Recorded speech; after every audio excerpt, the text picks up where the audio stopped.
If you board a one-way ticket to transmigration and accidentally turn into a girl, would you? Have a bold idea. Like let your room. Ahem.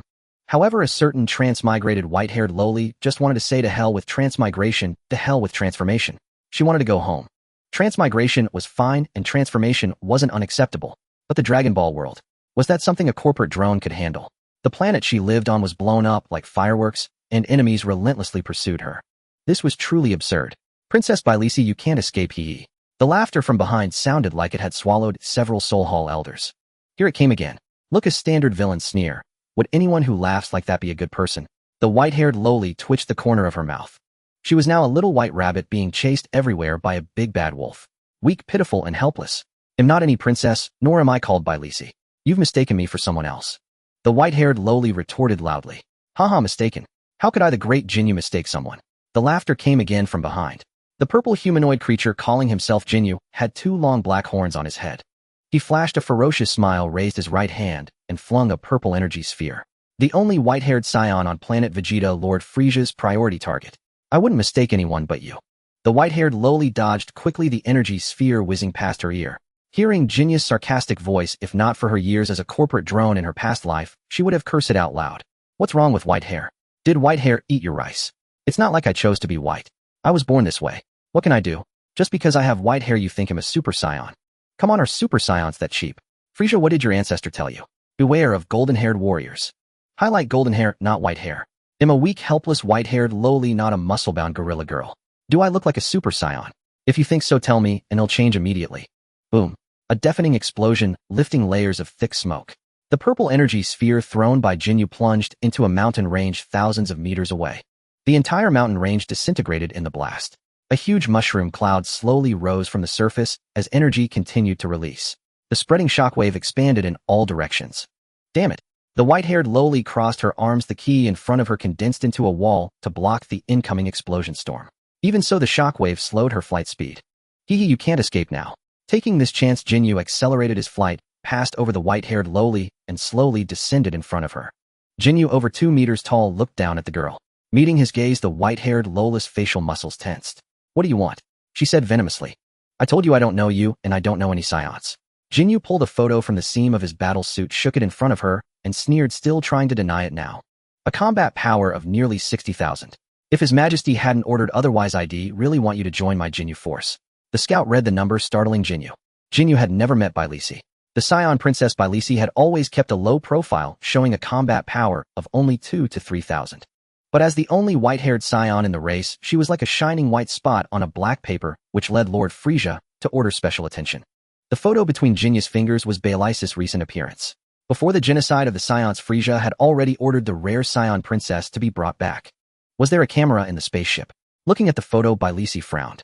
Perhaps she was photographed before leaving the planet, but she had removed the tracker. How did you find me? Since denying was pointless, this question admitted her identity. Princess of the Scions, since you want to know, I'll tell you. There were always 2 tracking devices in the ship you took. That was the king's gift. You only removed the obvious one, but because you did the one sent to catch you ended up being me. If someone else had come, they'd probably be dead by now. Thinking about it now, His Majesty is truly wise, the Emperor of the universe indeed. Jinyu said with emotion. The outcome is still uncertain. Don't think you've already won. Bylisi assumed a fighting stance. A combat power of 60,000, indeed enough to struggle a bit. Jinyu wasn't annoyed by the prince's desperate struggle. He pushed the scout on his eye with his right hand. Do you know what my combat power is? Jinyu spread his legs, slightly clenched his fists, and slowly pointed his thumb at himself in a confident gesture. I, the captain of the Jinyu force, the first warrior under the Emperor Frisia, have a combat power of 110,000. How about that? Despair. Bylisi remained unmoved, but Jinyu rubbed his chin and laughed. How about this? He'll stand still and let you attack for a minute. How about that? Bylisi was stunned. Are you sure? Someone was stupid enough to stand still and take her hits. Had she stopped being able to lift her blade? I keep my word. I won't move. Whoever moves is a puppy. Jinyu crossed his arms and added a layer of ki around himself. A combat power of around 60,000 couldn't even break his skin. Don't regret it, Captain Jinyu. Bylis's ki slowly rose. Indeed, only this level, but still much better than those self-proclaimed elite warrior monkeys. Seeing the final number on the scout, Jinyu patted his chest with relief. Come on, Scion Princess, personally watched by Lord Frisia, show me what you've got. Bylisi slowly raised both hands and placed them in front of her forehead. What kind of move was that? Jinyu looked puzzled, but didn't care. Before absolute power, any trick is meaningless. Arrogance will bring you trouble, Jinyu. Bylisi shouted sharply. From her hands in front of her forehead, a blinding light erupted. Her entire body emitted intense white light, like a blazing sun radiating terrifying energy outward. Solar flare. The blinding light shot into Jinyu's wide-open eyes. Jinyu was instantly blinded, followed by an unbearable burning sensation in his eyes. Oh, my eyes, my eyes. Jinyu's face twisted, both hands gripping his eyes pierced by the dense light. Jinyu's mind reeled, the stabbing pain in his eyeballs connecting to his nerves, making him feel like his head was splitting. Damn it, damn monkeys, damn science. Jinyu removed one hand from his eyes and fired energy blasts blindly ahead. He no longer cared about bringing back Bylisi, he only wanted to kill the despicable scion monkey. This time he wouldn't hold back. Suddenly a fatal sense of crisis surged in his heart. At the critical moment, Jinyu twisted his body away from his original position. SSSSH, the sound of a blade cutting flesh. Leg off, my right leg. The sharp pain from the root of his thigh drilled into his brain, through nerves combining with the eye pain. Sweat dripped from Jinyu's wrinkled purple forehead. Aya! Jinyu roared in fury, his voice echoing through the sky. Layer after layer of ki burst out of him, and a terrifying energy vortex formed around Jinyu, tearing and destroying everything nearby. Several kilometers away, leaning behind a huge rock, Bylisi breathed heavily. Solar flare disrupted his vision, then finished with a Kienzan. This was one of the methods she could think of to deal with Jinyu. But it ultimately fell short. The Kienzan didn't cut off Jinyu's head. He dodged, only severing his right leg. But it was as expected. Jinyu had a combat power of over 100,000, and this was not the era where power could not be measured numerically. A difference of 10 or 20,000 was a world apart. Bylisi took a deep breath, simulating the comparison of strength in her mind. Advantage is mine as long as I watch out for Jinyu's body change. I can win. Bylisi still had one ultimate trump card, the main reason scions with combat power of around 10,000 were called a warrior race. Transformation. After a scion transforms, their basic combat power multiplies tenfold. Using an artificial moon would diminish the effect, but after transforming, she'd have 300,000 to 400,000, easily enough to kill Jinyu. She hadn't transformed before because there was no opportunity. Besides, after transformation, her body grew too large, making it unsafe to fight Jinyu. Jinyu had the ability to swap bodies, so Bylisi had to be cautious. Now Jinyu was missing a leg, half-crippled, blind, and unable to sense ki. Taking him down would be easy. Jinyu, am not like those scions who let pride get them killed. I'm steady, I won't give you any chance to turn the tables. Bylisi curled her lips and slowly raised her right hand in her palm, the unfinished artificial moon. Bylisi frowned slightly, her peripheral vision catching the sky. Then an astonishing scene appeared in her retina. A massive energy wave pierced through the clouds, falling at an angle. It was getting closer to the ground. The landing point was extremely far from Bylis's direction, but the speed was incredible.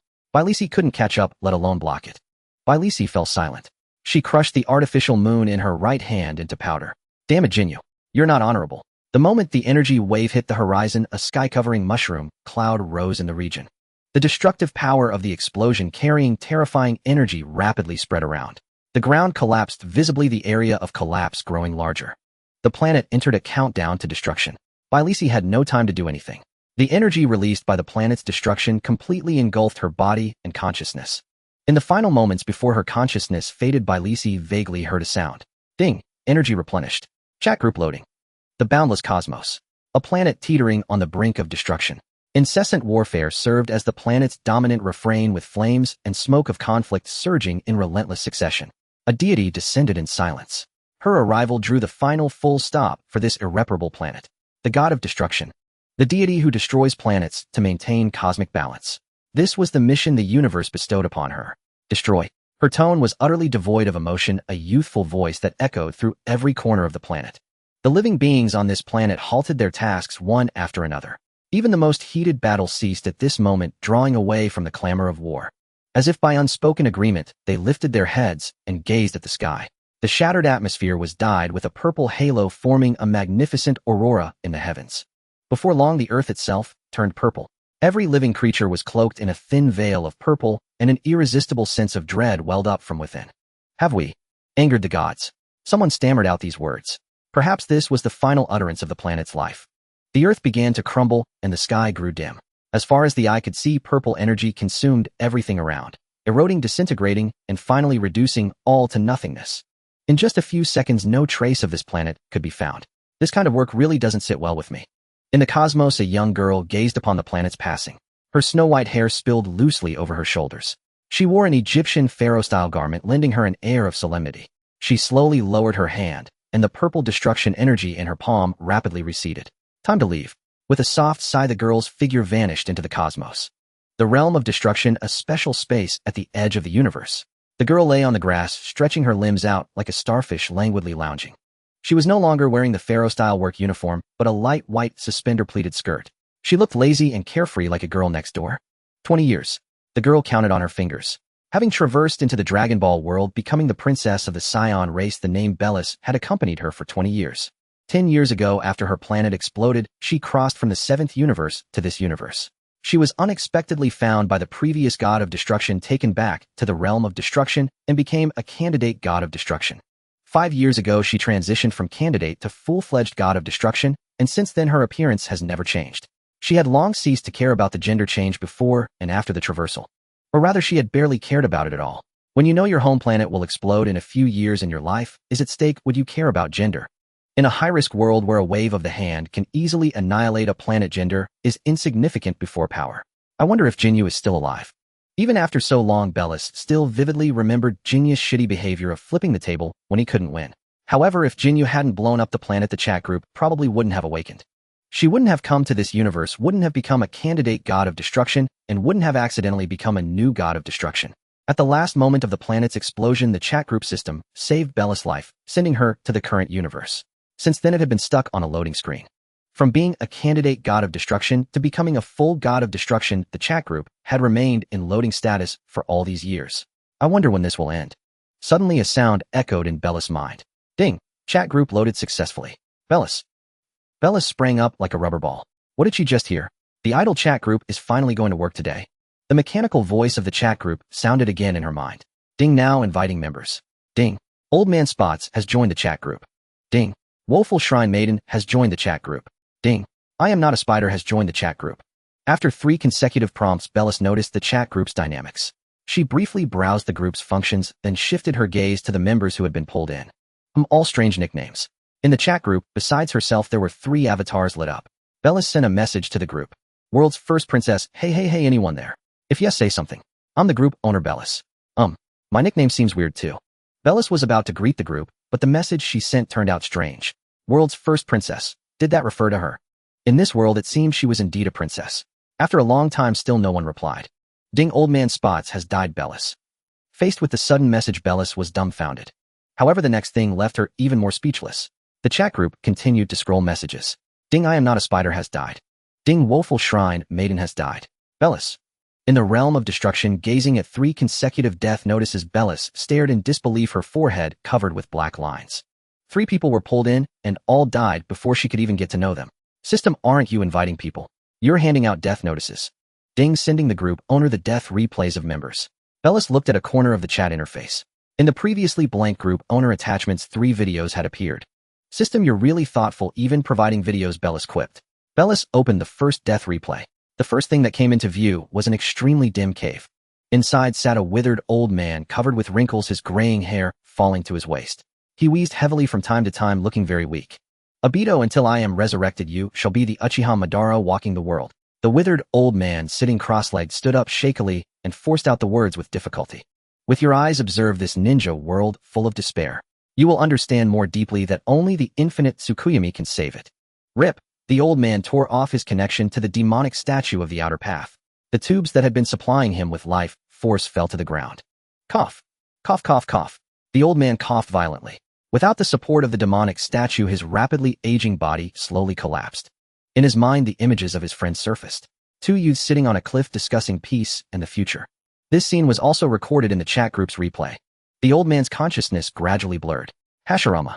In the years since you died, 3 great shinobi wars have erupted, each fiercer than the last. The tailed beasts you distributed have become weapons that intensify the slaughter. You were wrong, Hashirama. Ding, sensing your strong obsession, you are invited to join the chat group. Who? The voice interrupted the old man's reminiscence and further accelerated the fading of his consciousness, which was about to sink into silence. Ding, your consciousness is about to disappear. To avoid accidents, you will be forcibly pulled into the chat group. Ding, congratulations on successfully joining the chat group. After watching the video, Bellis didn't know where to start complaining. So the chat group pulled in a dying person just to fill the numbers. Though she had many questions, Bellis still opened the second video. This perspective is really weird. In the classroom, students were attentively listening to the lecture. The video played back in an extremely distorted manner, as if looking at a funhouse mirror from the outside. Both the lines and the surrounding scenery were incongruous. Is this member lying on the ceiling looking down at the floor? Bellis looked at the member's nickname and avatar. I am not a spider. So the member is a spider. Boom! A deafening explosion engulfed everything in the classroom with its energy. Dazzling light filled the entire screen.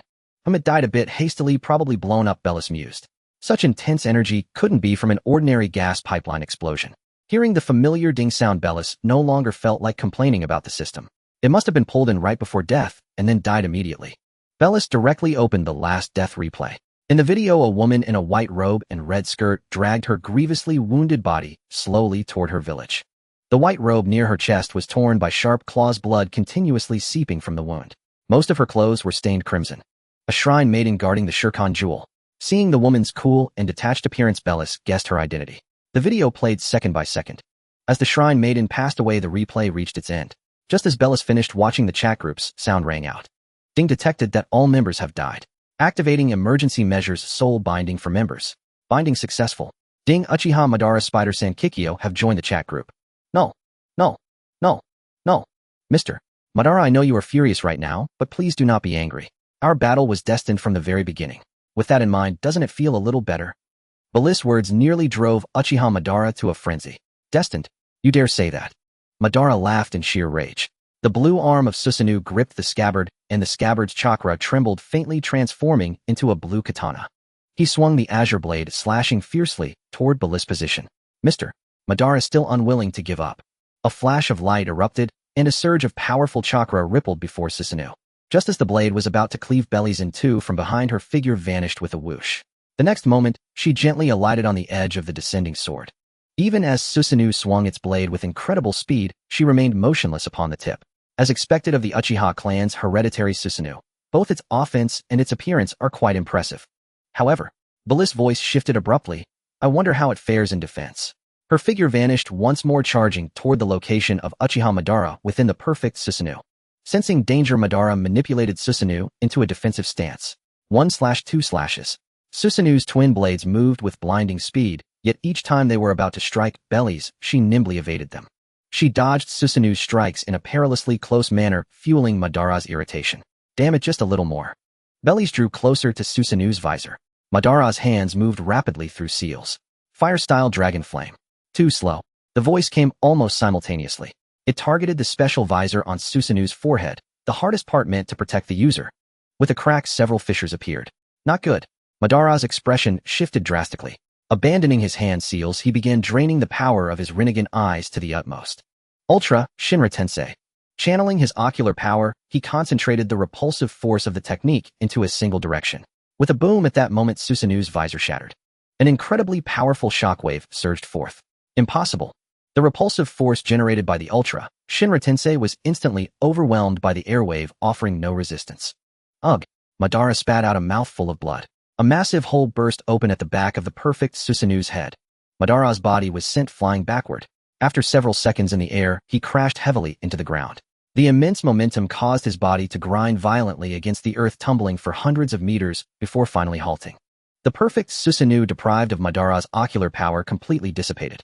The spot where Madara stopped rolling formed a shallow crater about 7 or 8 meters wide. Cough. Humph. Cough, cough. Madara clutched his chest, coughing up blood. The red armor he wore was tattered and torn from the friction against the ground. The gap between her and me is this vast. Madara had never imagined that someone could merely extend a finger and flick it lightly, casually compress the air, and release an air cannon, instantly shattering what was hailed as the ultimate defense. Susanoo, and his own perfect Susanoo at that. If someone had told him before that the perfect Susanoo was fragile, he would have immediately slapped them. Now, cough, cough. Madara wiped the blood from his lips. Thankfully, he had Hashirama's cells, though otherwise he might not even be able to stand. Defeat, utter defeat. Not a single chance of victory. No, if he could perfectly utilize Hashirama's power, perhaps there might be a sliver of opportunity.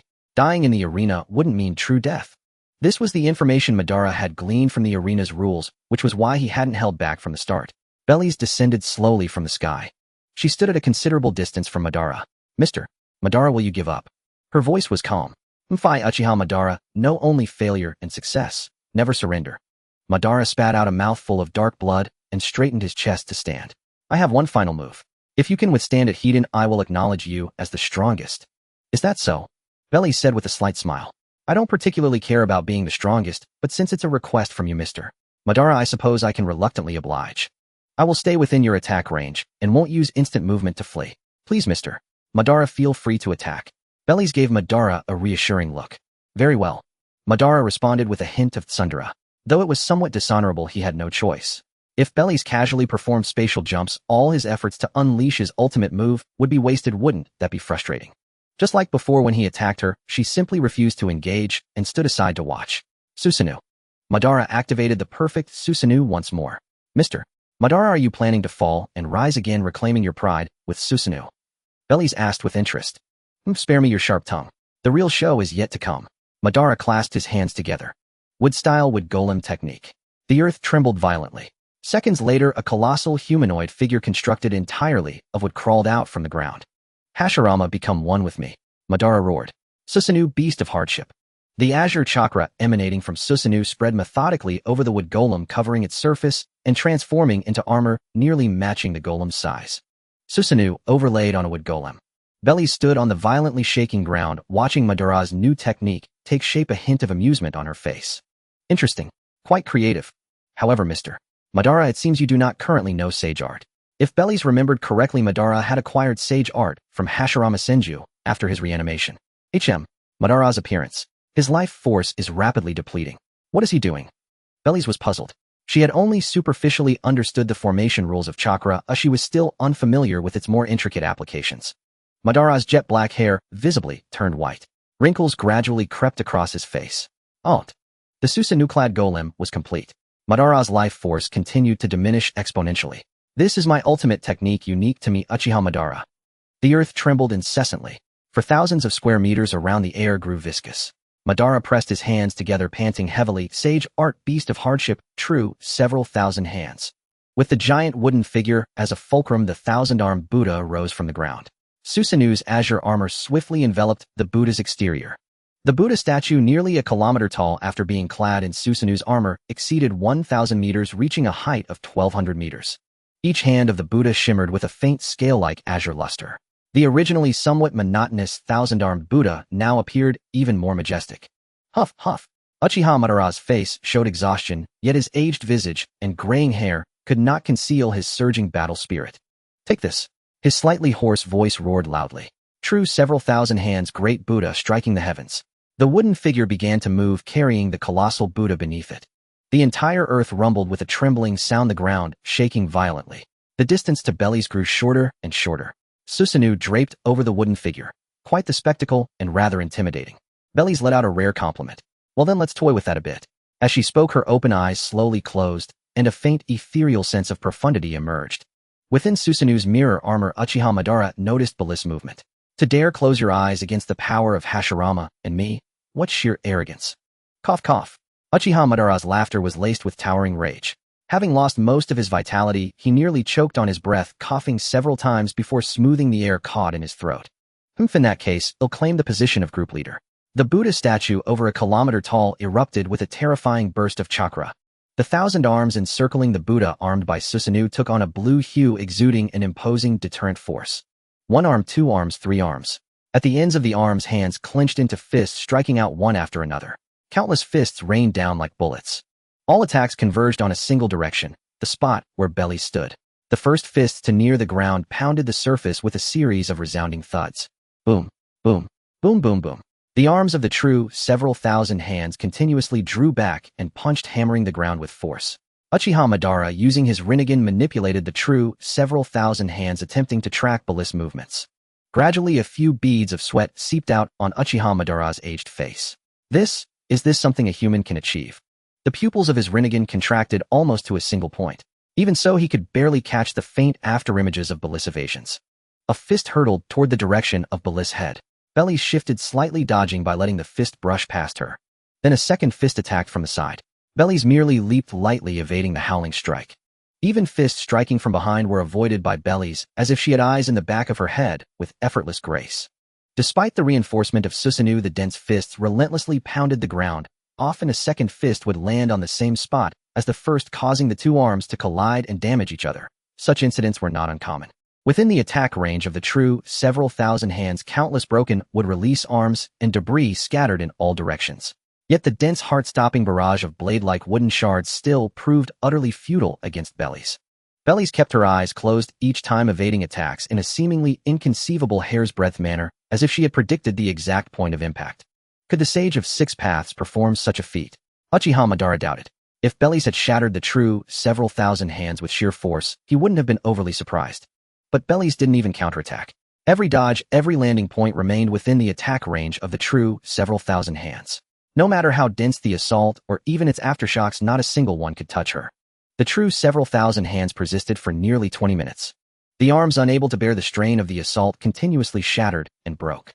Uchiha Madara still maintained the wooden figure clad in Susanoo, but the colossal Buddha behind him had its arms completely destroyed, leaving only bare stumps. The ground for dozens of kilometers around lay in utter ruin under the explosive devastation of the true several thousand hands. Uchiha Madara's expression was grim as he gasped heavily, not a single scratch. The true several thousand hands, which had placed immense pressure on him, was even enhanced by the complete body Susanoo, far surpassing the power of the great Buddha that had pummeled the Nine Tails at the Valley of the End, yet it hadn't even grazed her skin. Mr. Madara, please don't say that. You did hurt me. A calm voice reached Uchiha Madara's ears. What? Uchiha Madara was perplexed. With weariness, he looked toward the right palm Bellies held up. You. No need to be so surprised. In terms of strength, you are quite impressive. Bellies interrupted him before he could say more. Seeing the two strands of pure white hair lying quietly in Bellies' palm, Uchiha Madara's face darkened like the bottom of a pot, and he remained speechless for a long time. Are you insulting me? Uchiha gritted his teeth, forcing out the words. Damn it, she said he hurt her. Was my Susanoo plus wooden figure such a grand and sweeping technique meant for trimming hair? I'm merely stating a fact, not intending to insult you, Mr. Madara. Bellies looked up at Uchiha Madara. Are you very angry? Deliberately letting go of two strands of hair was already a considerable face-saving gesture toward Uchiha Madara. After all, he was one of the earliest group members. It wouldn't do to be too harsh, would it? However, it seemed this someone didn't appreciate it. Then, let me show you the gap between us in a different, more concrete way, shall I? Uchiha Madara frowned. What do you mean? I mean, I will defeat you heathen in a manner you acknowledge. Uchiha Madara's renegade pupils contracted. Then he said coldly, if you can do it, then try. Even if defeat was inevitable, his pride would not allow him to show the slightest weakness. Don't worry, it will be over soon. In her palm, the two white strands were carried away by a gentle breeze into the distance. Bellies slowly lowered her raised right hand. She took a deep breath. Come to think of it, I haven't used this form in a long time. I might be a bit rusty. Her cascading white hair lifted slightly. A faint pressure radiated from Bellies, spreading in all directions. Thighs. Even within Susanoo, Uchiha Madara could clearly sense the terrifying energy emanating from Bellies. Powerful waves of air rolled, turning into a raging storm that continuously expanded outward. The Buddha statue encased in Susanoo was suppressed by the aura released from Bellies, and even the chakra maintaining Susanoo began to waver. Eroded by the airwaves, the Buddha statue staggered backward, finally stopping dozens of meters away. Around Bellies, a golden aura rose. The scarred ground, due to the energy dissipating from the aura, formed rippling circles of brilliant gold. Bellies' hair, as white as a waterfall and hanging at her waist, began to gradually turn a resplendent gold from the tips upward. Her beautiful face, paired with cool purple eyes. A terrifying energy suddenly erupted from Bellies as the center. Such terror. On top of the colossal Buddha statue, the statue controlled by Uchiha Madara continuously retreated. The giant Buddha, towering over 1,000 meters, even with its defenses further reinforced by Susanoo, crumbled at a visible rate under the rampaging energy. Ugh! Another mouthful of blood was spat out. In the weathered face of the aged Madara, a flicker of fear even appeared in his eyes. Possessing the Rinnegan and having gathered the power of all creation, he felt a tremor in his very soul for the first time. It wasn't just his body, even his soul seemed no longer his own. Like a tiny boat adrift on a violently churning sea, on the verge of capsizing at any moment.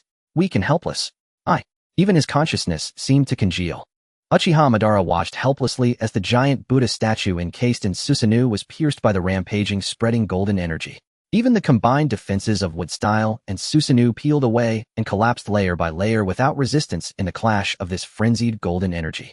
Finally, the 1,000-armed cannon Buddha statue transformed into countless wooden fragments of various sizes, falling to the ground one after another. Uchiha Madara also fell from the sky, barely managing to control his body to land on the ground. Uchiha Madara gasped heavily for air. A layer of sweat seeped out on his aged face. His long hair, turned white from overdrawing his life force, was now quite disheveled. He lifted his head with difficulty, looking towards where Bellies was. The ceaselessly emanating golden aura continued to spread. The flowing energy seemed to intentionally avoid Uchiha Madara's position, passing around him. Such meticulous control over energy, even the proud Uchiha Madara had to admit he was far inferior. Cough. Cough, an insurmountable power far exceeding that of the Sage of Six Paths. He had never seen the Sage of Six Paths, but Uchiha Madara instinctively felt that even if the Sage of Six Paths kicked open his coffin lid and crawled out, he would likely be no match for the young girl before him, who appeared to be only 15 or 16. Perhaps he couldn't even withstand a single move. A golden aura burst from the young girl's body, a presence soaring to the heavens, so dazzling even under the gaze of the Rinnegan. Within the sight of the Rinnegan, the girl vanished in an instant. The next second she reappeared. She stood before Uchiha Madara. Her violet eyes looked down from on high at Uchiha Madara, who was propping himself up on one knee, his life force already waning. Looking at the indifferent expression on the girl's face and her utterly calm violet pupils, Uchiha Madara used all his remaining strength to say, "You win." Uchiha Madara conceded, but Beli's face showed not a trace of joy. She slowly raised her right-hand palm, aimed at Uchiha Madara, who had already conceded and was about to be teleported out. Her palm was less than half a meter from his forehead. Destruction. Before Uchiha Madara could say much more, with a hint of disbelief on his face, his body rapidly disappeared. First his legs, then his torso, and then his head. It was as if someone was erasing him bit by bit with an eraser. Finally, Uchiha Madara's existence vanished completely from everyone's sight. After casually erasing Uchiha Madara, Bellies also exited the arena. The live broadcast screen abruptly stopped there. The battle scene disappeared. Kikyo and Spider, who were watching the scene, could not release the shock in their hearts for a long time. Their minds were still fixated on the girl with gorgeous blonde hair, her entire body emitting a strange towering aura. A small strand of golden bangs hung down over the girl's forehead, slightly covering her eyes, yet unable to hide her fearsome, endlessly indifferent violet pupils. Spider, is Yuki still there? Spider's voice trembled as she spoke. The golden figure that refused to leave her mind made her entire spider body tremble incessantly. If Uchiha Madara's immense power had shocked Spider, then the power the group leader Bellies finally displayed, and her incomparable, terrifying majesty, could be faintly felt even through the screen. Whether it was an illusion or not, recalling the scene just now, Spider thought that when the group leader transformed, the very surface of the entire planet trembled. Uchiha Madara did not respond to Spider's words. A silence fell over the public chat screen. Spider, group leader didn't kill him, did she? But aren't the arena rules supposed to prevent death? Spider had deliberately read the arena rules, but her words lacked conviction. Bellies was the group leader, Uchiha Madara was a member. Could it be that the rules only applied to members and had no effect on the group leader? When people are killed, they die? If killed by the group leader, did one truly die? Spider curled up, wrapping her 8 spider legs around herself. In her web-built nest, feeling the warmth transmitted through the silk, her emotions slowly stabilized. World's first princess, Uchiha Madara, isn't dead, you know, Spider. Your voice sounds like you're really scared of me. Spider, he's not dead. Kikyo, his avatar is still lit. The two shifted their attention to Uchiha Madara's avatar. The image of his pale-haired, aged face was still bright. There was no sign of him being offline. However, Uchiha Madara did not speak. In the pure land of the Naruto world, even in his soul state, Uchiha Madara seemed to be trembling all over. On one hand, it was the fear from having his soul and body erased bit by bit, the complete loss of sensation. On the other hand, it was excitement. I felt it, that irresistible tremor of the heart. Even Hashirama would be like a tiny, insignificant ant in the face of such power. Such terror. A flicker of absent-mindedness appeared in Uchiha Madara's eyes. Unlike the beginning of the battle, where he couldn't sense any trace of energy from the group leader Bellies, perhaps due to the gap in their levels. Until Bellies declared she would defeat him, Heaton, and transformed into her golden aura form. Her straight white hair gradually turned gold, and the soft strands changed, becoming sharp and defined. Especially her aura. The temperaments before and after transformation were completely different. Although he didn't know which of the group leader Bellies' 2 forms was stronger. However, after the transformation, the feeling the group leader Bellies gave him was similar to when he himself had awakened the Mangekyo Sharingan. It seemed her inner nature had undergone a great change. Of course, this was just Uchiha Madara's speculation. Uchiha Madara snapped back to reality, the image of the chat group appearing in his mind. Myriad worlds. Powers from different worlds, countless powerful beings. Truly fascinating. Regarding his recent defeat, and even being unable to exit the arena before being directly erased by the group leader, Uchiha Madara did not mind.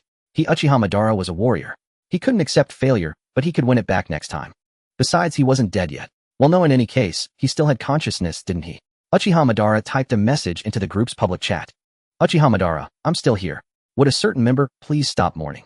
After the previous battle, Uchiha Madara gradually began to integrate into the chat group, no longer speaking from a condescending position. No matter how he thought about it, the chat group was an opportunity for him. Getting along well with the group members was something Uchiha Madara, a former clan leader, understood very well. Lingering in a dark cave observing the ninja world for decades, having reflected for so long, he gradually understood his own shortcomings as a clan leader. However, by then he had already abandoned the Uchiha, or rather the Uchiha had betrayed him. Understanding these things seemed to have become meaningless and no longer important. The Moon's Eye. Recalling the words on the Uchiha stone tablet, Uchiha Madara regained his confidence. Hashirama, after our dream is realized, I, Uchiha Madara, will step into a higher realm, a broader dimension, rather than remaining stuck in the small territory of the ninja world. In the end, you and I are different. Is old man Madara still alive? I thought, said Spider. Indeed, even I had that feeling, added Kikyo.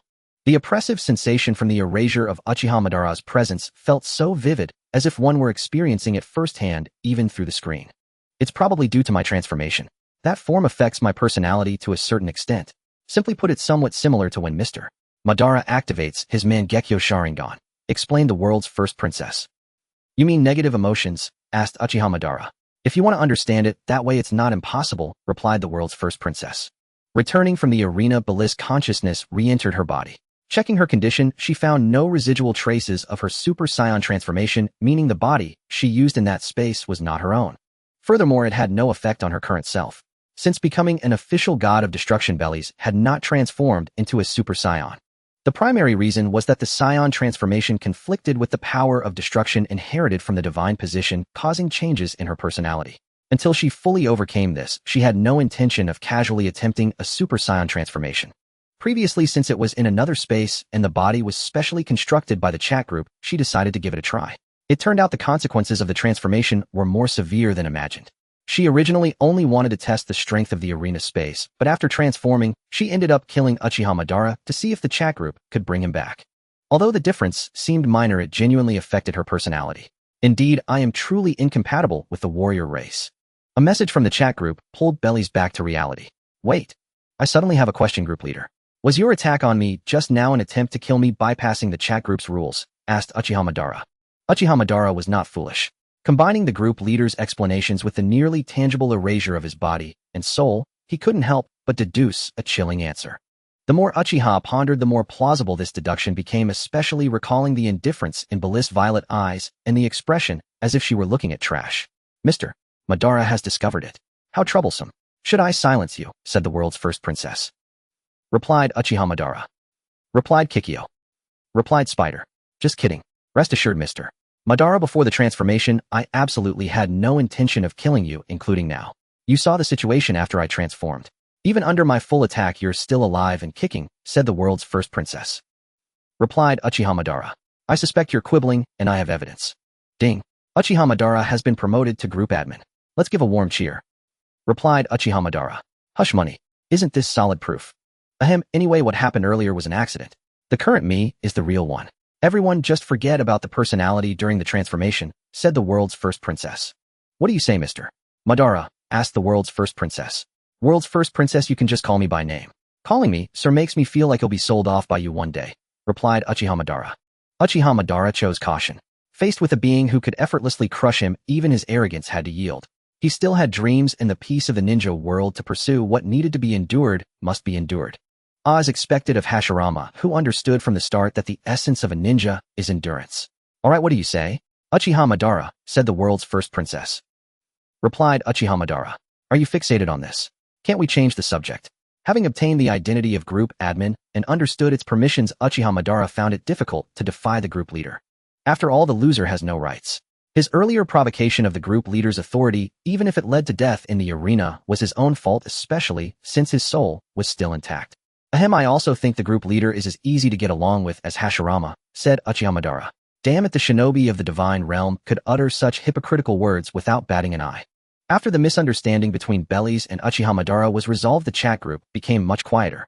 Kikyo was not fond of talking. Uchiha Madara was browsing his newly acquired admin privileges, and Spider was busy leveling up, a matter of life and death.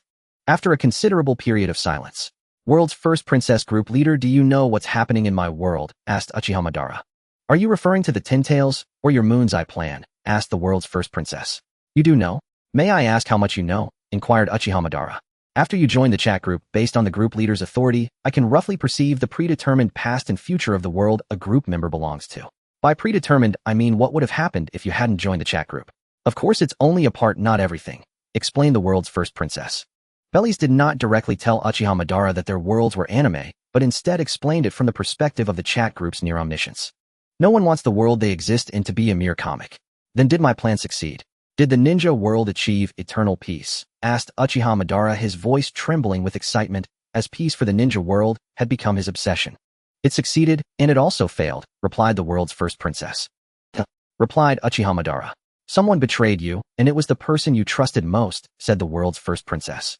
Who is it? Asked Uchiha Madara, finding it utterly incredulous. The person he trusted most was.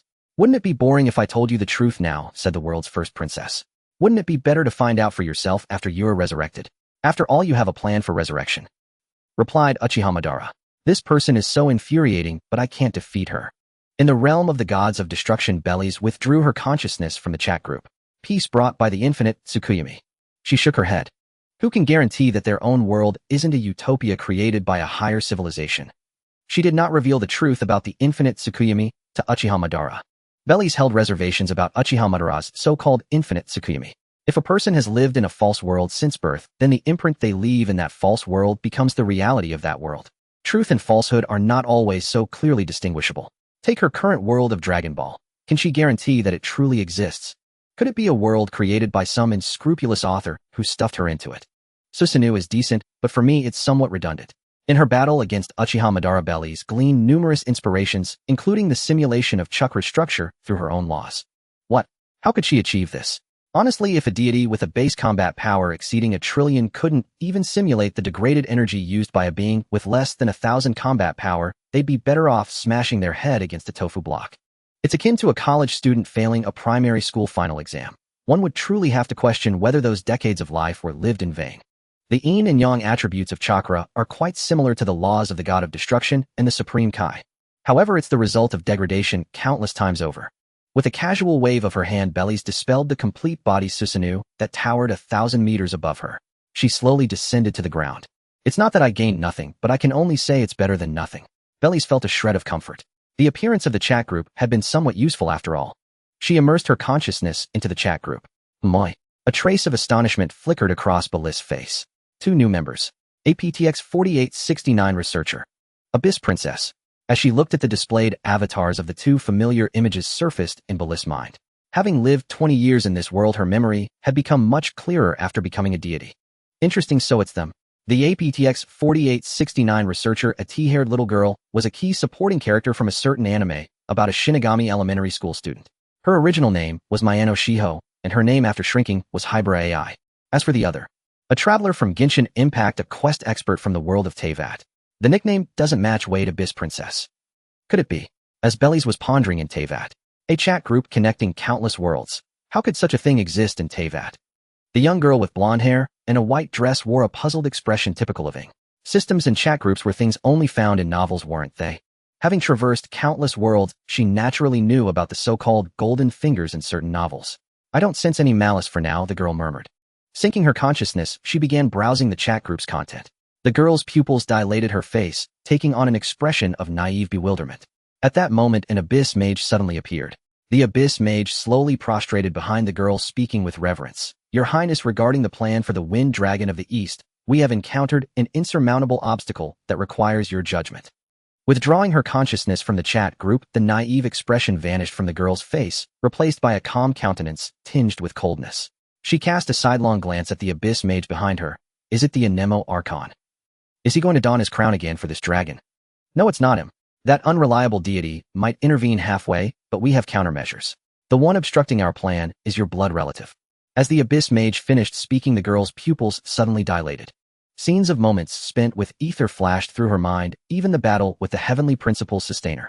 The girl turned into a blur as she dashed toward the location the Abyss Mage had mentioned. At Storm Terror's lair, the traveler Ether was engaged in a fierce battle with Hilichurl's brother. Ing stood atop the highest cliff, hands resting on her knees, half bent over, gazing at the familiar figure below. After a long moment, Ing averted her gaze, having no intention of meeting her brother. She turned and walked toward the ruin guard that stood idly by. See you at the end of the journey through the 7 nations, brother. We will reunite eventually, but not now. Standing on the massive palm of the ruin guard, Ing recalled the chat group she had recently joined. Perhaps there's a better choice for us. This unexpected thing might bring me some different inspiration. After I finish handling matters here, brother, let's search for a new home together. In the world of Detective Conan, the tea-haired little girl managed to shake off the Shinigami Elementary School student she was walking to school with. Under the confused gaze of the Shinigami Elementary School student, she ran around a corner. The little girl's current name was Hybera AI, but that was irrelevant.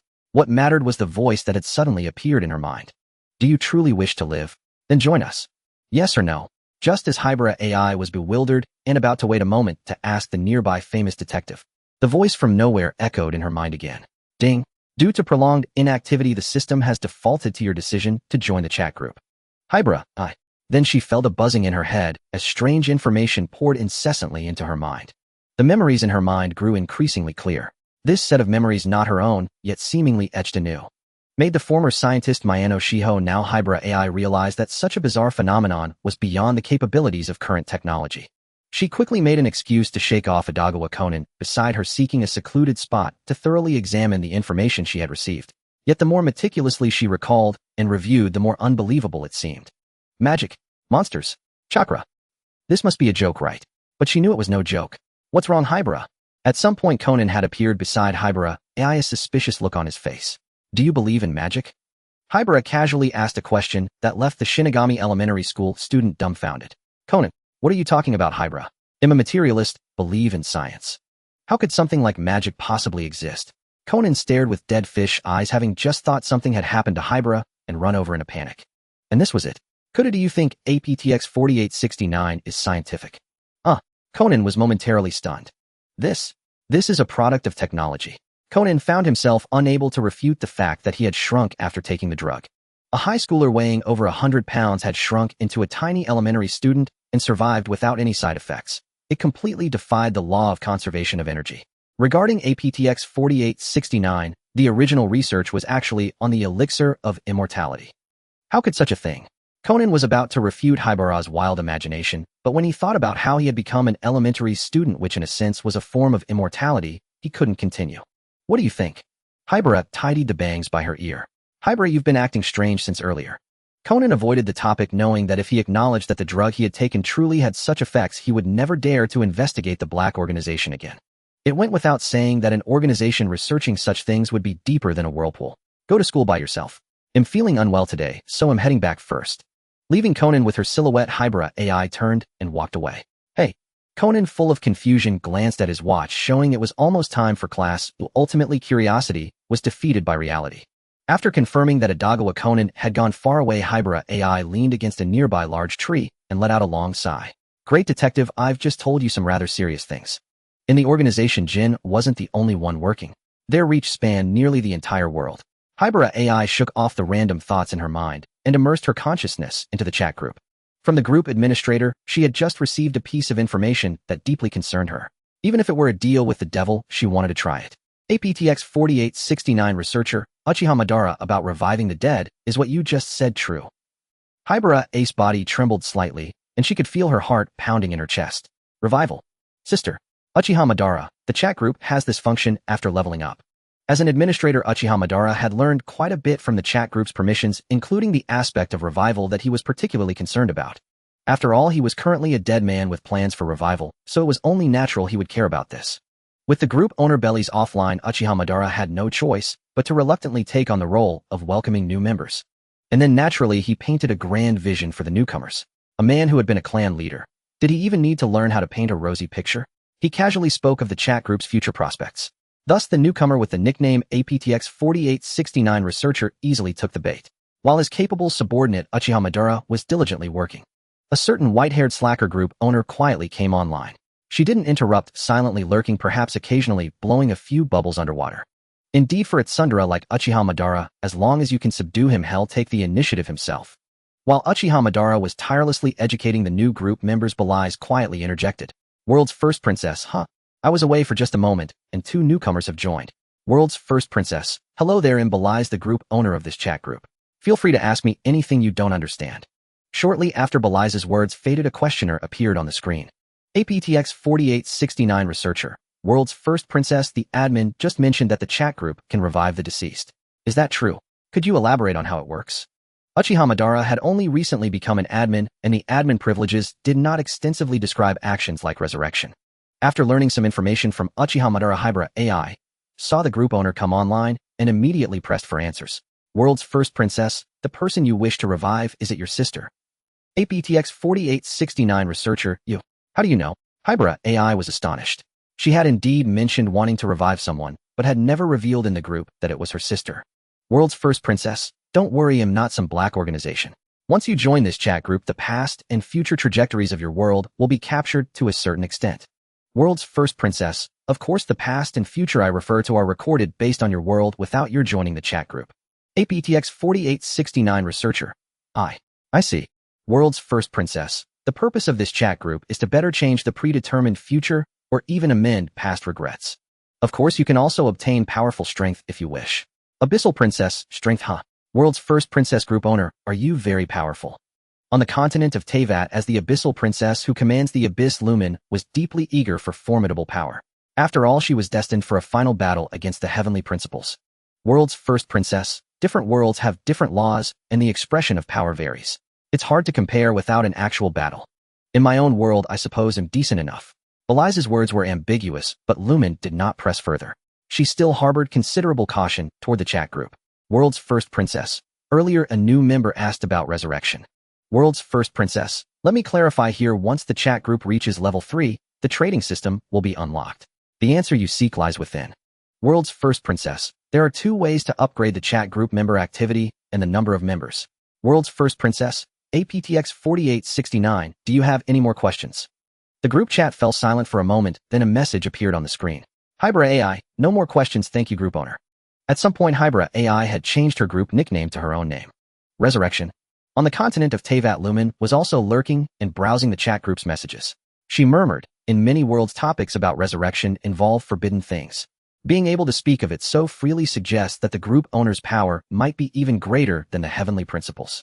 Yet in the next moment, a warning message popped up in the chat group, causing a puzzled expression on Lumen's face. Other group members. Ding. Detected that group member Spider-chan is in mortal danger, life force rapidly declining. Right after this message appeared, the chat group's live stream was opened. Spider-chan, help. Help. This spider is about to die. The screen showed an area of extremely high temperature magma. Spider-chan was lying on a protruding rock far from the magma surface. She was panting heavily with a small portion of her abdomen missing and several of her spider legs lost. Blood continuously oozed from the wounds. It was visible that the health bar on the numerical template above Spider-chan's head had dropped to a very low level. Kikyo, such severe injuries. Uchiha Madara, did you encounter some enemy? Hybra AI, is this also a group member? World's first princess, where are you now? Spider-chan, surrounded by magma. Spider-chan was so badly injured and in a magma area. The half-crippled fire dragon that Spider-chan's mother had slapped into the magma. Spider-chan, group owner, you're finally here. I need emergency help. In the original story, Spider-chan was always alone, but now having joined the chat group, she instinctively reached out to it, especially to the important group owner, hoping she could find a way to help. World's first princess, the fire dragon Rendo. Spider-chan, how you know about it too, group owner? That's the one. This guy is so nasty, always bullying me because his stats are way higher than mine. The fire dragon Rendo spat a burst of flames, and Spider-chan quickly leaped to dodge. She jumped onto a nearby stone slab floating on the magma. Hybra AI, a fire-breathing dragon. Spider-chan, that's the dragon. I don't know what I did to provoke him, but he's been trying to kill me on sight. I'm so weak and pitiful. Is it really necessary? World's first princess. Spider-chan, I can transfer some of my power to help you take down this fire dragon, but are you sure you want my help? Especially since you're being watched. Spider-chan, how there really is surveillance. Lately, Spider-chan had faintly sensed someone peeping at her, but upon careful inspection, she found nothing. World's first princess. The one spying on you is the developer of your current numerical system, who also sent you to this world. She is a god, you know. Spider-chan, huh, no way. I thought the numerical panel was created by you, group owner. Turns out it's not, and it involves some deity or something. I'm just a weak spider. Why is life so hard? She didn't want this kind of attention from a god's gaze. World's first princess. I can help you, but if you're discovered, you might end up dissected. Spider-chan, group owner, can't you defeat the opponent? World's first princess. Never fought them, not sure. The chat group can only transfer a portion of my power. If I fail, you'll be the one suffering. Spider-chan. Then I'll handle it myself. Even a fool knew which was easier to deal with, a fire dragon or a god capable of creating a system. At least against this fire dragon, she still seemed to have a glimmer of hope. Spider-chan had previously suspected someone was watching her. That was why even during the battle, she kept talking in the chat group without any change in expression. She didn't want to be discovered. In the divine realm of destruction, Bellies observed the scenes unfolding within the chat group. The battle between the spider and the fire dragon Rindo continued with unabated ferocity.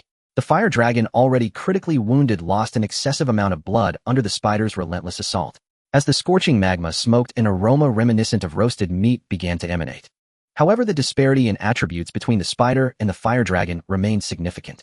Should I intervene? Belli's eyelids fluttered slightly as a flicker of hesitation crossed her mind. As the group's founder, Bellies could use her authority to project avatars of considerable power into the worlds of her members. Yet she harbored certain reservations. She could assist the spider, but doing so would likely provoke a backlash from the evil god D, who had sent the spider into the current world. Whether it was an interest in the spider or in her as the chat group's founder, neither outcome was desirable for Bellies. She was uncertain if her projection strength could overcome the opponent. At that moment, the battle between the spider and the fire dragon Rindo had reached its zenith. With the chat group broadcasting the full scene, every move and countermove was laid bare. Brilliant spells flashed one after another, accompanied by heart-pounding, adrenaline-fueled evasions. If the fire dragon Rindo was a stationary turret, the spider was an agile assassin.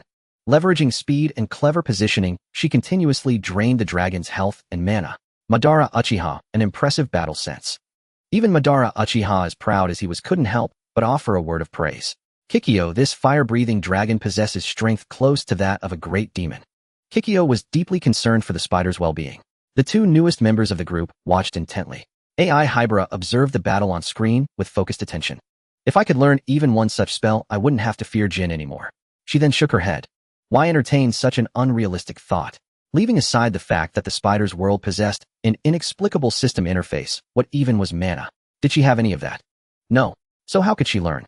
As each person pondered the live broadcast, the spider finally seized an opening in the fire dragon's defense to unleash her ultimate technique. Abyssal magic, Gate of Hell.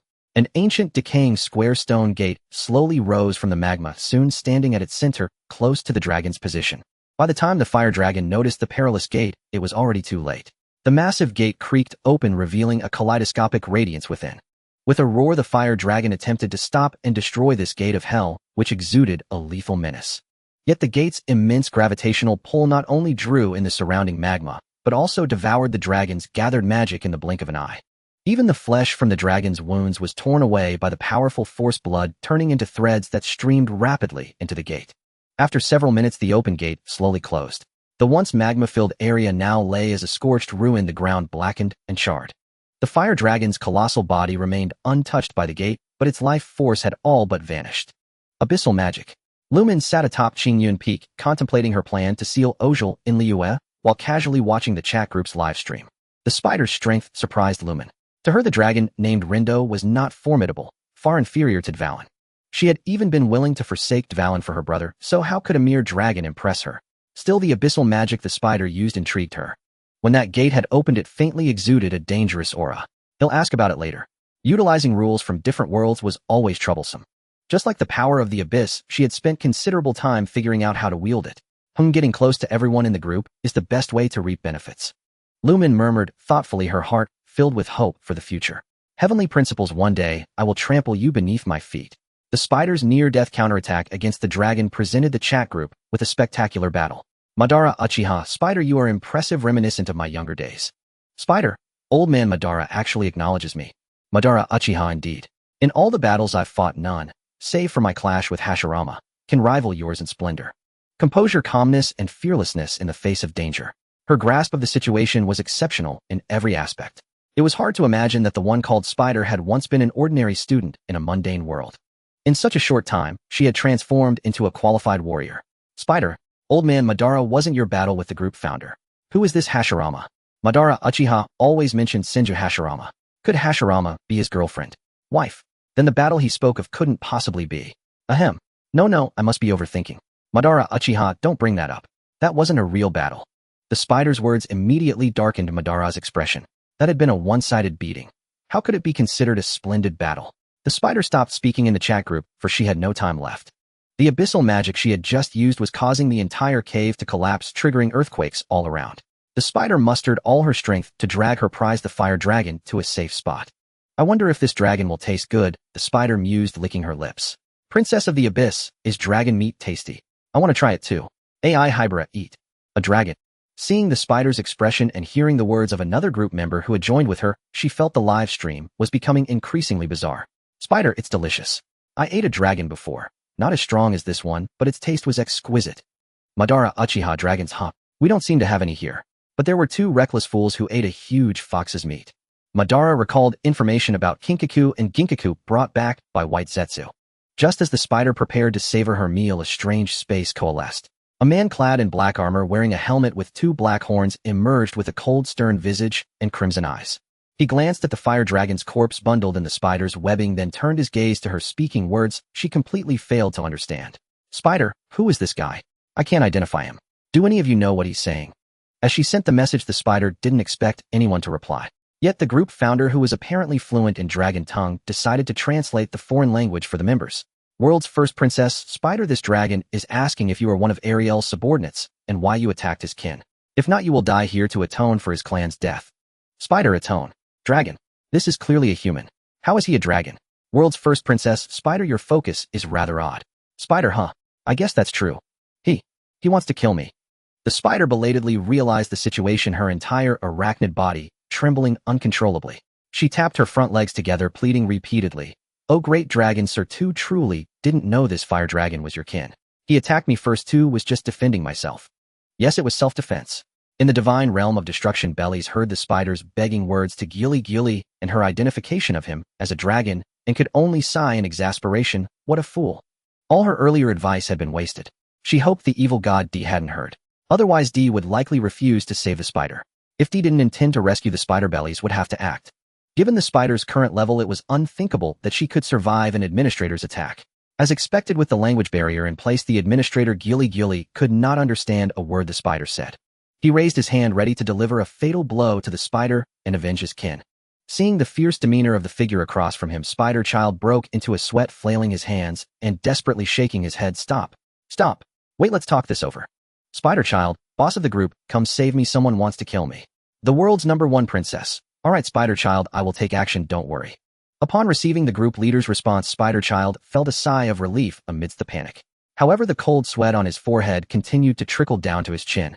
Spider Child had thought about fighting back, but he was locked by some energy, making it difficult to move. He watched as the tall man across from him emitted a blazing light from his palm aimed at him. Spider Child's soul nearly left his body as he involuntarily closed his eyes. Boss of the group, if you don't come soon, the cute little spider is going to be done for. Don't mumble anymore, I'm already here. The beam aimed at Spider Child was lightly flicked by Bellies, becoming a spherical light orb held at her fingertip. She then snapped her fingers.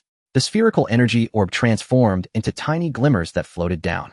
So amazing.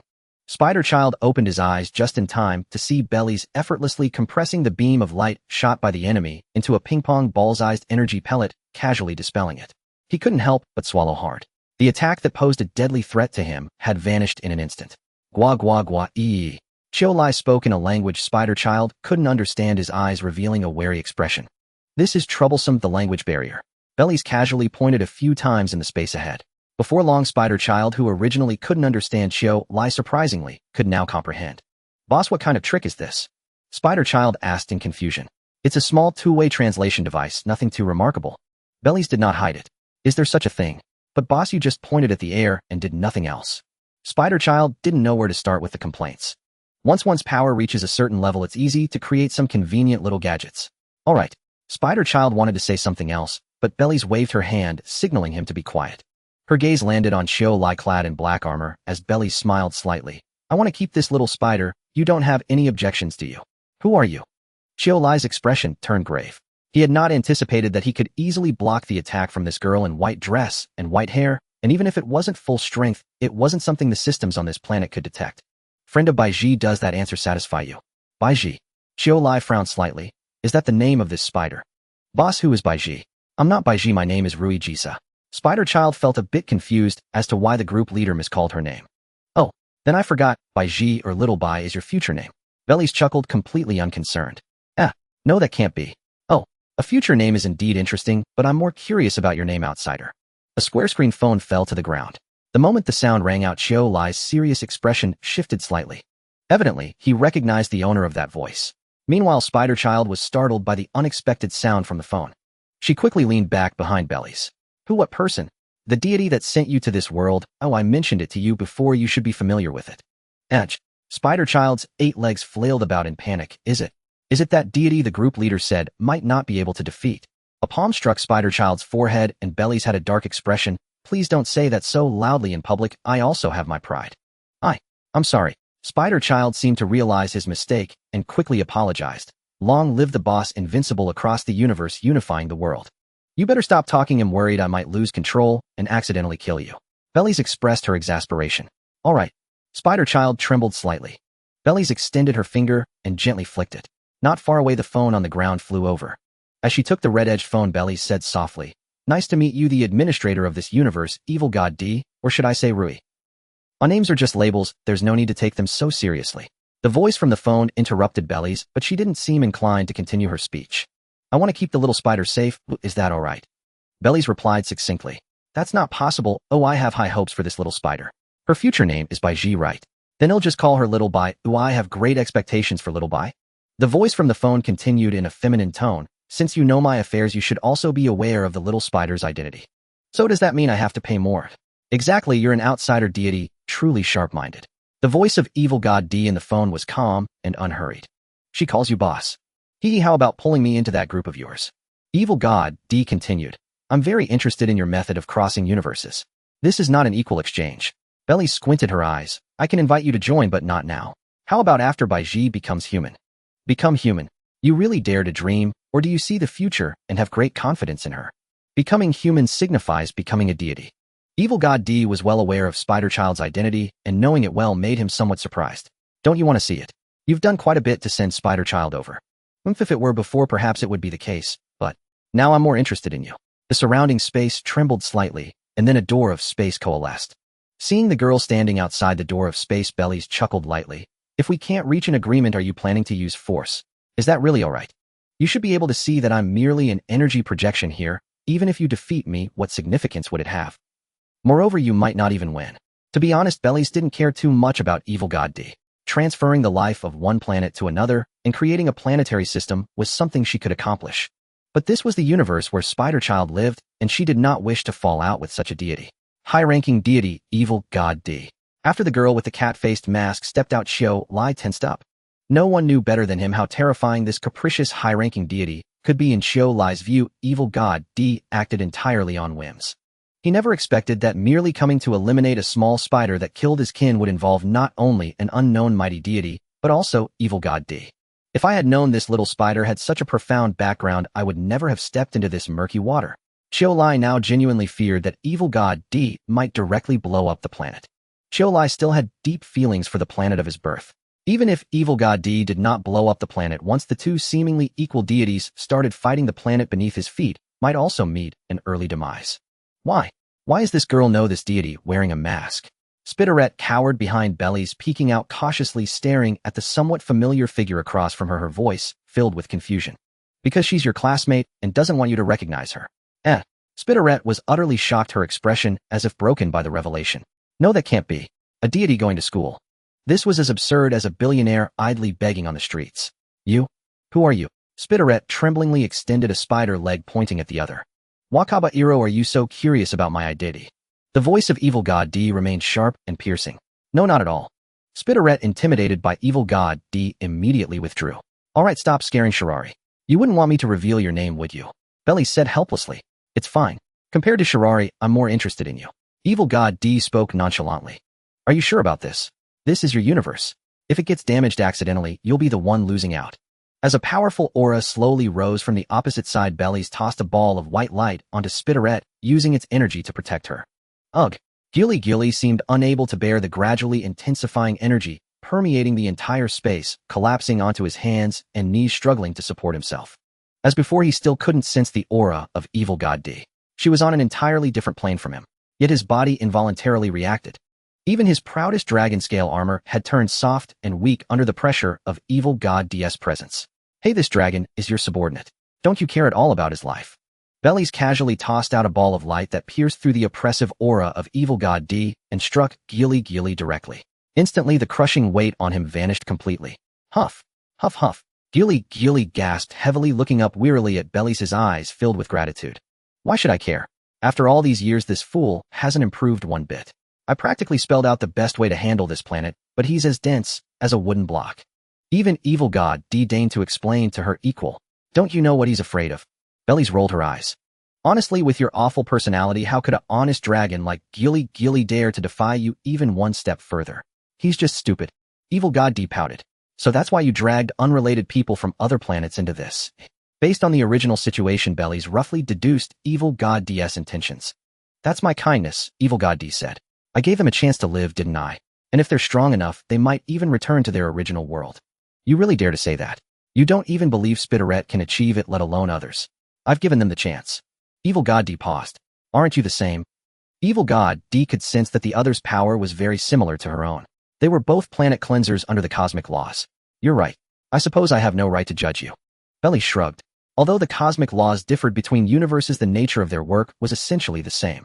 In her years as a god of destruction, Bellies had been constantly occupied with organizing planets across the universe, primarily to enhance the overall value of her cosmos. Occasionally, to boost the strength of a particular planet, she would scatter methods of training chi and using spiritual power into remote mountains and forests like a celestial benefactor, leaving them for the fortunate. And because of this, Bellies was now 100% certain that the overall value of her universe far exceeded the figures evaluated by Grand Priest during the Tournament of Power in Dragon Ball Super. Bellies took a deep breath. Since evil god D wanted a fight, she had no reason to refuse. She couldn't stay here forever to protect Spitteret.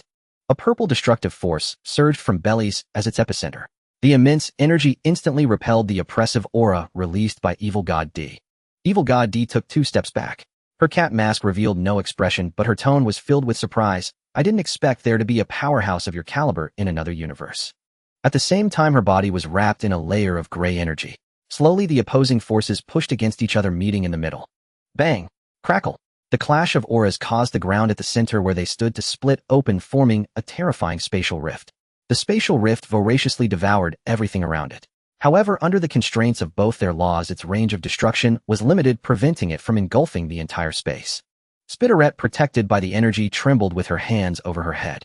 Meanwhile, Gili, also shielded by Bliss energy, had fear and disbelief in his eyes. Evil god D is actually at a disadvantage, though he couldn't sense the auras compared to Bliss calm and ease. Evil god D seemed somewhat lacking in confidence when releasing her energy for the collision. Beyond the universe. Gili murmured. Is my vision still too narrow? Gili had also heard what evil god D said earlier. He vaguely grasped something, but couldn't quite figure it out. Was protecting the planet he lived on wrong? Your strength exceeds my expectations. Evil god D's voice was no longer sharp, but calm with a hint of surprise. This voice seemed somewhat similar to Spitteret's. So is it acceptable as I proposed earlier? Bellies asked. Agreed. Evil god D was silent for a moment, then nodded. Simultaneously, they both withdrew their released energy. The spatial rift between them gradually healed. The spatial rift was repaired by evil god D using the cosmic laws, otherwise it could have remained stagnant here for decades, even centuries. The strength of a user of cosmic laws and one who doesn't use them are completely different. And by doing this, evil god D also intended to demonstrate her power. Alone in terms of raw power, I can't defeat you, but I can stack buffs. Bellies didn't refute this point. Indeed, if evil god D had used the cosmic laws to buff herself from the start, unless Bellies came in person, she truly wouldn't have been able to win. After all, this was only a projection with a fraction of her power, which was insufficient against a cosmic-level entity. Regarding Shiraori's matter, shall we discuss it in detail in the universe? Evil god D inquired. All right. Bellies didn't refuse. Some things were indeed not suitable for the current Spitteret to know. The two vanished before everyone's eyes, leaving Spitteret and Gili staring at each other. Simultaneously, the protective energy around them slowly dissipated. Brother Dragon, your gaze is really unsettling. Do you still want to kill me? Spitteret's voice trembled with worry. I wouldn't dare. Gili sighed helplessly. You know exactly who's backing you. Not long after Bellies and evil god D returned. Shirari, I've discussed it with your classmate. You're safe now. Happy. Bellies picked up Spitteret and held her in her arms. Group leader, what did you talk about with evil god D? Spitteret asked, cautiously afraid of angering the group leader and being crushed to death by her arm. Nothing much. I just made your future path a little smoother. Strong beings like Gili who can't be detected by the system won't trouble you anymore. Spitterette noticed that the group leader's body seemed to have become much more transparent knowing she was about to return. Anxiously, she said, "Group leader, can you turn me back into a human? This spider body is such a hassle." "Sorry, that's not possible. It's part of my agreement with D. You have to find a way to turn back into a human on your own. I can give you some advice. If you evolve the small spider to its ultimate form, you might be able to regain your human form. Also, regarding the 7 deadly sins and 7 heavenly virtues, try to learn skills like inform godhood if you can. They'll be very beneficial to you." "Is that so?" Spitterette was a bit confused. Since everything's settled, it'll be going back now. Bliss' energy body dissipated into twinkling starlight. On the other side, evil god D didn't say much to Spitterette. She pulled Gilly aside, seemingly having matters to discuss. In the realm of destruction, seated cross-legged on the grass, Belize slowly opened her eyes. "The clash with the evil god D has actually refined my mastery over the power of destruction." Belize brushed the dust off her clothes as she stood up. "I should no longer be at the bottom among the gods of destruction." Belize was well aware that compared to those gods of destruction who had cultivated for tens of thousands, or even hundreds of thousands of years, the time she had spent honing the power of destruction was but a fraction of theirs. However, she differed greatly from those conventional gods of destruction. She could also cultivate the creative power of the Supreme Kai. This even astonished her teacher, the former god of destruction. For it is an ironclad law of the universe that no god of destruction can cultivate creative power, just as no Supreme Kai can cultivate the power of destruction. Moreover, the emergence of the chat group had opened up a broader space beyond her world. To put it another way, we have obtained the power to negate the world from outside it. Speaking of which, that Abyss Princess was still quite wary of her. Did different experiences forge different personalities?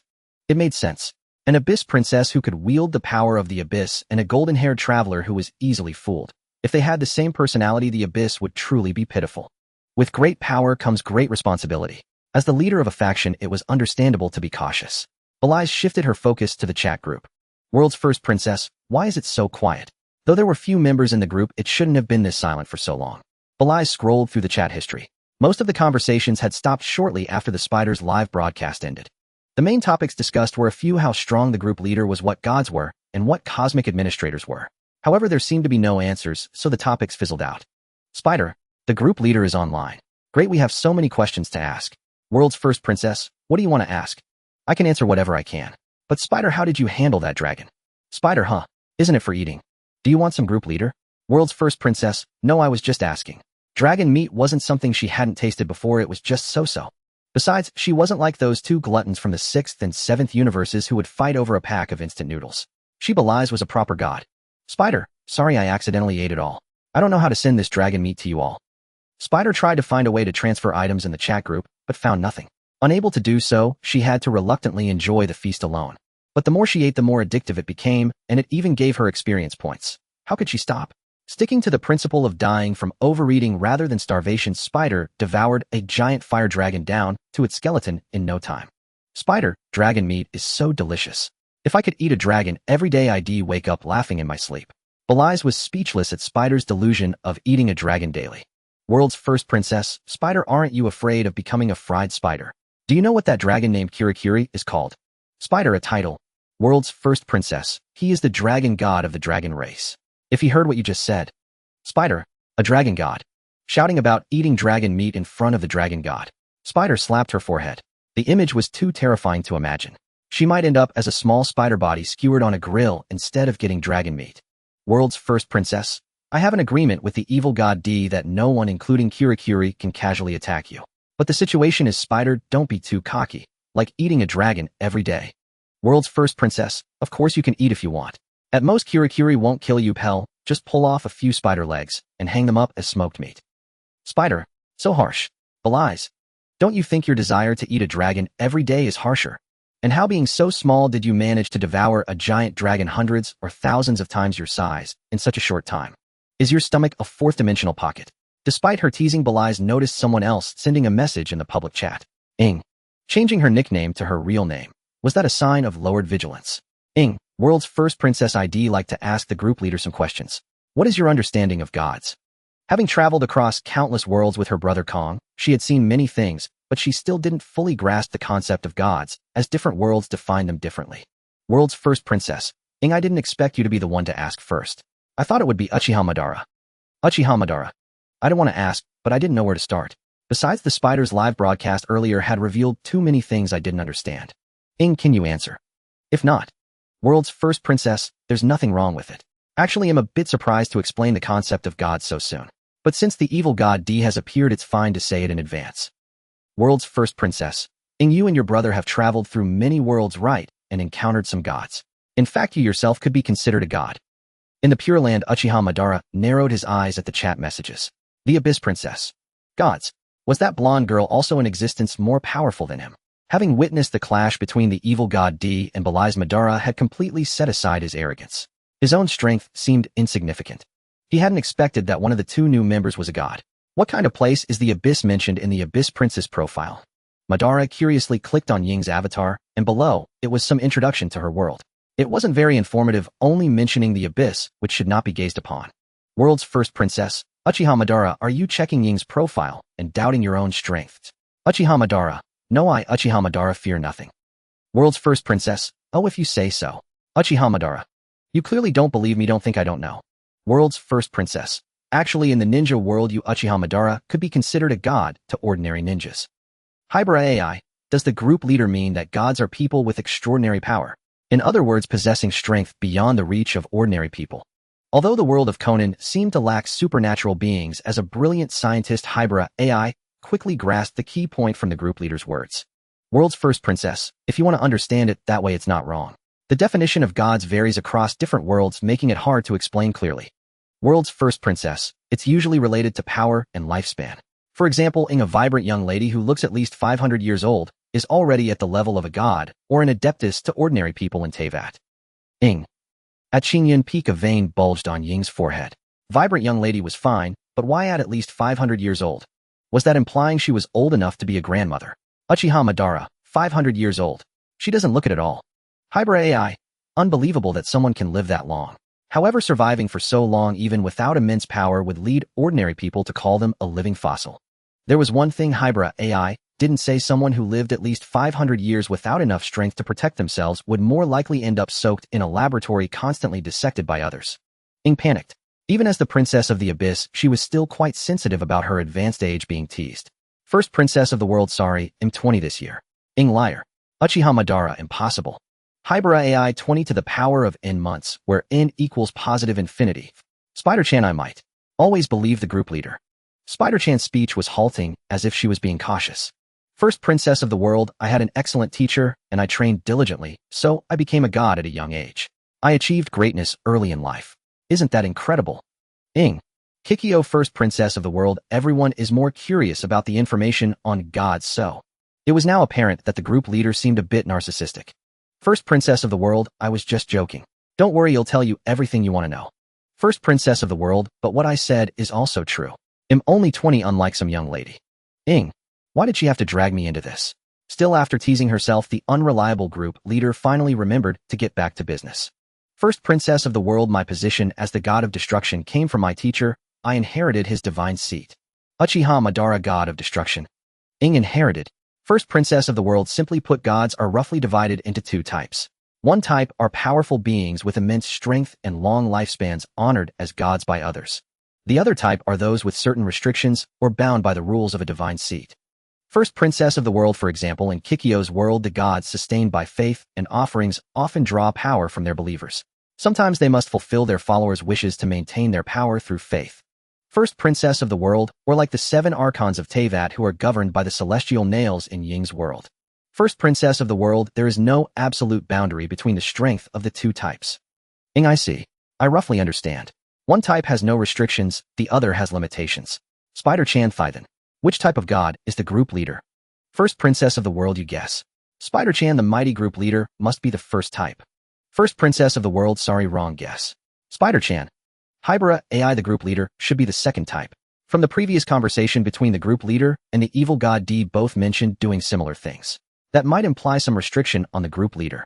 Adding that Belly's just said her divine seat was inherited, the answer was easy to deduce. First princess of the world, that's right. I'm about to go to work now. Do you want to watch a live stream? Spider-chan, I'm very curious about the group leader's work. First princess of the world, Spider-chan, can you not use that strange verbal tick? My work. Actually, Ying might have guessed it. Ying probably, but I'm not sure. Combining the dialogue between the group leader Bellies and the evil god D. The universe cleansing? Then thinking of the heavenly principle sustainer to say she had no inkling at all would be impossible. However, her mood was now very complicated. Ding. The first princess of the world has started a live stream. The sound of a ding snapped Ding back to her thoughts. First princess of the world, hello, can you see me? My dear group members. In the live stream, Bellies waved to everyone. Uchiha Madara, a group leader, you change clothes. The first thing Uchiha Madara noticed was the group leader's attire. Uchiha Madara absolutely did not consider himself a lecher. It was just that Bliss' earlier comment, if my clothes don't tear I can defeat him, was deeply etched in his memory. It wasn't a casual dress, but a white short-sleeved top with striped collars paired with a skirt-like robe. Belly smiled as she greeted the group members, yet one could faintly sense a solemn atmosphere about her. First princess of the world, right for work, one must wear formal attire. Bellies patted the pharaoh-style collar of her outfit.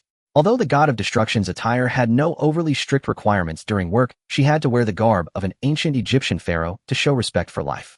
Spider-Chan, the difference is huge. You don't look weak at all, you look very cool. Her waist-length snow-white hair paired with a white patterned pharaoh-style, short-sleeved robe carried a hint of sanctity, without lacking beauty. First princess of the world, Spider-Chan, was I really that weak before? Spider-Chan, oh no, absolutely not. Spider-Chan's cautious words left Bellies, who was watching the public chat, feeling quite speechless. Was she really that scary? Uchiha Madara, first princess of the world group leader, where are you now? Everything around looks pitch black. First princess of the world, this is the universe, the boundless universe. Mr. Madara doesn't quite understand, does he? Spider-Chan, the universe.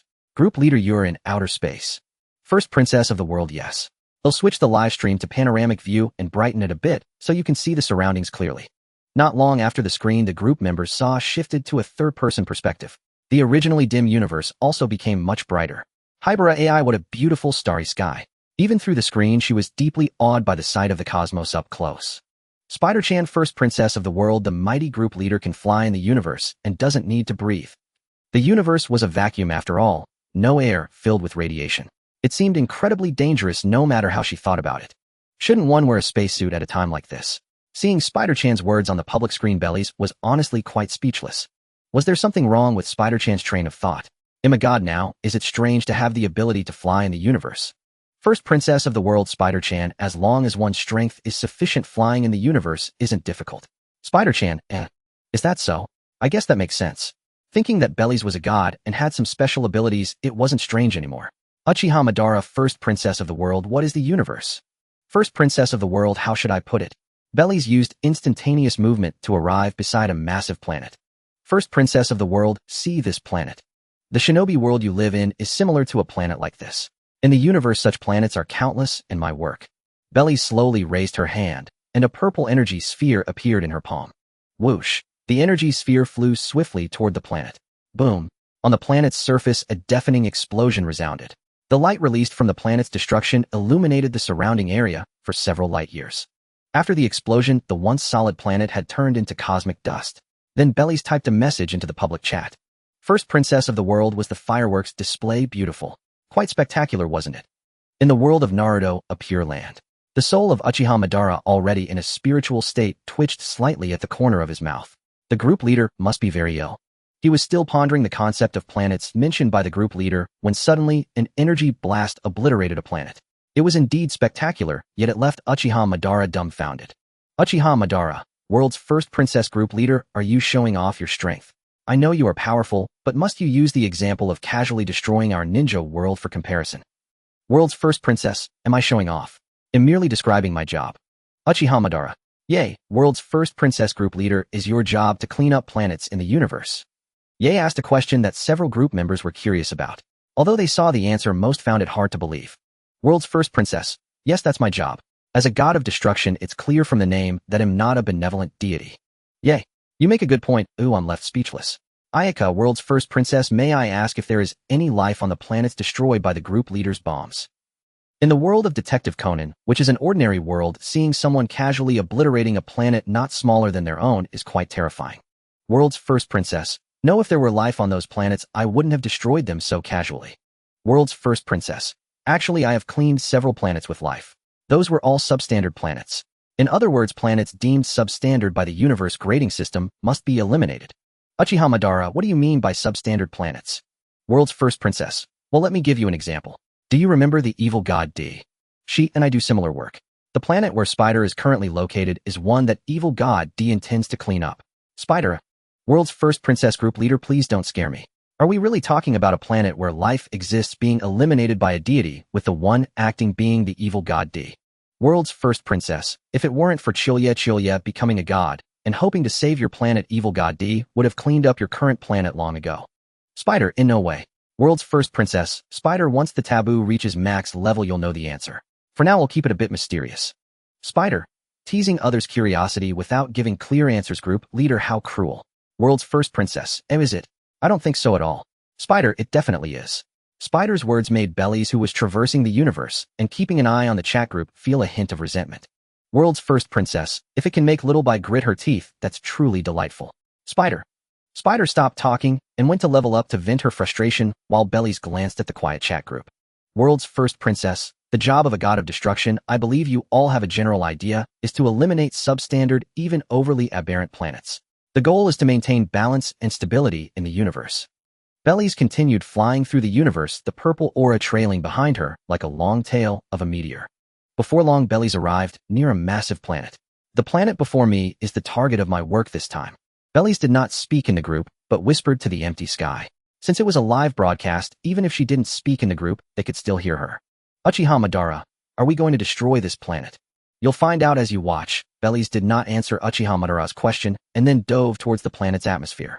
Bellies descended at a rapid speed like a meteor falling from outer space, ripping, casually tearing a gap in the protective atmosphere of the planet. Without the barrier of the atmosphere, Bellies landed on the surface in just a few minutes. She did this to accommodate the sensory experiences of the group members, allowing them to broaden their horizons. Otherwise, if she fell to the surface, it would only take an instant. A primitive and bizarre jungle, no wonder those things grow here. Bellies gazed at the patches of green and purple foliage. Logically, there should be a fair amount of life in a primeval forest, and this planet meets the conditions for life. Yet the vast sea of trees before her was eerily silent. It seemed vibrant yet was filled with a strange atmosphere.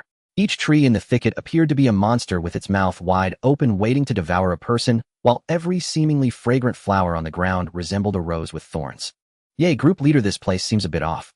Uchiha Madara, it resembles the tree realm of Hashirama's Descent. Spider, the forest is beautiful, I love it. You guys are too sensitive, I find it very harmonious.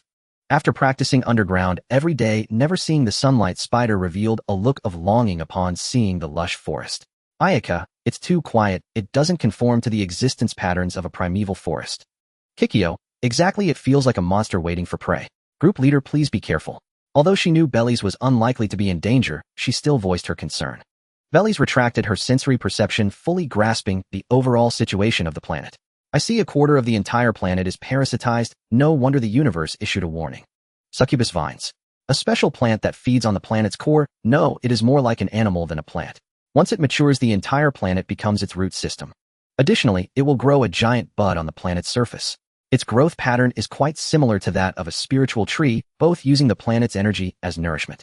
However, compared to the simplicity of the spiritual tree, the succubus vines resemble a corrupted version of the spiritual tree.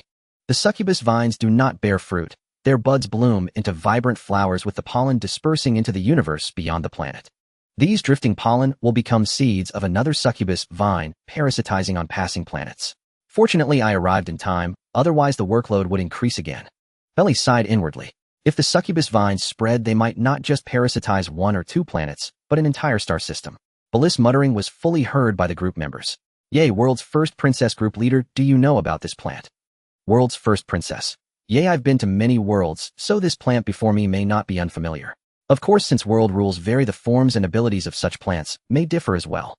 World's first princess, ahem, yay, do you know what the greatest enemy of a magical girl is? Yay, magical girl enemy. By now, having arrived at the solitary cloud pavilion, sitting atop towering mountains, and feeling the sea breeze, Ye found it hard to keep up with Belliss' train of thought. Spider, I know. If we talk about the greatest enemy of a magical girl, it must be something that can make a magical girl blush with embarrassment. I don't know anything. Ayaka, Ye, world's first princess. I thought the answer would be from Ye, but it was snatched by Spider. Speaking of which, what strange things did evil god D stuff into Spider's head? Could it be the evil god's own memories? Ahem, Spider, you really know a lot. Not at all compared to you, the all-knowing and all-powerful group leader. I still have much to learn. Was that a compliment? And you've even learned to talk back? Fine, never mind, time to get down to business. A plant like the succubus vine shouldn't exist. It can turn a vibrant planet into a dead star in a relatively short time, just like those planets I destroyed before. My goal this time is to eradicate it. Group leader, don't you need to be more careful? It looks like fog is rolling in. Watching the group leader still explaining things to the members Hybra AI couldn't help but feel a bit worried. In the live stream, the red mist dispersing through the air felt distinctly ominous. Bellies shifted her gaze from the chat group, looking at the strange red mist drifting in from all directions. She spoke calmly. This red mist can induce hallucinations in living beings that enter it. It usually affects the 5 senses, and the type of hallucination is often tied to desire. Bellies continued deeper into the forest, her pace unhurried as she occasionally educated the group members. Additionally, the succubus vine has another method of attack, its primary one. It extends vines from surrounding plants or the soil. Leaping lightly, Bellies dodged an attack from behind. A green vine passed through the spot where Bellies had just stood, hovered in the air for a moment, then wrapped around another tree. The vine coiled around the tree was neither sharp nor thorny, but it possessed immense toughness. Another vine launched a surprise attack from the right. Bellies reached out and caught it instantly. She looked down at the plant in her hand, feeling a slight burning sensation from her right grip. Bellies paid it no mind and continued explaining, aside from the illusions I just mentioned, the succubus vine attacks with vines that strike from nowhere. They release special substances that alter certain hormones within living beings. Just then, as if enraged, dozens of pale green vines surged from all directions. So persistent, Bellies released the vine she held. But the moment she let go, the green vine, as if it had eyes, didn't retreat. Instead, it quickly coiled around her arms several times. So determined, the moment her right hand was caught, the other vines accelerated instantly.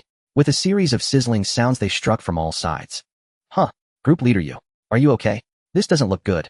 Spider covered her eyes. Strange. Are these plants really that strong? From the live stream, the tough green plants seemed formidable to her, but for a being powerful enough to destroy a planet at will, could such flora really ensnare them? Found it, the main body is over there. Purple destructive energy rose around her body. If a dignified god of destruction were to stumble here, it would be utterly laughable. Enough, this ends here. The purple destructive force obliterated the chaotic vines around her. As the purple destructive energy spread, the once lush green vines withered at a visible rate. In mere moments, the surrounding vines crumbled into fragments and fell to the ground. Looks like I need to clean my clothes. Belly sniffed lightly, catching the peculiar scent on her attire. Then, glancing at her arms and sleeves, she swept a wave of destructive energy over them. Her slightly disheveled garments were instantly refreshed and spotless. As expected, the increase of these things is man-made. It's connected to the spirit tree. In this universe, only one person could have done this. But I haven't fully mastered the authority of the Realm King God, so I can't locate that guy's position. Huh, group leader, you really? No way, no way. What? Diverting part of her consciousness to the chat group, Bellies was a bit slow on the uptake. It's just, for some reason, thinking about Bliss' recent actions made her mind go blank. It won't affect me. After all, I am a deity. If I couldn't even immunize myself against a little toxin from a plant on a planet under my management, wouldn't that be too degrading? By the way, what does that stuff taste like? At Guyonstone Forest, while listening to Injiao's report, Lumen was distracted. She subconsciously typed that question into the public chat only to regret it instantly. Messages in the public chat couldn't be retracted. Great, now she was mortified. Lumen, curious are you? As for the taste, take a guess. Your Highness, your Highness. What is it? Lumen's heart raced as if she'd been caught red-handed reading something inappropriate. Despite that, her face remained perfectly calm. As a leader, she naturally couldn't let her subordinates see her thoughts. Lumen cast a faint glance at Inju behind her. He immediately felt the pressure and spoke respectfully. About the plan in Liyue, what should we do? Don't bother. Lumen jumped down from the stone pillar, landing near Inju. Since we've learned that Morik's deal with the Fatui involves the Gnosis, there's no need for a large-scale operation. Does he think shifting all the blame to Snezhnaya will escape the heavenly principle's wrath? And Ojal? When the deal is done and the ink is dry, Morix will have no way back. Will you go to war with Morix? Inju probed. We want Ojal. If he wants to protect Liyue, he'll have to give him to us. Of course, that's on the condition that we have leverage to threaten Liyue and the qualifications to negotiate with him. But your Highness, your previous plan was different. Can I cancel it? No, it's just that I think revealing the abyss openly is a bit risky. Setting aside Morix, I trust that your Highness wouldn't fight an unprepared battle. But if the one in the sky awakens and your blood relative hasn't regained their strength, I'm worried. Inju trailed off. If it won't wake, we still have time. Lumen's gaze turned cold. Inju, I have a task for you. Lumen turned back and said, investigate the location of the Golden Wolf Lord. That alchemical beast is being wasted out in the wild. Yes, I shall follow your orders. Inju opened an abyss portal and slowly stepped backward into it. Traveling through the dense primeval jungle, Bellies moved much faster than before, a faint purple energy enveloping her body. The closer she got to the core, the more frequent the vine attacks became. Yet the vines that struck from all directions withered instantly upon touching the purple energy around Bellies, turning to ashes. Sensing danger, trying desperately to stop me.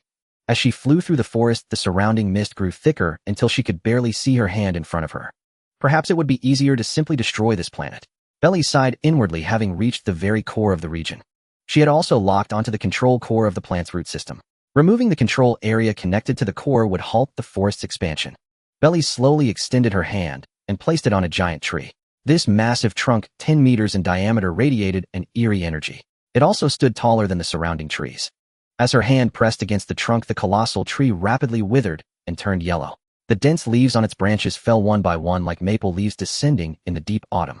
50 kilometers underground. Without locking onto the core, it would be impossible to seize the main control area that could move throughout the entire forest. The main control area was incredibly small, no larger than a palm-sized fruit. Bellies, who had been searching with closed eyes, suddenly opened them, a purple gleam shining in her gaze. At that moment, the entire forest erupted into chaos. It seemed to be making a final desperate stand. Strange vines slithered through every crevice from all directions, targeting Belli's location. However, before the vines could strike, a purple spiked fruit flew out from the earth and landed silently in Belli's palm. The moment the fruit entered her palm, the vine's assault ceased completely, as if the scene had frozen. Then the vines that had not yet reached Belli's rapidly withered and vanished before her eyes. In less than half a minute, the once boundless primeval forest was no more, leaving not even a trace behind. Now Belly stood in a barren, dust-choked yellow earth region that stretched endlessly. The vitality of this area had been entirely absorbed by the fruit. If one looked at the planet from its periphery, a quarter of it had turned yellow-brown. Bellies examined the purplish fruit in her hand, which was spiky and somewhat resembled a tomato. A faint, peculiar fragrance emanated from it. In the chat group, members saw the scene of Bellies holding the fruit and the entire jungle vanishing. Even without thinking, it was clear that this tiny object was the root cause of the bizarre forest. Spider, it looks so eerie. Can it be eaten? Spider's words left Belly speechless. You call it eerie and still ask if it's edible. World's first princess, if you don't want to end up not recognizing yourself, it's best not to eat it. Spider, so it can be eaten. Spider, who was leveling up, licked her lips, a look of longing on her face. World's first princess, eating it would affect your personality, as this fruit is related to certain desires. World's first princess, for example, if you later become human and accidentally eat such a fruit, you might end up as the protagonist of a lewd story the next day, and the female lead at that. Spider.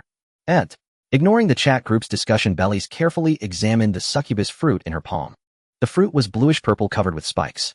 The patterns around the spikes interconnected, subtly forming a special design. As for what it was, Bellies didn't want to explain, lest certain drivers in the group catch wind of it. But what else could be related to tentacles and special desires?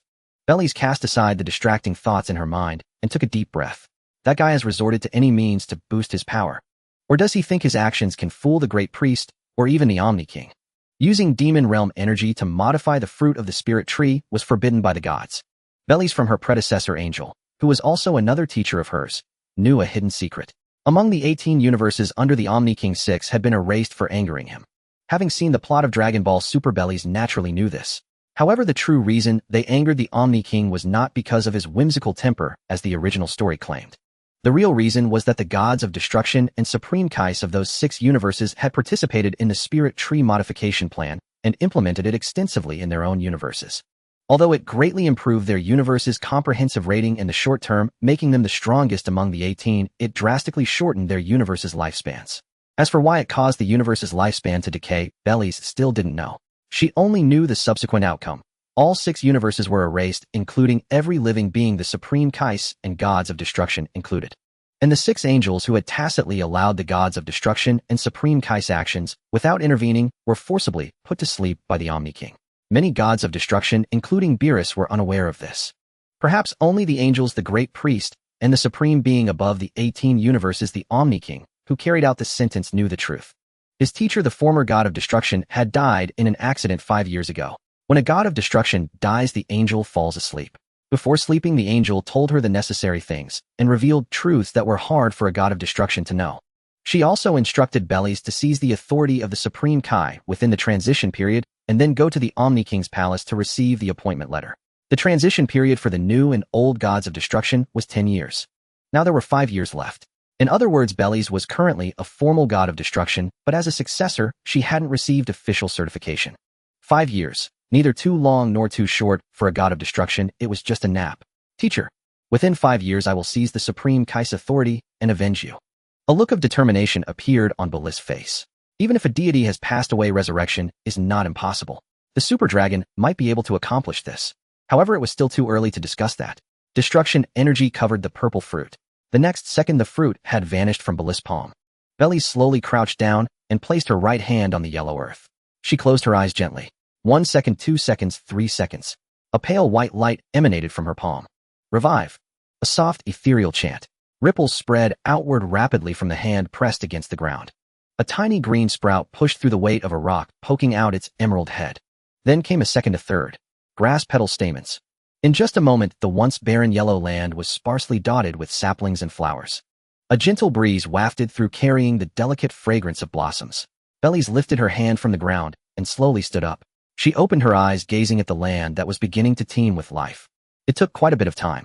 My control over creation power is probably just a little stronger than Shin, the Supreme Kai of the 7th universe, barely reaching the Supreme Kai level. The planet had regained its vitality, and the universe's red warning line for this planet had disappeared. A mid-level planet with a maximum combat power of less than 10000. Sensing several decent energy signatures on the planet, Bellies murmured. While compared to those gods of destruction who casually destroy planets and galaxies, she was diligent and dutiful in her work. After completing the mission, Bellies prepared to return to the realm of the gods of destruction. A beeping sound came from her communicator. Frowning, she took it out. As soon as she opened the communicator, a green holographic screen displayed the image of a large ox-like face. The ox face looked anxious, as if there was something urgent to report. The connection was established, and the ox face's voice came through urgently. Lord God of Destruction.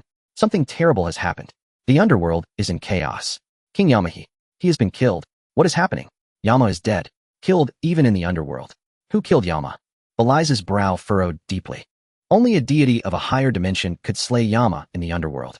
An ordinary person, even a powerful deceased one, could never accomplish this, and would instead be suppressed.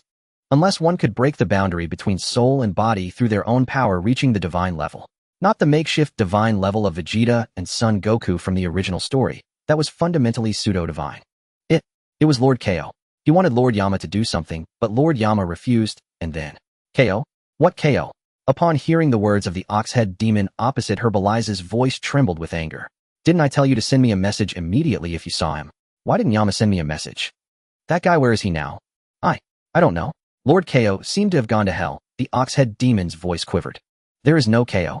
That wretch does not deserve the title of Ko. Bellies suppressed her fury. Go gather the horse-faced demon and the others. Maintain order in the underworld, and heaven especially guard the entrance to hell. Do not let any souls escape. I will personally handle matters in hell later. Yes. Your subordinate understands. By the way, Bellies pondered for a moment and instructed the ox-head demon. If you truly lack manpower, have those idle souls in heaven who do nothing but laze about come out and work. I will give each of them a spirit tree fruit afterward. Understood. The communicator's screen faded. Bellies took a deep breath. What was destined had finally arrived. But did Yama not even have time to send me a message?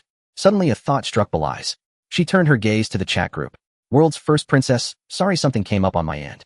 Let's end the live stream here. Komoko, group leader, feel free to attend to your matters. You can do the live stream whenever you have time. Komoko's speech was somewhat faltering. Especially the scene from the live stream just now. The sight of the group leader's anger had truly frightened her. It was the first time she had seen the group leader so furious. Shortly after Komoko's words faded, Bellies' avatar showed as offline. Komoko, phew, finally gone. Komoko, did you all feel how terrifying the group leader was just now? Kikyo, indeed. The group leader's demeanor showed extreme anger. AI Hybra. It might be related to that so-called KO.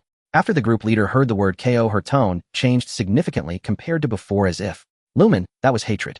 The group leader definitely has some connection with that KO, and something happened that made her incredibly furious.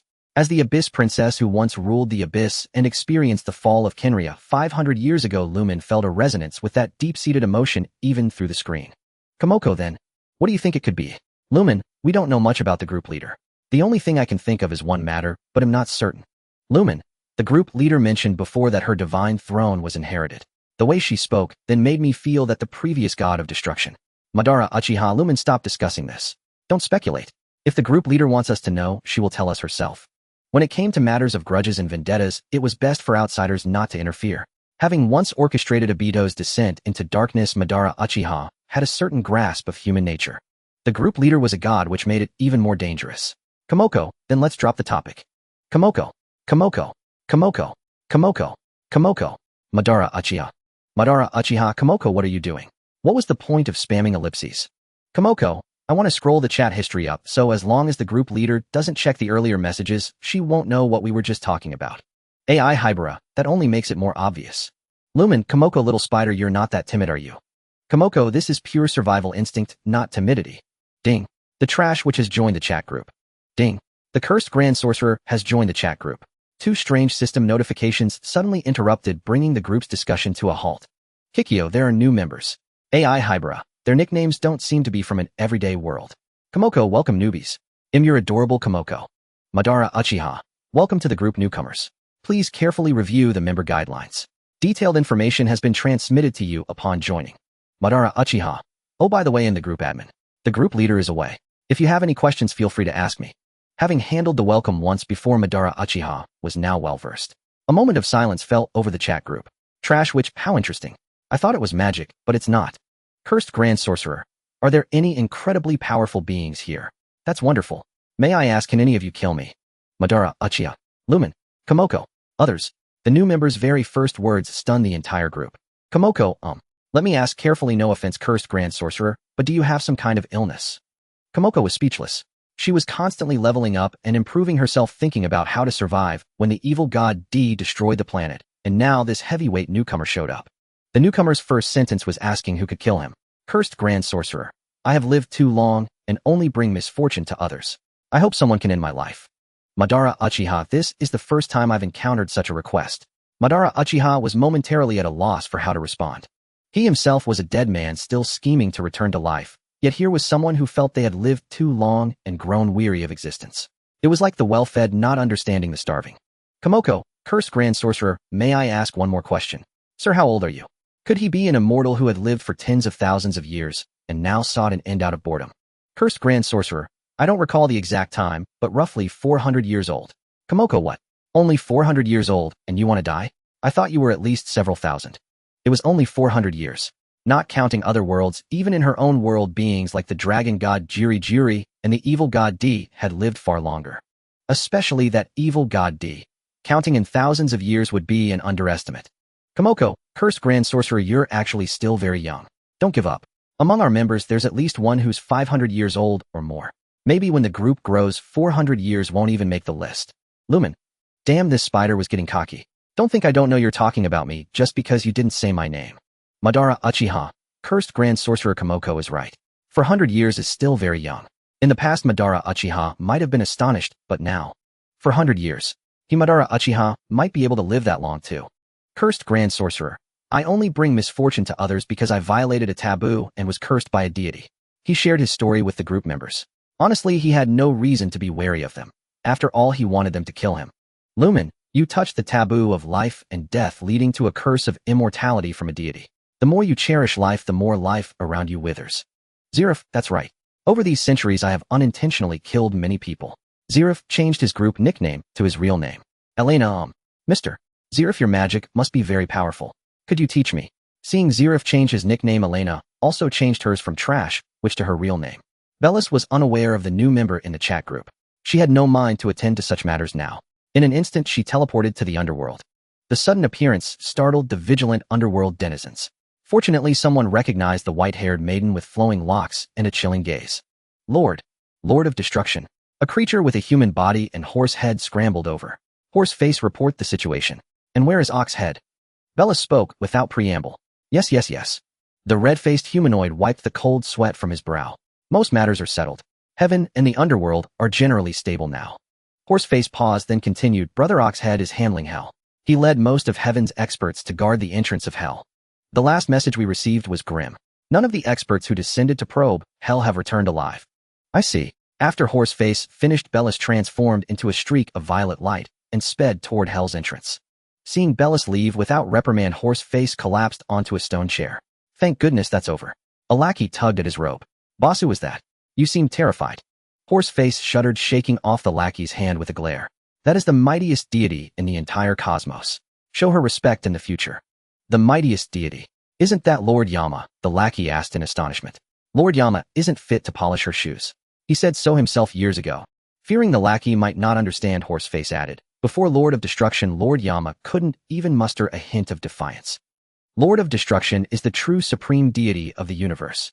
Near the entrance of hell, a burly man with a fierce face and bull horns stared intently at the gateway, wary of anything that might emerge. Beside him stood dozens of beings of various races, each with halos above their heads. How goes it? A violet light landed near Ox's head, startling him as her voice reached him. A lord. Recognizing the delicate white-haired maiden, Ox's head quickly bowed. Spare the formalities. Any anomalies? We sent several squads in, but none have returned. Ox's head spoke gravely. You've worked hard. If they still live, I will bring them all back. Death in a soul state was irreversible beyond even the Dragon Ball's power. Bellis transformed into a streak of light and plunged into the bottomless black abyss like a chasm.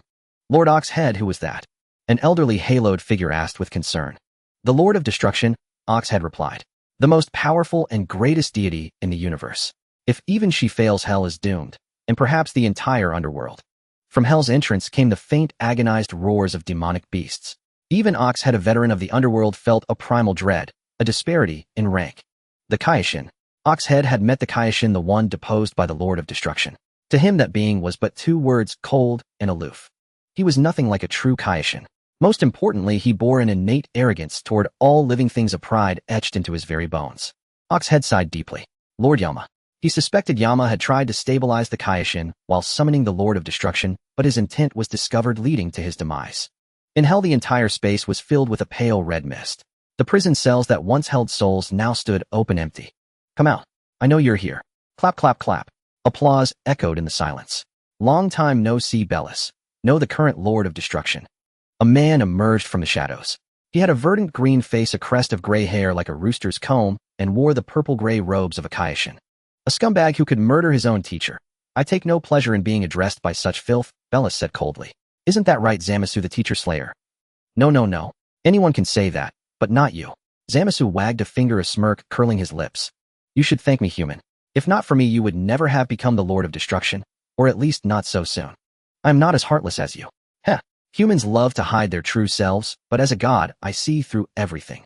Zamasu spoke with utter confidence. You and I are alike. You disapproved of teacher Gawasa's ways, didn't you? Even if Gawasu-senpai displeased you, that was no reason to kill him. Bellis did not deny Zamasu's point. As a Kaioshin, Gawasu was frankly too timid, always observing, never acting. What could observation alone achieve? Shouldn't a Kaioshin guide to some extent? After all, doing nothing while the Omni King erases universes would never foster a single strong being. The Kaioshin of Universe 7A Shin, though flawed, was truly diligent. So she disagreed with Gawasa's approach. Of course, she was no Kaioshin, merely a candidate Lord of Destruction at the time, unable to interfere with Gawasa's personal conduct. What's wrong? I am correcting teacher Gawasa's errors, restoring order to the universe. Zamasu grew displeased at Bellis's denial. Zamasu studied Bellis for a moment, his tone leisurely. A Kaioshin should guide the universe to some extent, not be a mere bystander. Wasn't that your teaching? Everything I did was in accordance with your will. Zamasu's lips curved into a smile. I have nothing to say to you. Bellis's face was icy. What, no retort? Zamasu suddenly laughed. In truth, you've always wanted to kill me, haven't you? You harbored murderous intent the very first time we met. But you've always held back, burdened by some concern. Zamasu snapped his fingers. Perhaps you foresaw this day, which is why you felt that urge at our first encounter. If so, everything fell into place. Yet after that first meeting, such intent never surfaced again. Lord of Destruction, can you tell me why? Because back then you were not yet beyond redemption. Bellis fell silent for a moment before speaking. But later I realized I was wrong. When she first met Zamasu, he was still a gentleman, humble, composed, and to be honest, not unpleasant to behold. His obsession had not yet hardened into the unyielding dogma it would become. He could still listen, to reason, to counsel, to truth. Had Zamasu shed even part of that fanatical rigidity from the original timeline, he would have been a worthy god of destruction's counterpart, a fitting supreme Kai. At least for Bellis, such a supreme Kai would have been far preferable to Gawasu. The god of destruction and the supreme Kai are bound by life itself, a covenant ordained by the Grand Priest and the Omni King. Though reluctant, Bellis possessed neither the power nor the authority to defy it. Thus, she chose pragmatism better to bind her fate with a supreme Kai of formidable strength and extraordinary talent than with one of feeble capability. When Gawasu and Rumshi stepped down, she and Zamasu would ascend. She as the new god of destruction, he as the new supreme Kai. After meeting Zamasu, Bellies hesitated, long and deeply, before finally abandoning her plan to kill him. Whether she could succeed remained uncertain. More pressing was the question of accountability. How would she explain such an act to her master, the god of destruction Rumshi, and to the venerable Gaosu? She knew full well she could not conceal Zamasu's death from a supreme Kai, a god of destruction, and an angel alike. Was she truly prepared to act on nothing more tangible than a nebulous, unverifiable vision that Zamasu would one day slay his own mentor Gao? Yes, angels could observe parallel worlds. Yet a far graver issue loomed. Bellies herself was no ordinary being. Her origins were ambiguous. What if in peering across those infinite realms the angels found no trace of her at all? One or two absences might be dismissed as anomalies, but what if every single parallel world held no record of her existence? How then would she justify her very being? In the end, Bellies relinquished the thought of killing Zamasu, and turned instead toward reshaping his obsessive nature. Perhaps history's inertia is simply too powerful to resist. During her cultivation, Bellies unexpectedly discovered she could learn the supreme Kai's power of creation. And astonishingly, it harmonized flawlessly with her own destructive energy. The angel Kusu revealed to her that mastery of both creation and destruction rendered the traditional life bond between Supreme Kai and God of Destruction unnecessary.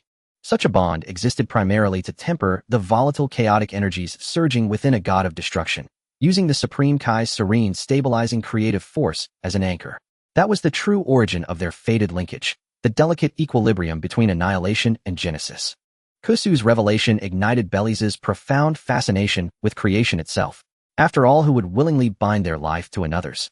Driven by this resolve, she devoted years to its study, and gradually attained a meaningful understanding of its principles.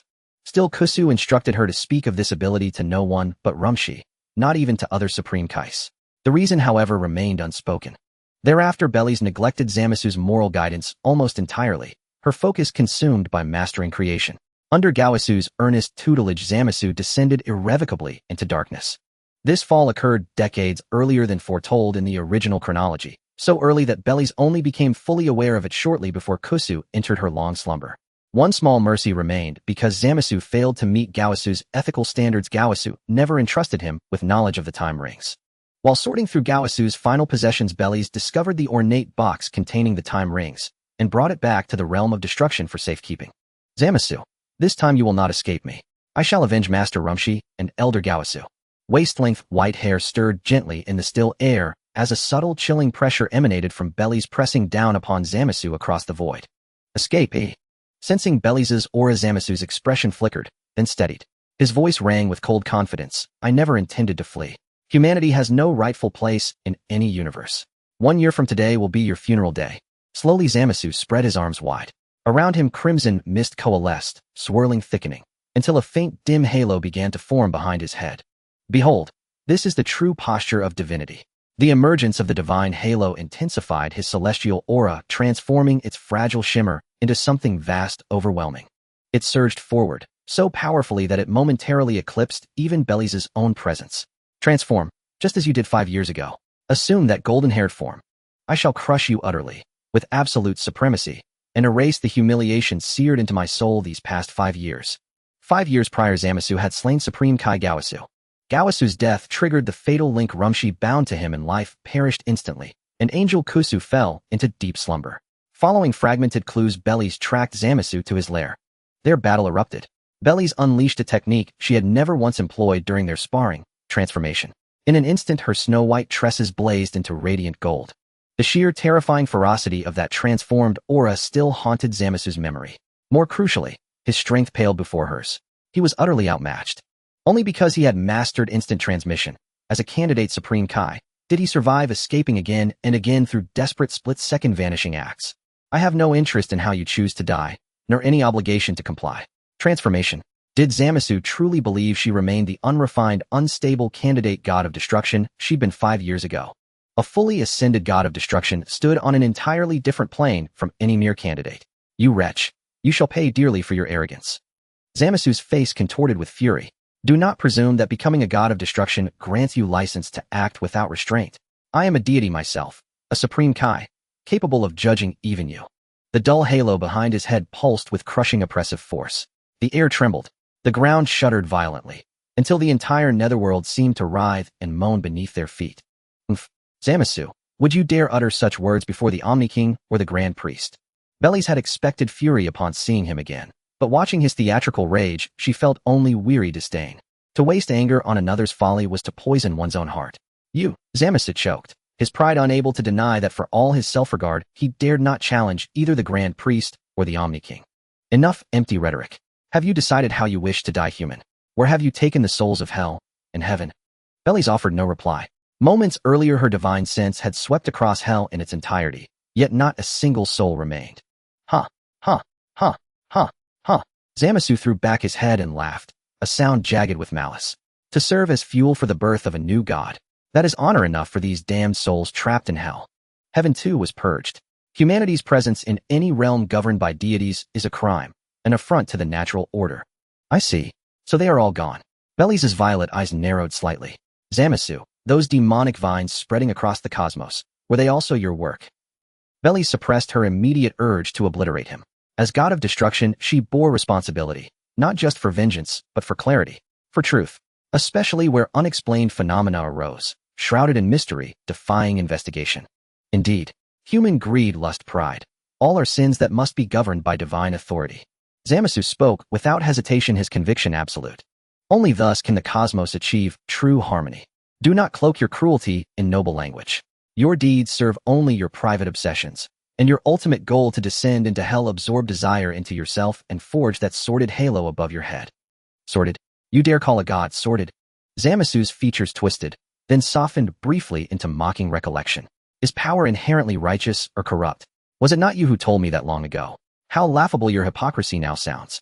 Dark crimson light flared around him as he clenched his fists, savoring the immense, sublime force coursing through his veins. I am divine. Even gazing into the abyss, my power remains sacred and pure. Perhaps I should never have spoken those words to you in the first place. Belly said nothing more.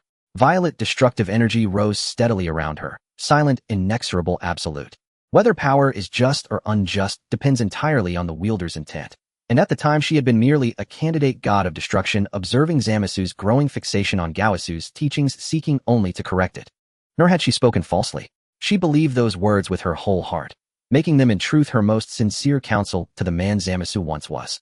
Your notion of justice holds no interest for me. I stand here today not as god of destruction, but as a disciple. My sole purpose is to slay the traitor who murdered his master and defiled his lineage. Belly spoke calmly. Revenge? How pathetically human. Zamasu sneered. To seek vengeance against a god, in the name of humanity, that is the height of hubris. Zamasu's unleashed energy bled outward, through the gates of hell, seeping silently across the underworld, staining the realm with creeping shadow. Very well, I grant you permission. The mercy of a god allows you this futile act of retribution. Gee. Before Zamasu could finish speaking, the scent of blood reached his nostrils. A sharp pain shot through his arm. Clutching his severed right arm, Zamasu retreated swiftly, his eyes bloodshot. Damn it. Purple blood gushed from the fresh wound where his right arm had been. Sorry, my hand slipped. With a casual flick, a golden energy sphere shot out, striking Zamasu's half arm that lay on the ground, still oozing blood. After an explosion, Zamasu's severed right hand vanished completely. Bastard, how dare you harm a god's body? Unforgivable. His left palm transformed into a blade, a sword of light, formed from violet red energy. Zamasu charged forth in fury. With such a temperament, no wonder Lord Gawasu deemed you unworthy. Taking a light step back 2 paces, Bellis pivoted on her toes and flipped, landing behind Zamasu. Seeing this, Zamasu's palm blade grew longer and thicker. With a sharp glare, Zamasu swung his hand blade, sweeping it horizontally toward Bellis behind him. Bellis slowly raised her right hand. With a slight squeeze, the chilling laser-like red blade was effortlessly caught in Bellis's palm. Is this all you've got? Having devoured all the souls of hell, you can't even make me take you seriously. You're even weaker than 5 years ago. Bastard, that's not for you to say. A wisp of green smoke rose from Zamasu's severed right arm.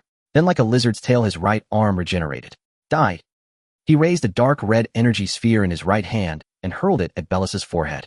Rabbit Needle. Her snow-white hair gently lifted, and in an instant the silky strands turned sharp. Tens of thousands of flying needles pierced Zamasu's body. Ow! The energy sphere in Zamasu's right hand dissipated, and his entire body became like a hedgehog covered in white quills. You? Zamasu retreated quickly. Seeing him fall back, Bellis did not pursue, her expression as indifferent as a cat toying with a mouse. So God, are you afraid too? Damn it, unforgivable. To wound me, the supreme deity, again and again. Zamasu used his divine power to shatter the hair-formed spikes embedded throughout his body. He slowly spread his arms. Human, don't get too cocky. In an instant, hell was filled with crimson specks of light, following Zamasu's slow arm movements. Blades of Judgment. The crimson specks transformed into countless blades raining down. Boom, boom, boom, boom. Countless blades struck the ground, and the entire hell echoed with dense explosions. Ha ha ha ha ha. Die, all of you, die. Zamasu grinned widely. In my world, there is no place for humans. But in the next second, two circular discs emerged from the gaps between the falling blades of judgment. What's the point of such slow attacks? Watching the approaching Destructo discs, Zamasu sneered. Then the two flying discs multiplied. 2 became 4, 4 became 8. What? Zamasu's face showed shock. Damn, he had been tricked. Dozens of smaller golden discs now right in front of him spun rapidly, each like a razor-sharp blade. No, I can't let them cut me. Zamasu formed a violet red energy sphere in his palm and hurled it directly toward the Destructo discs. It's over, Zamasu. Before he could even understand where the voice came from. Chilla. He felt a sharp pain in his chest. Wah, PFF. A mouthful of purple blood spurted out. Zamasu's eyes were filled with disbelief. He struggled to look down at the pale hand piercing his chest. I told you when I was hunting you that I would personally tear out your heart. A cold voice rang out. A white-haired girl stood behind Zamasu, her gaze icy. She yanked hard. A filthy object stained with violet-blue blood was pulled from Zamasu's body. The girl slowly raised it to eye level. Staring at the still-beating, blood-dripping heart, her low voice carried a hint of dissatisfaction. What's so it's not black after all? You? Having lost his heart, Zamasu used all his strength to distance himself from Bellis. He clutched his chest, panting heavily. You bastard. Wah. Driven by extreme rage and severe injury, Zamasu spat out another mouthful of blood. Losing his heart was not fatal for Zamasu, who possessed a divine ring. Given time, he could fully recover. Angry, Bellis said indifferently, her palm holding the heart, clenched slightly. Z. The still-beating heart instantly turned into a pulp of flesh. As the heart-shattered, blood splattered, some even sticking to Bellis's snow-white hair. Bellis paid no mind, her violet eyes fixed on the grimacing Zamasu. Isn't this how you killed Gawasu? Human you. You deserve to die. Zamasu's eyes were bloodshot, his body trembling with rage. Watching the furious Zamasu, Bellis's voice remained calm. Back then I was too naive. If I had killed you outright, perhaps Master Rumshi wouldn't have died. Bellis, don't act like you've won. Hell is under my control. Ooh, I am the final player. Spitting out another mouthful of blood, Zamasu clasped his hands together. Whether it's the god of destruction or humans, you can all be buried with this universe's underworld. As Zamasu released his power, the ground and space of hell trembled violently. Not just hell, but heaven and the entire underworld became extremely unstable. Farewell. Trying to run. Bellis reached out, intending to erase Zamasu with her destruction power. It's useless. I calculated the release speed of your destruction power. My control over hell can briefly block its effect on me, buying enough time to escape. Destroy. Bellis said, nothing, activating destruction from a distance. Yet even as Zamasu teleported away, Bellis could not destroy him. I see. Using hell's instability to distort the surrounding space, preventing the destruction power from reaching him quickly. But does he really think he can escape? The purple destruction energy on Bellis's body quickly cleansed the blood from her palm and hair as the sticky feeling was unsettling. Zamasu, I've left a mark that someone of your level can't erase. As Bellis's voice faded, the trembling hell gradually stabilized. When the demonic tree of might appeared, I knew you'd come to the underworld someday. Only in the deepest depths of hell, filled with the marks of the wicked and desires, could you complete your transformation. In this game, I win, Zamasu. Bellis used instant transmission to leave hell. On a certain planet in the cosmos. Puff cough. Zamasu wiped the blood from the corner of his mouth, his eyes brimming with resentment. The ghastly wound on his chest had already healed. It took this much energy just to mend my injuries. Zamasu sensed his current ki, likely less than half of his prime. Bellis, I must say you have truly been my mentor and friend. When the outcome is uncertain, it's best to leave a retreat and prepare for failure. You were the one who reminded me of that. But you should not have been a lowly creature like a human. As a god, she felt it a pity that Bellis was merely an ordinary human. For many of Bellis' suggestions and words had often enlightened him, even as a divine being. When he was lost, Bellis had told him, the righteousness of power is not determined by power itself, but by its wielder. Those words had cleared the clouds from his vision and opened his mind. Humans should not exist. In my justice, humans are a blasphemy against the gods. Even you are no exception. Zamasu's eyes burned with madness.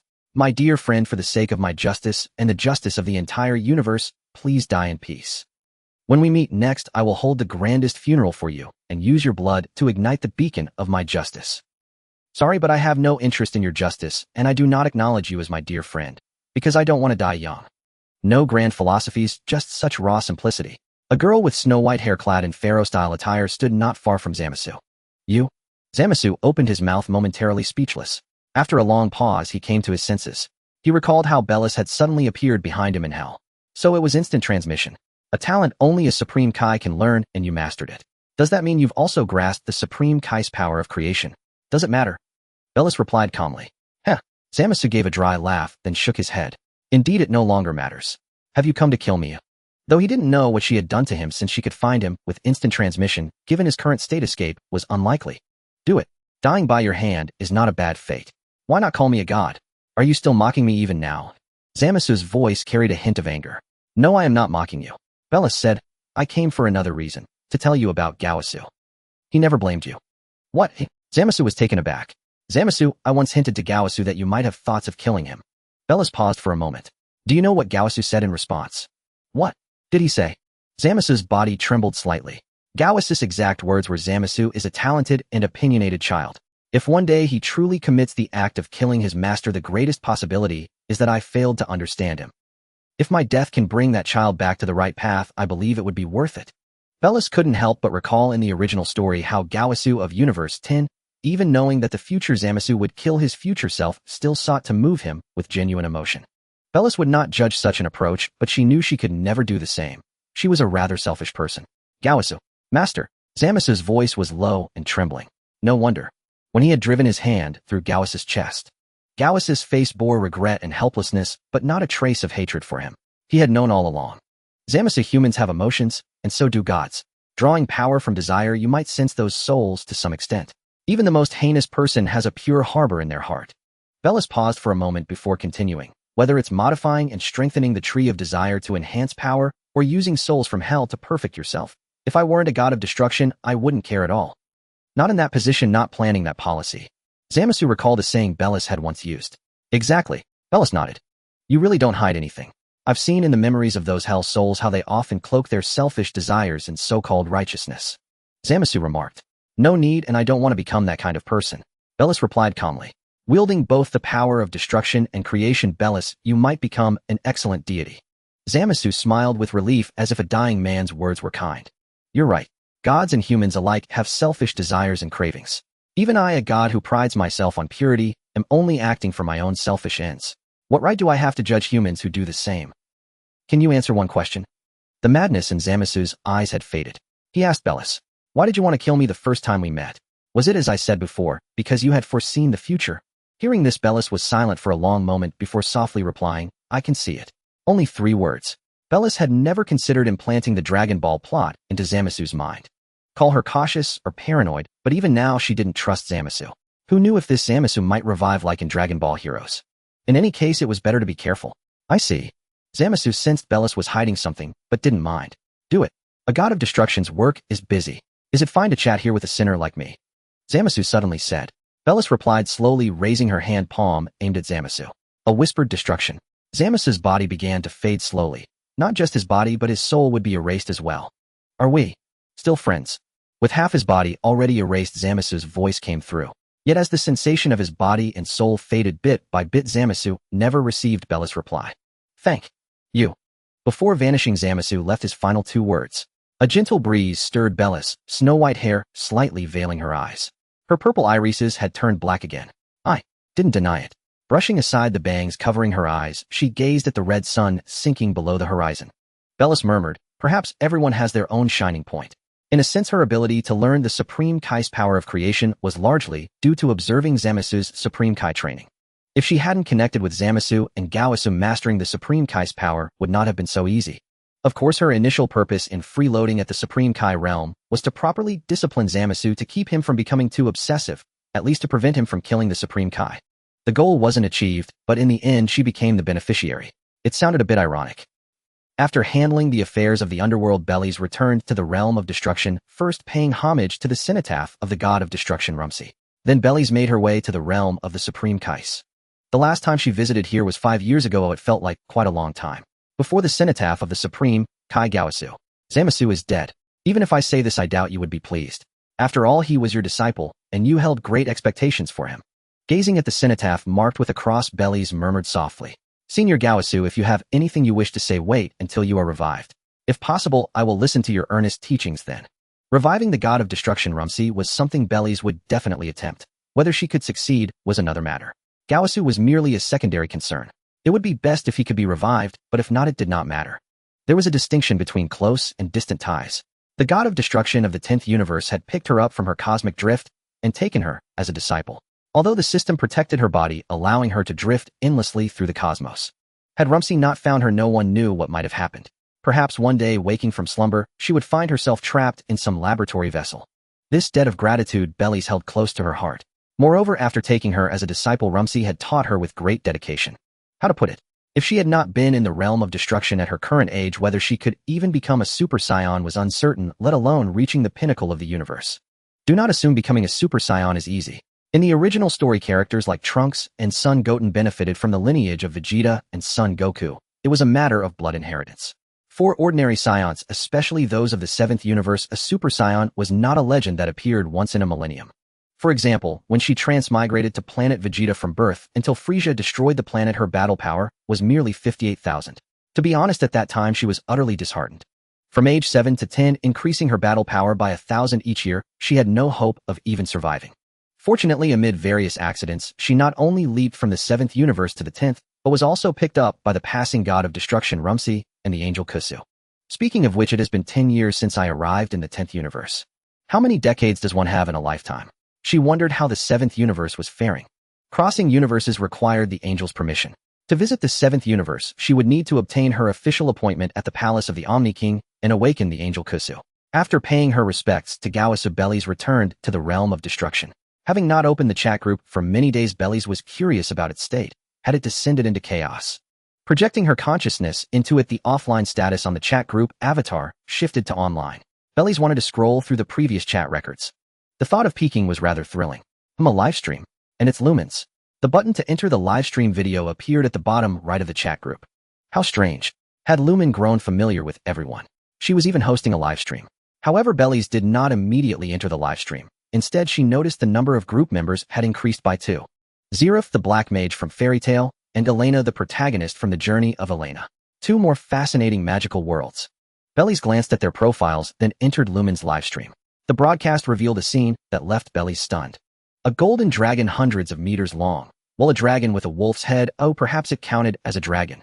This dragon wolf lay sprawled flat on the ground. Its once majestic wolf head was now battered beyond recognition.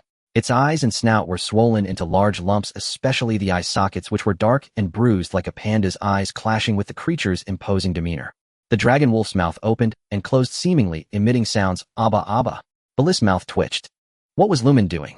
Had this creature offended her? The prone corpse-like being seemed to be called the Golden Wolf Lord. In the livestream, the Golden Wolf Lord stirred its massive body, attempting to lift its head.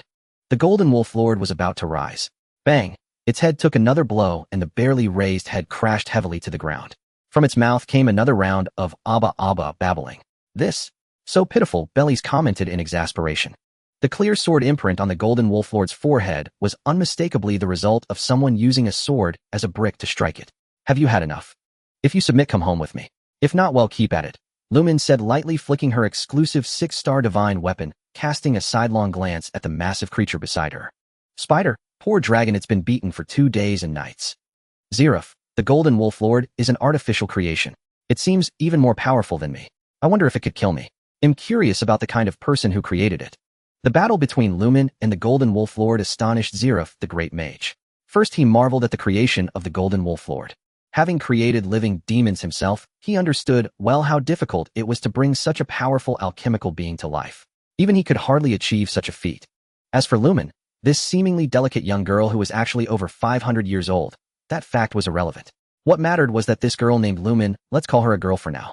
Her strength far surpassed his, the Great Mage. She was overwhelmingly powerful, practically dominating the Golden Wolf Lord. If not for her attempt to tame it, the battle would have ended long ago. Elena. So this is the world of the strong. I still have a long way to go. Having just graduated from the Witch Academy, Elena had thought herself quite skilled, having been far ahead of her peers. It was impossible not to feel some pride. But after witnessing Zeref's fluid magical displays and seeing Lumen effortlessly brutalize a terrifying Golden Wolf Lord, she felt utterly insignificant. Elena clutched the book named Nike in her hands. Taking a deep breath, she declared, I've decided. One day, I will become the strongest witch in this world. If given the chance, she wanted to travel through various worlds experiencing their unique cultures and landscapes, and write a book even better than Nike. As Elena brimmed with hope, a woman in an apron stood outside her door. She was Elena's mother with flowing ash-gray hair and a face nearly identical to Elena's, only more mature. She was a powerful witch and the author of Elena's favorite book, The Adventures of Nike. In fact, the book was a record of this expired witch's travels. Nike had observed her daughter's recent changes. Though unclear about the details, she sensed no danger, so the powerful witch merely watched from the shadows without interfering. The strongest witch. That's no easy feat. And little Elena, are you hiding something from me? Nike stood outside Elena's door without entering. Yet through magic she could see everything happening inside Elena's room. Elena's personality had grown much more composed, though whether that was good or bad remained uncertain. She had already sent a message to her disciple who should arrive soon. Fran, who I often tease, will surely be interested in becoming Elena's teacher. But Elena, you might just surprise her. World's first princess, Ing, how did you end up in a fight with the Golden Wolf Lord? The message that appeared on the public screen instantly stirred the entire chat group into a lively buzz. Spider-chan, the group owner is alive. Oh no, I mean the group owner is online. I haven't seen the group owner in days. Did you miss cute little Spider-chan? World's first princess, I think roasted spider would taste pretty good. Spider-chan, huh? But spiders are so adorable. How can the group owner eat spiders? World's first princess, stop fooling around. Tell me what's been happening lately. Oh, and welcome the new members Zirif and Elena. Elena. Zirif, is this the group owner? Stronger than Ing and Uchiha Madara. May I ask, can you kill me? World's first princess. Anyone making such a request must have something seriously wrong with their mind. World's first princess, Zirif, you're still young. In my world, there are plenty who have lived for hundreds of thousands of years. World's first princess, you want to die because of a curse, don't you? Zirif, yes, because. World's first princess, no need to explain. Once you join the chat group, I generally know the original trajectory of your world. World's first princess, you've probably thought about how to control the curse, but you can't, right? Ing, the curse on Zirif should stem from a difference in authority. To remove it, one must possess power that surpasses even the deity who originally placed the curse on him. Ing, oh right, group owner, you asked me why I'm bothering with the Golden Wolf Lord. There's a plan coming up that requires it, so I thought I'd just capture it. World's first princess, I see. Have you discussed the curse with Zirif? Bellis didn't pry further into Ying's plan. It was none of her business after all. She was more concerned about the curse issue. The Abyss Princess, Ing, was entirely different from the Traveler Ing. Simply put, the former was cold and aloof, while the latter was like a blonde fool obsessed with primo gems. The fact that Ing had taken the initiative to pick up Zirif's topic meant she was interested in the curse placed on him and might have even inquired about it in detail. Ing, yes, I've discussed the matter with Zirif. The curse he bears shares some similarities with the curse the heavenly principles placed on Kenria. Removing it solely through one's own power is very difficult. World's first princess, what we call curses are usually applications of laws. Ing, since you can master the abyss without being corroded, you should be able to understand laws, right? Ing, I can use them, but as for understanding. Ing sighed. If she truly understood, she wouldn't be utterly helpless in saving the people of Kenria. Glancing at the Golden Wolf Lord, which was struggling to get up, Ing used her weapon like a club and smacked it hard on the head. Clang. The Golden Wolf Lord drooled once more and passed out. World's first princess, don't worry. When the chat group reaches level 3, the traversal function will unlock. ITLL be great for mutual learning and help. Zirif, level 3. What level is the chat group now? World's first princess, level 1, Zirif. Wouldn't that take forever? He got excited for nothing. The Golden Wolf Lord, which had been defiant to the death, ultimately succumbed to the universal truth of "it smells so good," out of fear of being beaten into a fool. Ing ended the livestream. Watching the now quiet broadcast room, Bellis withdrew her consciousness from it. Of course she didn't log off. Because just moments ago the chat group had issued a warning to her. A powerful being capable of threatening her had entered her universe. A powerful being. Bellis's brow furrowed slightly. She hadn't sensed anything unusual in the universe. However, if the other party was stronger than her, when amplified by the universe's laws, it was not surprising that she couldn't detect them. Since the chat group had issued a warning, she'd better be cautious. Before long, a spatial portal appeared in the sky above the realm of destruction. Then a man clad in blue attire with a divine ring above his head stepped out. The man wasn't tall, nor imposing, and looked rather frail. The moment she saw him appear, Bellis's pupils contracted sharply. Then, clad in her God of Destruction robes, she knelt on one knee in a half-crouch. Greetings, Grand Priest. The man known as the Grand Priest hovered silently in midair. He studied Bellis for a moment, then spoke in a serene tone. No need to be tense. "'Cause mentioned your situation to me. Bellis, the new God of Destruction of Universe 10, you've done remarkably well elevating the overall strength of Universe 10 from 3rd last to 6th in such a short time. Even Grand Zeno holds you in high regard." Bellis nodded slightly, speaking with reverence. "This is merely my duty." The 10-year mark is approaching, so I came specifically to check. Please don't worry. The Grand Priest descended slowly to the realm of destruction, his tone still gentle. Huh. Bellis was taken aback. Isn't there still 5 years left? My. The Grand Priest looked puzzled, paused to think, then chuckled. Oh, I see. I must have misremembered. Bellis was speechless. It's fine. My mistake. He'll take responsibility for that. The Grand Priest's lips curled slightly as he scrutinized Bellis, making her feel immense pressure. How about this? Make a request. The Grand Priest spread his hands. Consider it compensation for my error in timing. Any request is permissible. A smile played on the Grand Priest's face, but Bellis felt there was a hidden meaning behind his words. I wish to use the Super Dragon Balls to revive Master Rumshi. May I have your permission, Grand Priest? Unsure of the Grand Priest's intentions, this was nonetheless a golden opportunity.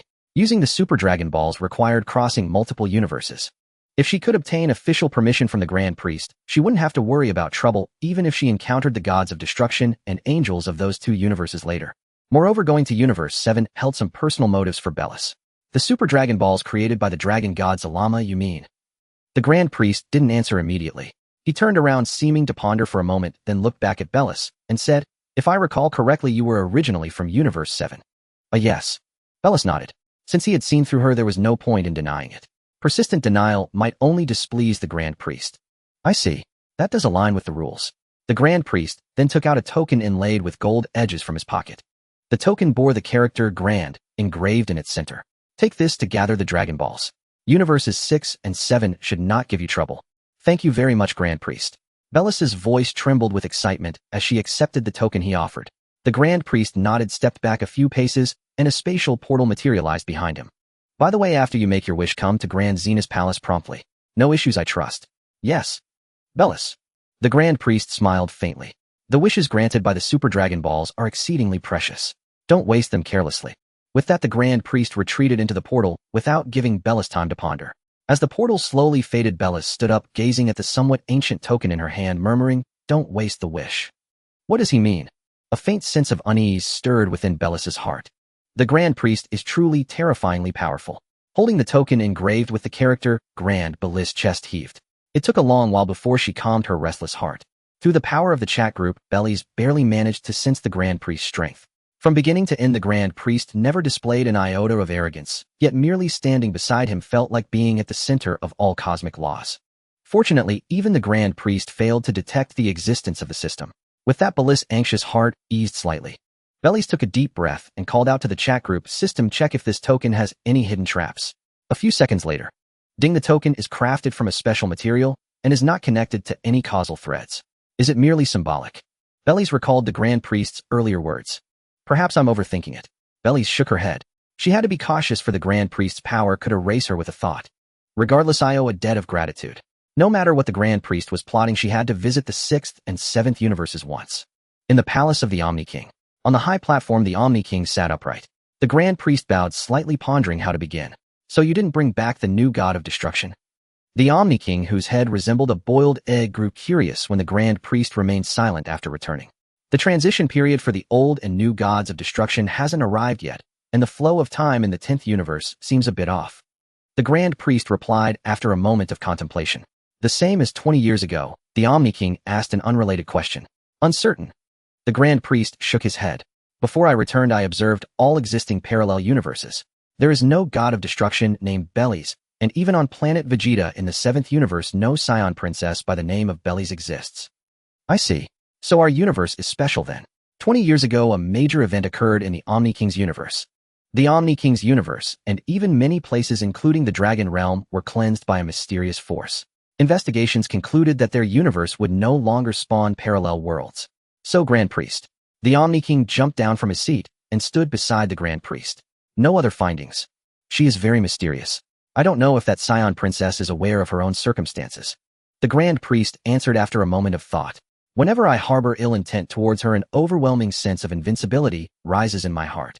The laws enveloping her are even more intense than the combined sum of all cosmic coefficients. Oh, that terrifying. That boundless law seems solely designed to ensure her safety, the Grand Priest offered his speculation. Seeing the Omni King had no further questions, the Grand Priest paused briefly before continuing. That Scion princess wishes to use the Dragon Balls to revive the former god of destruction Rumshi. According to the rules of the Dragon Realm, she is a being born in the 7th universe and can use the Dragon Balls, so it was hard for me to refuse. What is your will, Omni King? She'll be here soon, won't she? The Omni King, after a long silence, spoke in his still childish voice. I'm also curious about Salama's opinion. The Omni King slowly walked back to his seat, the wisdom in his eyes once again shifting to a more simple wisdom. In the realm of the gods of destruction, Bellies did not immediately depart for other universes to gather the Super Dragon Balls. She had to make some preparations before leaving the 10th universe. Moreover, Zamas's previous rampage had left Hell in an unstable state. She needed some time to monitor the situation. Otherwise, if the underworld and Hell exploded the moment she left, the consequences would be dire. However, things were quite leisurely. She spent her days having the underworld staff report their work, then peacefully browsed the chat group in the realm of the gods of destruction. Meanwhile, in the chat group, Komoko, help. I've run into a big boss. World's first princess. Komoko, see, it's this JPG. Komoko sent a screenshot of the big boss. World's first princess, Demon Lord Ariel. Komoko, yes, that's her. No wonder she seemed so familiar. Komoko finally realized. Wasn't this the name Kiel had mentioned when they fought the fire dragon? The original spider demon, Lord Ariel. Komoko, group leader, I think I'm done for. Uchiha Madara, the gap in stats is quite large. Demon Lord Ariel's stat sheet left even Uchiha Madara stunned. Not to mention that long list of HP and MP, almost all her skills were maxed out. Although he didn't know Komoko's current stats, it was unthinkable that she could have reached the numbers in the image in such a short time. Komoko, exactly. World's first princess, let me ask you something. Is that body minister of yours still around? Komoko, body minister. Oh, I haven't heard from her in a long time. World's first princess, I see. Well, good luck. I won't help you this time. Komoko, huh? World's first princess, because this is a trial. I can't always help you. And he'll let you in on a secret about the future. Komoko, what secret? Komoko had already evaded the Demon Lord's first pursuit, allowing her this leisurely chat with the group leader. World's first princess, Demon Lord Ariel will be your future best friend. A very close friend, the kind you can cuddle with. Surprised? Komoko, Uchiha Madara, like my relationship with Hashirama. The intertwining love-hate relationship between Shirari and Ariel. In the original work, had the spider's body not gradually eroded Ariel's consciousness, the two would never have reconciled. Bellis had no intention of aiding Shirari. She had previously made a pact with the evil god D, ensuring that D would protect Shiraori's life until she attained divinity. Thus, even when Shirari was pursued by the Demon King, Ariel Bellis remained untroubled. Elena, Master Jelf, thank you for your guidance. I have become a full-fledged witch. Suddenly a message from Elena appeared in the chat group. A witch. In the original work, Elena's ascension to witchhood occurred a year later. Bellis pondered thoughtfully. Was the time flow between different worlds in the group truly so disparate? Or had Jelf's tutelage caused Elena to become a witch far earlier than expected? In the anime, Wandering Witch, the journey of Elena possessed exceptional magical talent. To temper her spirited nature, her mother Nike had sought out a former disciple to serve as Elena's teacher. Before becoming the Grey Witch of the original story, Elena had served Fran almost as a handmaiden for nearly a year. Yet now in just a few days Elena had graduated. Jelf, Elena, this is the fruit of your own efforts. I merely offered a spark of inspiration. There is no need to call me master. Elena, yes, Mr. Jelf, no need for such formality. Just call me by name. In the realm of destruction, Bellis observed the exchange between Jelf and Elena in the chat group. Honestly, she was curious. How many days had actually passed in Elena's world? It seemed the flow of time differed for every group member. For instance, Shirari had already advanced to the point of battling the Demon King Ariel. World's first princess. Elena, how did you graduate from your teacher Fran, and how long did it take? Elena, 1 week. It only took me 1 week to defeat teacher Fran. Elena, teacher Fran also said that I might one day surpass the witch named Nike. Elena's explanation took Bellis by surprise. The time flow was indeed different. Moreover, the storyline had become utterly chaotic. After a moment's thought, Bellis decided to inform Elena about Nike. World's first princess. Elena, do you know where the witch Nike is? Elena, does the group leader know? At the mention of Nike, Elena's interest was piqued. The adventures of Nike had been her formative reading material. World's first princess. Elena, no need to imitate Shiraori's speech. She has a peculiar verbal tic. Call me group leader or Bellis. World's first princess. The author of the adventures of Nike is right beside you. Guess who? Elena, beside me. Could it be teacher Fran?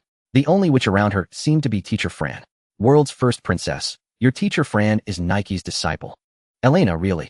Elena's expression was one of excitement. She couldn't believe that the disciple of her beloved Nike was right beside her and was her own teacher. Honestly, teacher Fran, she didn't give a single hint. Lying on the lawn, Elena rolled back and forth in a death roll. World's first princess. Elena, you've actually met Nike too. The message that popped up in the chat group left Elena bewildered. When had she ever met Nike? Was there some other powerful witch in the town? Cautiously, she typed a message into the chat group. Elena, is it a resident of the town? Is the witch Nike living in seclusion here? The more she thought about it, the more plausible it seemed. Wasn't it common in novels for powerful witches after traveling the world to find a quiet place to live in seclusion and study magic? World's first princess. Elena, I'll give you a clue about Nike. She has ash-gray hair, just like you, and a personality much like yours. Utterly mischievous. Elena, group leader that slander. I'm not mischievous at all. World's first princess. Let me finish. One last clue, listen carefully. Elena held her breath, staring intently at the chat group. World's first princess. The final clue is this, Elena, you see her every single day, and your teacher Fran was also found by her. Seeing the message on the screen, a question mark slowly formed above Elena's head. Ash-gray hair, mischievous, seen every day, and the one who brought Fran to her. Leaving the last point aside, Fran was a witch she had met by chance while practicing magic in the mountains, but the first three conditions. Elena, setting aside the possibility that the group leader might be teasing her, a certain figure emerged in her mind. Impossible. Absolutely impossible. How could her gentle and virtuous mother be Nike, and even more mischievous than her? Elena walked home in a daze. She unconsciously returned to the living room and saw her mother cooking lunch. Elena simply could not connect the great witch who had traveled the world with the mother before her. Mom, did you find teacher Fran? Elena's mother did not answer. Instead, she brought a plate of snacks from the kitchen and placed it on the table in front of Elena. Elena, have you guessed something? You are Nike. Elena asked tentatively, her hands unconsciously twisting the hem of her skirt under the table. That's right. I thought I could keep it a secret from Elena a little longer. I didn't expect you to find out so soon. Nike reached out to stroke Elena's ash-gray hair, revealing a gentle smile. WHWHYA. Unlike in the original story where she had traveled for a long time, Elena was not mentally prepared for her mother's identity. She was now a fledgling witch, at least in terms of experience. If you are Nike, why did you have teacher Fran teach me? Isn't she your disciple? Elena could not understand. Why, when she herself was a powerful witch, did she need someone else to teach her own daughter? How about that? Does Elena want the truth? Since Elena had uttered the name Nike, it was not surprising that she had guessed Fran's identity. Elena nodded. Because it's hard to be harsh. With my own daughter, I'd feel a bit guilty going too hard on you. Besides, when Fran was my disciple, I often bullied her too. I thought she'd be very interested in teaching Elena. That's your reason. Elena's pupils dilated as she looked her mother up and down as if seeing her for the first time. Was this really her mother? Could she have been swapped? It was exactly as the group leader had said, so mischievous. Hey, is Elena angry? Nike pinched Elena's nose. Actually, I originally wanted Fran to temper your nature. Among your peers, your magical talent is simply too strong. Such pride would cause trouble later on. But in the end, I changed my mind. Nike paused and continued, because little Elena seems to have found her own path. Can you tell mommy what has happened in these past 2 weeks? Elena hesitated inwardly. Elena, group leader, are you there? Can I reveal some things about the chat group to others? Elena was a bit worried, so she asked the group leader's opinion first. World's first princess. You may, but be careful. Elena, thank you. With the group leader's permission, Elena told Nike about joining the chat group. Nike listened intently to Elena's unexpected encounter. Elena, you found a teacher. And that teacher sounds far more powerful than me. But that curse of his, is it a divine curse? Nike rested her chin in thought. After a long while, Nike looked at Elena and smiled slightly. Elena, is your desire to become the strongest witch also because of the group? Yes, that's how it is, mother. Then do your best, my daughter. Even compared to people from other worlds, you can't be too weak. Nike thought for a moment and said, how about this? For the next month, I will personally train Elena. Given Elena's current strength, Nike had originally wanted her to travel the continent first. But now it seemed Elena placed greater importance on strength, and besides, since she had encountered opportunities from other worlds as a mother, she could not stand in her way. Really? Mother is going to teach me? Elena was a little excited. She had never seen her mother use magic before, but from their conversation, perhaps she was simply too weak to perceive it. Elena's affairs were temporarily set aside. Elsewhere on the continent of Teyvat, Your Highness, the rite of dissension in Liyue has already begun. Inju reported from behind Lumen. How are the preparations? Lumen glanced back upon hearing this. Everything is in order. As long as Your Highness can hold off Morix, even if we go to full-scale war with Liyue, we are confident we can take it. The life of a destroyer god is simple and unadorned. Every day he listens to his subordinates report their work, quenches his thirst with a few spirit fruit, and when utterly bored, checks the chat group for new messages. However, there actually is something. Ing, do you want to watch a live stream? Spider Child, yes. Ing, what kind of live stream is it? Cooking? Ing, it's not about food. Ing, who is currently near Liyue, wears a face of exasperation. This gluttonous spider can think of nothing beyond eating. However, Osale does have a connection to fish. It's about the demon god attacking the city. It might be quite lively. Uchiha Madara, demon god. Jelf, a deity. You could call it a deity, but it's a failed and sealed deity. In terms of power, it is still significantly weaker than the current orthodox deities of the continent. Uchiha Madara, how does it compare to you? Should I speak honestly? Uchiha Madara. Uchiha Madara in its prime Osale would be stronger than you. However, after being sealed for so long, when it eventually breaks free, it will only possess a portion of its body and power likely on par with you during your battle with the group leader. Has watched the video that Spider Child recorded of the battle between Uchiha Madara and the demon god Osale. Indeed, Osale is stronger than Uchiha Madara. Any demon god that has participated in the 7 executive candidates possesses laws. Uchiha Madara. How should one respond to this? The renowned Shura of the ninja world, whose combat power is less than that of a sealed and weakened demon god, is only equivalent to a fraction of its strength. Worlds know. One princess. Uchiha Madara, what said is the truth. If you can reach the 6 paths level, you might be able to match a slightly weaker demon god. Uchiha Madara, is the gap that large? 6 paths, that is his ultimate goal, and this is the result. Worlds know. One princess. Any demon god can be regarded as an embodiment of laws. For example, the salt demon god, recognized as the weakest in Teyvat after its death, released enough energy to turn an entire city into a barren wasteland. Worlds know. One princess. Of course, the laws vary from world to world, so it cannot be generalized. However, generally speaking, the transition from power to laws is a necessary path in most worlds. This statement refers to most, not all. Just like in the Dragon Ball world, did Son Goku and Vegeta grasp the laws? No, at least by the timeline of Dragon Ball Super, they barely understood what laws were.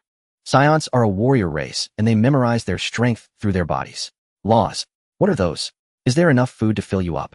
If one could eat tens or hundreds of servings in one go, could that be considered an understanding of laws? Then, Scions truly grasp the laws. Yes, it is innate. Of course, aside from her. Jelf, laws. If I can master the curse within my body, does that count as touching the laws? Worlds know. One princess. It counts, but it can only be considered a preliminary contact.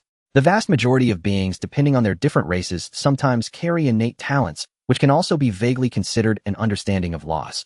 However, it is not mastery, but rather a clumsy use through the memory of one's bloodline. Worlds know. One princess. For example, Uchiha Madara Sharingan, or my previous transformation, is essentially a type of bloodline memory. Spider Child, so profound I completely don't understand. Worlds know. One princess. Spider Child, there's no need to understand. Just keep getting stronger, and in time you will come into contact with it automatically. I'm just giving you a heads up. Worlds know. One princess. By the way, the system interface created by evil god D can also be considered a form of law. Worlds know. One princess. How far has your world line developed? By the way, what do you plan to do? Thinking of and the Golden King beast she brought back from the wild, which can only say, Abba Abba. I want to wait until my brother goes to Inazuma before launching the plan. Worlds know.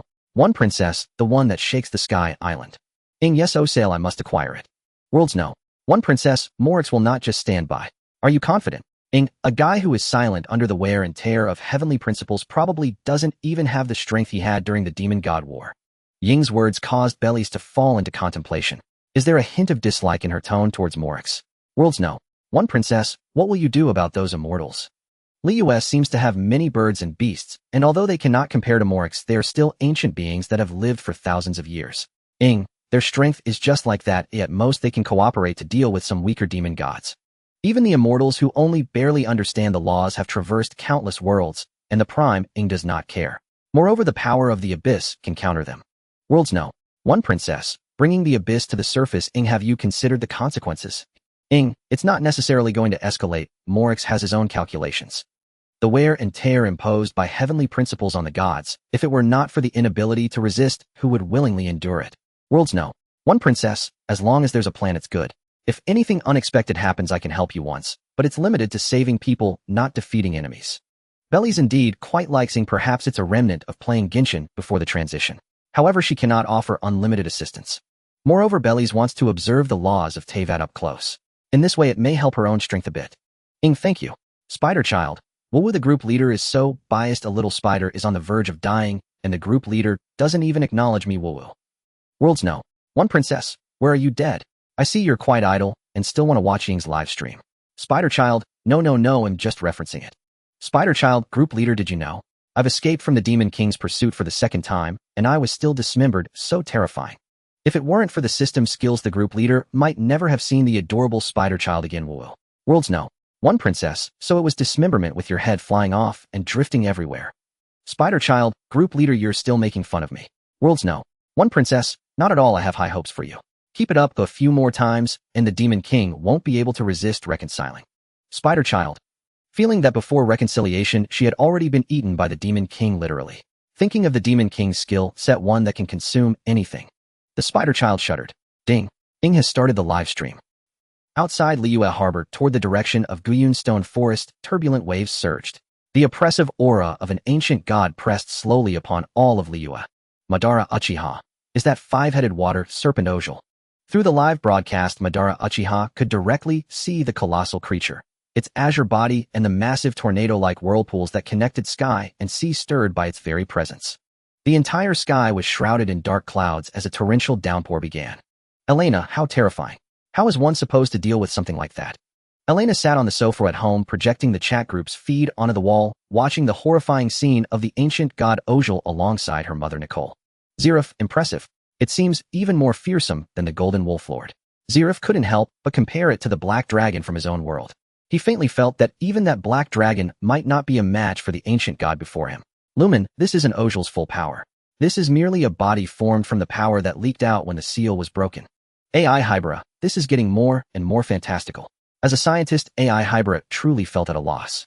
Now that deities had appeared, she feared that only nuclear weapons could threaten such a being. Elena, Lumen, the Ojal you want to catch. Is it him? Thinking back to what Lumen and the group leader had said in the chat group, Elena trembled with fear. Amir, which was terrified of the world of these powerhouses. Lumen, yes. Ojal's current strength is nothing to me. Even at his peak, capturing him wouldn't be too difficult. What concerns me is the Geo Archon in Liyue Harbor. Madara Uchiha, the Geo Archon Morix.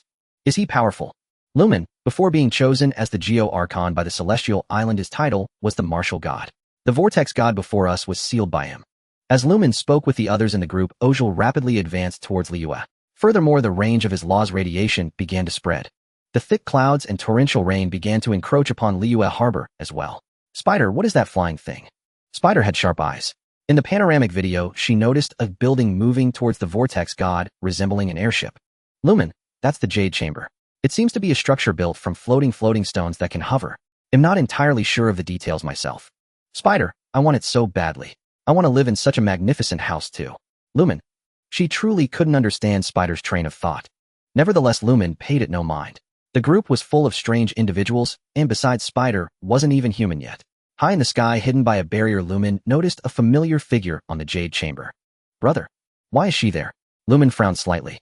With Ether only wielding two elements, his strength was only enough to fight the lower-ranked Fatui. If he truly encountered an ancient god, it would likely mean certain death. Troublesome. Lumen didn't want to be discovered by Morix, at least not until after he completed his transaction with the Tsaritsa. She wished to avoid any unnecessary complications. After the Ojal incident is over, I need to find a way to send my brother away. Humil haven't you handle it, Lumen mused. After all, if she fell out with Morix, Ether being here would be extremely dangerous. Huff. Lumen took a deep breath. My brother's next destination is likely Inazuma. So I'll write a letter and have Anju deliver it saying I'll meet him in Inazuma. That way he can avoid the events to come. Lumen thought of a solution. Waypoints allow for teleportation, but with one prerequisite: teleportation is only possible between two waypoints, not from any random location to a waypoint.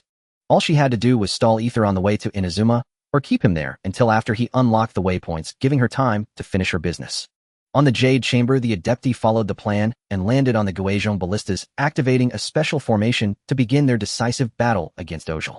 Just then, an abnormal portal opened and Fatui soldiers began pouring out endlessly. AI Hybra, isn't Ojal an ancient god? Are these strange soldiers his minions? Although she was unfamiliar with the world of Teyvat, AI Hybra still tried to analyze the situation with scientific rigor through the live broadcast. The strange bulky ice soldier and the tall slender gunslinger, they all looked human. No more than human, they appeared to be modified humans. They seemed rather out of place alongside the blue water serpent, the Vortex God Ojal. Lumen, those are the Fatui. They were the ones who broke the seal on the Vortex God. Kikyo, why would they do such a thing? Even in a different world, Kikyo, a kind-hearted priestess, felt a strong aversion to releasing an ancient god to attack a city. Lumen, it's a transaction between two gods, the Tsaritsa of Sneznaya and the Geo Archon of Liyue. Lumen, simply put, the Geo Archon plans to fake his death, handing over the governance of Liyue to humanity. Ojal is his test for the current rulers. If the situation gets out of control, he will likely step in. Lumen, Snezhnaya, is cooperating with the Geo Archon's plan by releasing the so-called Vortex Beast. Kikyo, what is the content of their transaction? Kikyo didn't fully understand politics, but it seemed to her that these fatui from Snezhnaya sent to aid the Vortex God were all but sacrificial pawns. Lumen, a gnosis. It's something useless to the gods themselves, but holds other value. The Tsaritsa seeks to collect the gnosis of all the 7 archons. Kikyo, how complicated? She didn't ask further. Knowing what a gnosis was held no meaning for her. She had her own Shirkan jewel to worry about hiding.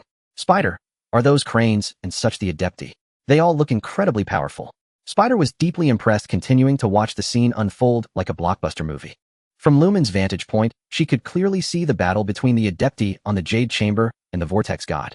On the Jade Chamber, the Guajon ballistas were the main force against the Vortex God. Elena, Lumen, can I ask you a question? Lumen, Elena, does the blonde boy on the Jade Chamber have anything to do with you? I feel like you two look alike. AI Hybra. Indeed, now that Elena mentions it, I also think Lumen and that young man have very similar features. Lumen, that's my brother Ether. Spider, Lumen, you have a brother. The gap between you two is huge. Lumen, what do you mean? Madara, Uchiha, it must be about their strength. Is that young man really your brother? Lumen's strength was undeniable. She had suppressed the Golden Wolf Lord without even seeming to try. As for the young man below, in Madara's eyes his strength was decent, but that was all. Lumen, my brother and I are nearly equal in strength. If anything, my brother might be even stronger than me. Lumen, in this world our powers were sealed by the gods. I woke up 500 years ago and have already broken that seal. As for my brother, he only recently broke free from his seal and has only recovered a fraction of his power. Madara, Uchiha, so he's not at his full strength. Madara understood. It made sense. The sister was the princess of the abyss, incredibly powerful. It would be hard to believe if the brother was merely average. Besides, Lumen had said she had traveled through many worlds. Without strength, how could she do that? Elena, look, the 4 machines attacking Ojal are breaking down. Things are taking a turn for the worse. Elena didn't know the name Guajon Ballista, but she could tell these 4 machines were the main force against the ancient god. If they were destroyed, there would be big trouble. Lumen, who had been watching the chat group, turned her gaze towards the Jade Chamber. It seems they've reached their limit. So is Morik's test a failure or a success? Whether it was a failure or success, Lumen didn't care. It had nothing to do with her. What she cared about was Ether on the Jade Chamber. Should I step in and save my brother? Lumen pondered. But she wasn't in a hurry. She was waiting for Morik's choice. If Morix completely ignored the fate of his adepti, then Lumen would certainly save her brother at the last moment. If Morix chose to intervene, then she wouldn't need to do anything superfluous. After all, until the transaction was complete, and Ether had left Liyue, she had no plans concerning Ojal. The sea outside Liyue churned with tumultuous waves. The assault of the Guajon Ballista had utterly enraged the mighty Ojal. All 5 of his heads rose simultaneously, gathering the energy orbs at their mouths into a single coalescing mass. A cerulean sphere of energy illuminated the entire ocean, which lay oppressed beneath a canopy of black clouds. Yinger continued her live broadcast, her face adorned with that signature endearingly naive expression of hers. Uchiha Madara, impressive. Even through the screen one can feel such an overwhelming sense of pressure. Zerif, indeed. It would not be an exaggeration to call this power divine. Aside from its appearance, Ojal's strength ranks among the forefront of the gods. Even a mere fraction of its leaked power is not something the adepti of Liyue could easily suppress. As Ing spoke within the chat group, Ojal fired the colossal energy sphere it had gathered towards the sky. Like a terrifying laser, it pierced through the cloud layer, turning the dim firmament as bright as day. Moments later, the sky shimmered with an azure radiance. The energy Ojal had shot into the heavens transformed into countless arrows of aqueous light, descending to the earth like a meteor shower. The first to bear the brunt of this assault was the floating Jade Chamber. Countless water arrows rained down upon it, triggering a series of explosions. Bolstered by its formation, the Jade Chamber's defenses held firm for a time. However, the Guajon Ballista deployed to counter Ojal was completely destroyed, forcing the Millilith soldiers stationed there to retreat from the outer perimeter back inside. The outer formation shattered, and the traveler Ether lost his footing. Brother! Ing cried out in alarm, her body transforming into a beam of golden light as she sped towards the Jade Chamber. Elsewhere, the conqueror of demons, Shao, witnessed Ether's fall. He leaped several times, attempting to catch the plummeting youth. Moi! A golden radiance streaked past him, and in the blink of an eye, Ether vanished. That was... The light was heading straight for the Jade Chamber. The conqueror of demons fell silent for a moment before disappearing from his spot. The golden light surrounding Ying's form dissipated. She had brought Ether to the Jade Chamber. Long time no see, brother, Ing said. Ether's eyes were filled with disbelief, and the shoulder Ing held trembled slightly. You are Ing. It's me 100% authentic. Ing smiled a smile that felt so familiar to Ether. Let's talk about everything else after this matter with Ojal is settled. Now is not the time. In the chat group, Spider, huh? Ing, are you going to help your brother? Ing, no, this is his journey. I just instinctively saved Ether, and I already regret it. Seeing her brother stumble and fall, Ing had an involuntary impulse to save him. But the moment she caught him, her mind was filled with a single exasperated thought. Where am I? What am I doing? But since she had already saved him, she couldn't very well just let go and drop him again. After all, he was her own flesh and blood. This would cost extra. Ah, forget it, even extra wouldn't be enough. Having no other choice, Ing could only bring Ether back here. First princess of the world, Ing, what are you going to do now? This scene didn't seem to be in the original Genshin plot. Or perhaps Ing wasn't present at the time, so she didn't save Ether, allowing the conqueror of demons to succeed. Ing, you'll just slack off. I don't believe Morix would dare to stake Liyue and fight me to the death over a mere Ojal. First princess of the world. You're being quite aggressive, Ing. After Ing saved Ether before he could ask any questions, the people of Liyue had already gathered around. Traveler, and this is. Ningguang looked from Ether to Ing, scrutinizing her. This is my sister Ing. We were separated, and I have been searching for her, Ether replied. So she is your sister. Ningguang had thoroughly investigated the traveler's background and knew that Ether had asked the Knights of Favonius in Mondstadt to post missing person notices. Ing, it is a pleasure to meet you. Ningguang was intrigued by Ing. The fact that she could rescue her brother under such circumstances was a clear testament to her strength.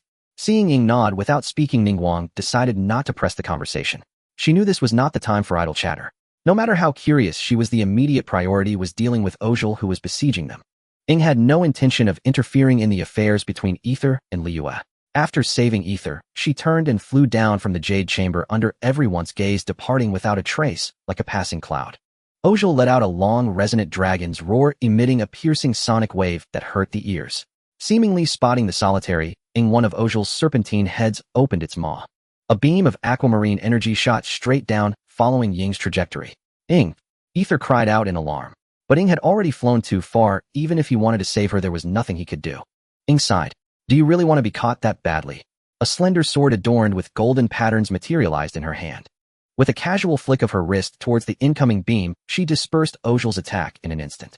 The next moment, with a thunderous roar, the head of the five-headed Ojal that had attacked Ing along with a portion of its body exploded. A mournful cry echoed from Ojal's direction. Ing did not press her attack. The sword in her hand vanished, and she continued her descent towards the ground.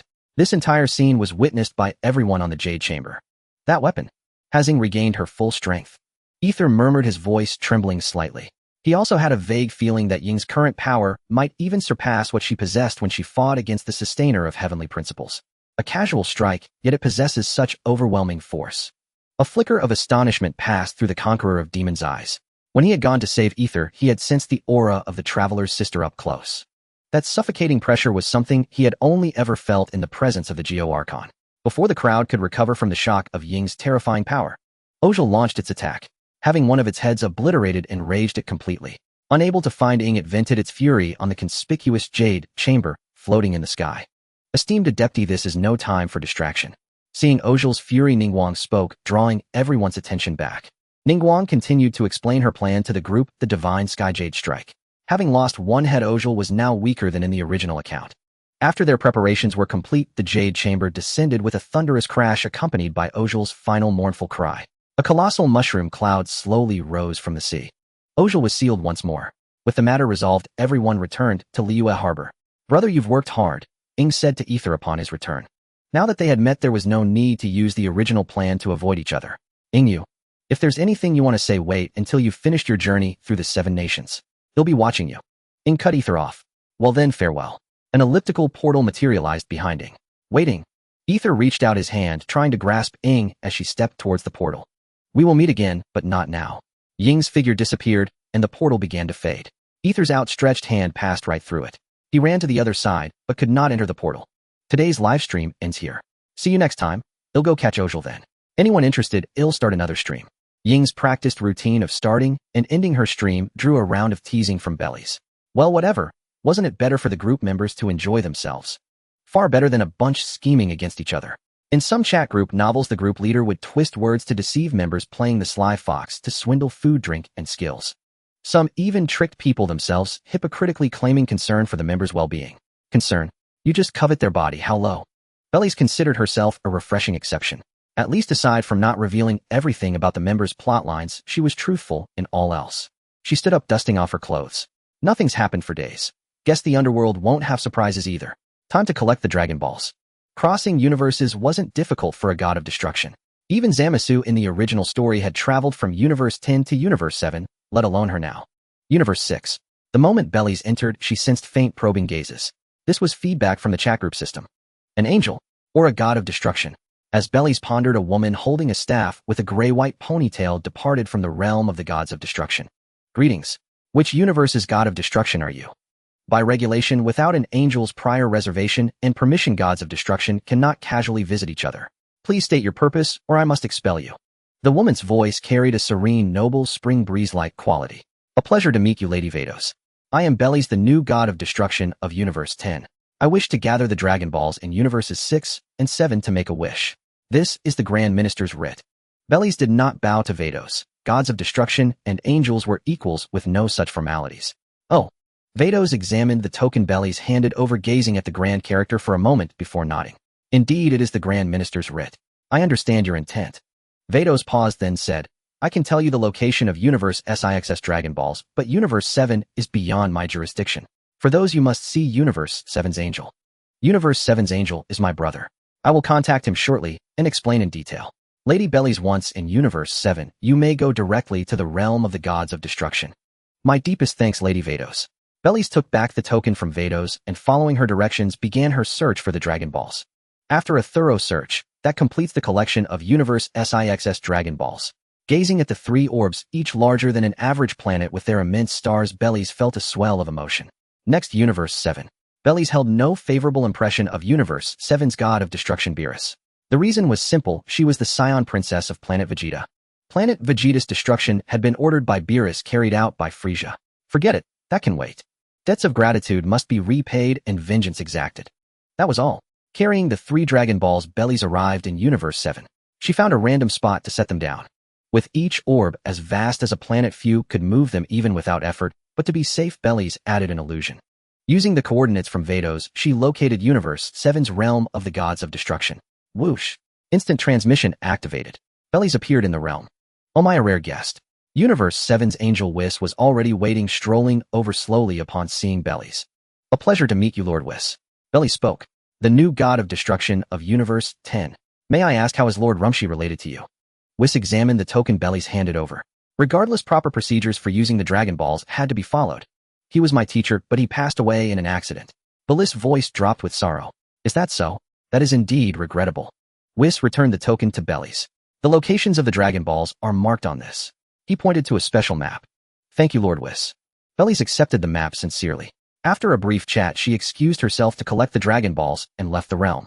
After Bellies departed, Whis narrowed his eyes. How strange. Why does she have lingering traces of Universe 7's mark? Was she once from Universe 7? Then Whis shook his head. What did it matter? A god of destruction. Did it really matter which universe they came from?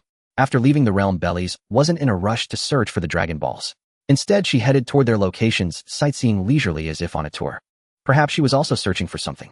On a certain planet at night, a bald giant and a young man with spiky hair sat before a campfire, gnawing on roasted meat. The bald giant spat and muttered, Raditz was useless, getting taken out by someone with a power level of around 1000. Don't say that, Nappa. Didn't he bring us good news? Vegeta sneered coldly. The Dragon Balls. Nappa laughed too. True. How could such wonders stay in the hands of weak earthlings? Vegeta, you planning to use the Dragon Balls to revive Raditz? Nappa asked curiously. As if a waste like him deserves the Dragon Balls. Vegeta bit into the meat fiercely. Nappa, how about immortality? Eternal battle forever? I see. You've got ambition, Prince. Vegeta and Nappa burst into loud laughter. Not far away, a pair of eyes watched them intently. A power level of only 18000. Not even worthy of activating that crystal. What has he been doing all these years? Bellies' face showed a hint of helplessness. Raditz was dead. Vegeta and Nappa would descend on Earth in a year. Wait, something's off. Age. When he first came to Earth, Vegeta was 25 or 26. This didn't make sense. Bellies realized a problem Shed overlooked. Damn it. She was only 20. Why was Vegeta so much older? According to her knowledge, time was unified across all universes under the Omni King. By that logic, Vegeta's correct age should be around his teens. So where was the error? Suddenly, the Grand Minister's words from when he visited the realm of the gods of destruction surfaced in Bellies' mind. Misremembered the time. Those words themselves were problematic. As the steward of all universes second only to the Omni King, could the Grand Minister misremember the time across all creation? No, I need to confirm this. Bellies decided that after making her wish to the Super Dragon, she would visit Universe 6 to verify the time with Phaedos. If both universes' times were correct, then the flow of time in her own universe, 10, must be flawed. With that thought, she lost all interest in observing Vegeta and Nappa. Using instant transmission, she began to accelerate her collection of the Dragon Balls according to the locations Whis had provided. The 3 Dragon Balls found in the 6th universe were piled together with the 4 from the 7th universe. In an instant, the 7 planet-sized spheres began to shimmer, emitting a faint resonance. Appear, Divine Dragon.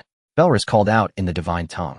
The moment her voice faded, the 7 Dragon Balls burst into a blinding radiance. The colossal dragon blotting out the sky and sun opened its gaping maw and swallowed Belris whole. When she came to her senses, a golden dragon of immense proportions stood before her. The dragon coiled and twisted, its scales vivid and lifelike, its pupils gleaming with an emerald luster. Speak your wish, fortunate one. Any desire, I can grant it for you. Everything was shrouded in golden light, with terrifying rules permeating the surroundings. The focal point of these rules was the golden dragon stretching for countless kilometers. Belris took a deep breath and said, Divine Dragon, please perfectly resurrect Rumshi, the former god of destruction of the 10th universe. If possible, also revive Gawasu, the former supreme Kai of the 10th universe. Belris' goal was to resurrect her teacher, the former god of destruction of the 10th universe. However, the lives of a god of destruction and a supreme Kai are intertwined. Who knew if Rumshi would die instantly again if the supreme Kai perished? Thus, she deliberately added the word perfectly. As for Gawasu, it was a selfish whim of Belris' test to see if she could exploit a loophole in the Super Dragon Balls. 1 second, 2 seconds, half a minute passed. The emerald light in the Divine Dragon's eyes gradually dimmed, yet it remained silent. What, can't you do it? Belris asked tentatively. Yes, it cannot be done. Neither the god of destruction Rumshi nor the supreme Kai Gawasu. Their deaths are forbidden to be reversed. Belris furrowed her brow. Divine Dragon, what do you mean forbidden to be reversed? Is it your wish to know the reason for this prohibition? No. Belris suppressed the urge to thrash the Divine Dragon. Not being able to resurrect them was one thing, but asking for a reason counted as a wish. Wasn't it supposed to explain why the wish couldn't be granted? Was this dragon deliberately being sly? The Divine Dragon seemed to read Belris' thoughts and apparently decided not to be deceitful. It said, this is a rule established at the creation of the universes under the Omni King's domain. Deities slain by other deities cannot be revived, a matter beyond even the dragon realm's interference. Former god of destruction Rumshi and former supreme Kai Gawasu were bound by life. Supreme Kai Gawasu was killed by Kai Zamasu, a conflict between deities. It is as if Zamasu slew both Gawasu and Rumshi simultaneously. Do you understand now? Belris fell silent. Very well, fortunate one. What other wish do you have? Can I ask you one more question? Belris continued to probe. You may. For some reason, Belris felt the Divine Dragon's response was much quicker, no longer as mechanical as before. Can a universe erased by the Omni King be restored? In the original story, all universes except the 7th were restored by the Super Shinran, which always seemed incredible. Because Belris had once asked Angel Cuz about the Super Dragon Balls, and Cuz told her they could not surpass the level of a god of destruction. In other words, the wishes granted by the Super Dragon Balls were at the god of destruction level. It wasn't that it couldn't be done, but that it wasn't permitted to be done. That created a contradiction. If the Omni King erased universes, how did the Super Shinran restore them? It cannot be done. Hearing Belris question, the Divine Dragon's tone carried a note of certainty. The Dragon Realm cannot interfere with the entire cosmos unless the Omni King explicitly permits it. Even so, restoring a universe completely erased by the Omni King is nearly impossible. Unless the Omni King never intended to fully erase the universe from the start, leaving a backdoor, a permission for restoration. Only then can the Super Dragon Balls fully restore the universe. I see. Belris listened to the Divine Dragon's explanation, her brow slightly furrowed. In other words, in the original story, the Divine Dragon restored the universes with the Omni King's permission. The Omni King also left a backdoor for the Super Dragon Balls when erasing them, or more likely the Omni King had an agreement with the entity behind the Super Shinran. Of course, the specifics didn't matter much to Belris. So what must I do to resurrect Rumshi, the god of destruction of the 10th universe? That is not a question I can answer. Or rather, you already know the answer in your heart. The Divine Dragon studied Belris for a long moment before speaking slowly. Belris, current god of destruction of the 10th universe under the Omni King's domain, if you have no other wishes, then we shall meet again. Wait, that didn't count as a wish, did it? Belris grew anxious. The Divine Dragon paused for a moment. It can be considered not a wish. So what other wish do you have? You may only make one, but any wish I can grant. Hearing those words again, Belris' lips twitched. How could it still say that? Wasn't it embarrassed? Of course Belris dared not voice her thoughts to the divine dragon. After all, a wish from the Super Dragon Balls was precious, not to be wasted. Wait. Belris suddenly thought of something. Had the Grand Minister known all along that the Super Shinron couldn't resurrect Teacher Rumshi? Then why did he give her the convenience to gather the Super Dragon Balls? Was he investing in me ahead of time? No, that couldn't be. It must be an illusion. Like the three great illusions of life, they like me, I can counterattack, and my phone vibrated. Whatever the Grand Minister's scheme, the Super Dragon Ball's wish couldn't be wasted, or shed have worked for nothing. A wish. What wish should she make? Her primary wish was to resurrect her teacher. But now that resurrection was impossible, making another wish left her uncertain. To become a Super Saiyan while still controlling the destructive power within her. No. Belris shook her head, rejecting the idea. The wish was too plain. With time, in the chat group, Belris was confident she could achieve that on her own. There was no need to use the Super Dragon Balls. Resurrect King Yama, or the souls devoured in hell. King Yama was a deity with a divine title killed by Zamasu. Unlikely to be revived given the divine dragon's earlier statement about deities killed by deities. As for the souls in hell, although a few belonged to heaven, using the Super Dragon Balls for such a trivial matter seemed hardly worth it. Moreover, through the chat group, Belris sensed another gaze watching her. Most likely it was either the Omni King or the Grand Minister. Don't waste the Super Shinron's wish. Those were the Grand Minister's parting words. Whether they held deeper meaning, Belris couldn't tell. Knowing the Super Dragon Balls couldn't resurrect Rumshi, he still made it convenient for her to gather them. The more she thought about it, the more his parting words seemed significant. Don't waste the wish. What did it mean? Could I wish to the Super Shinron for 2 more wishes? She feared that if she said that, the Super Shinron would summon Zalama himself to come and beat her. Not even granting 1 wish, yet being insatiably greedy. Had anyone ever been so shameless as to wish for more wishes? Wasn't that pure provocation? Wait, wish for 2 more wishes. Could the Grand Minister have meant? Divine Dragon, I have chosen my wish. Bellis bit her lips, steeling herself for the decision. And she could only hope the Dragon God Salama would grant it, and that the Grand Divine Priest would not intervene. Or perhaps this was precisely the kind of wish the Grand Divine Priest had meant by a wish that does not waste a wish. Bellis drew a deep, steadying breath. Grant me the ability to create Dragon Balls. Would such a wish be acceptable? Silence. An absolute profound silence. As her words faded, the Divine Dragon's entire form stilled. And the surrounding air grew utterly still. No whisper, no ripple, no echo. Time itself seemed suspended, until at last the Divine Dragon's voice broke the hush. Accepted.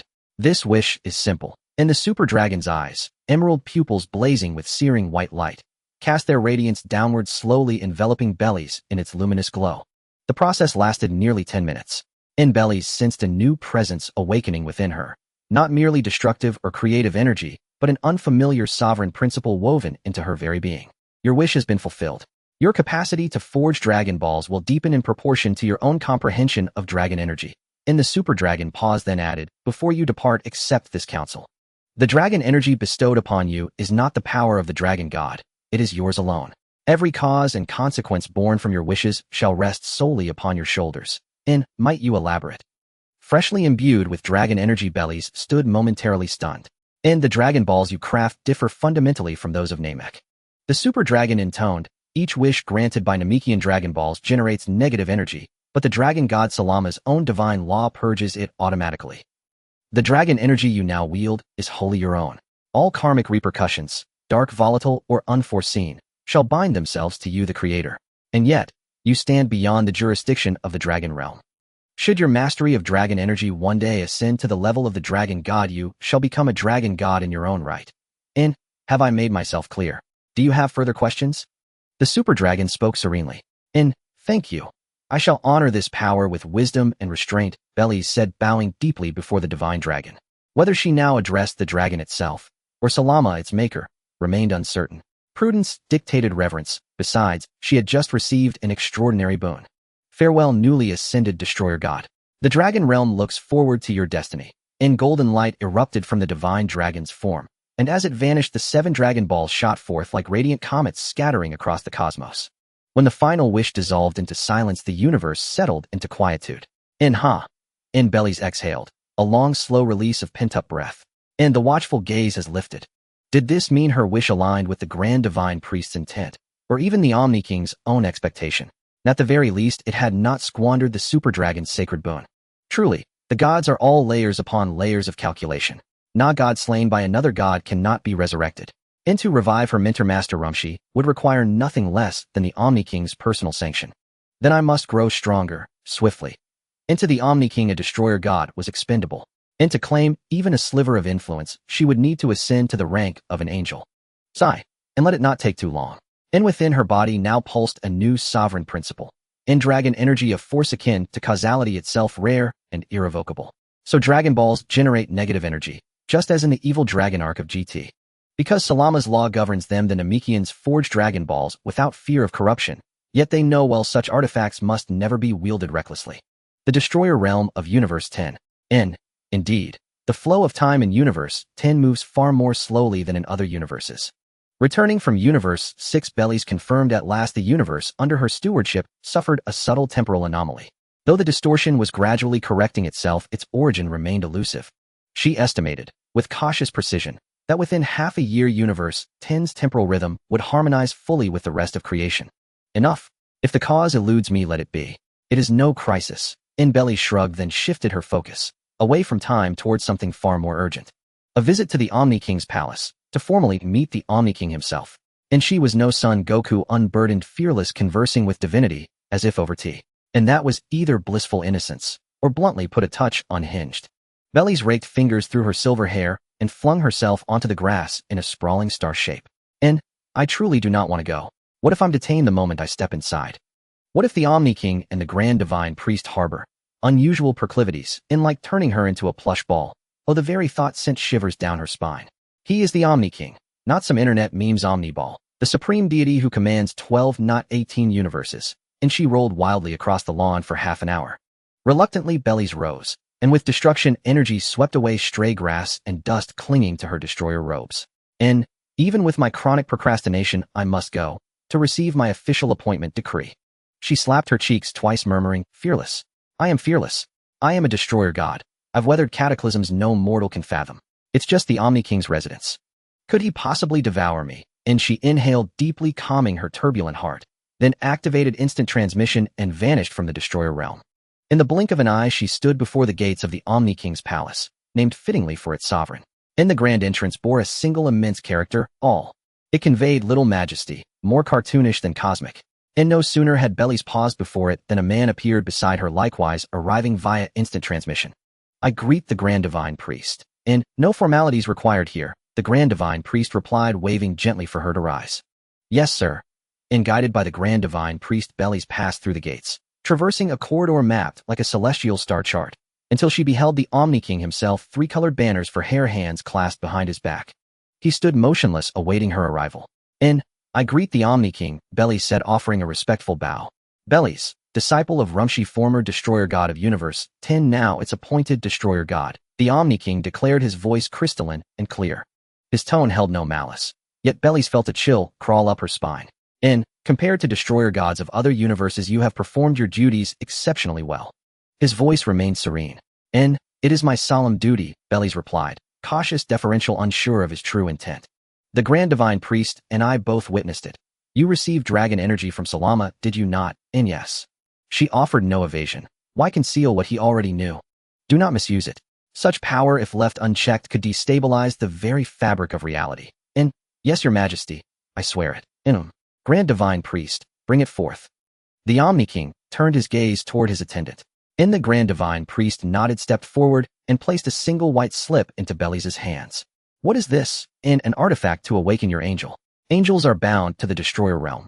Without this token, no candidate destroyer god may rouse theirs.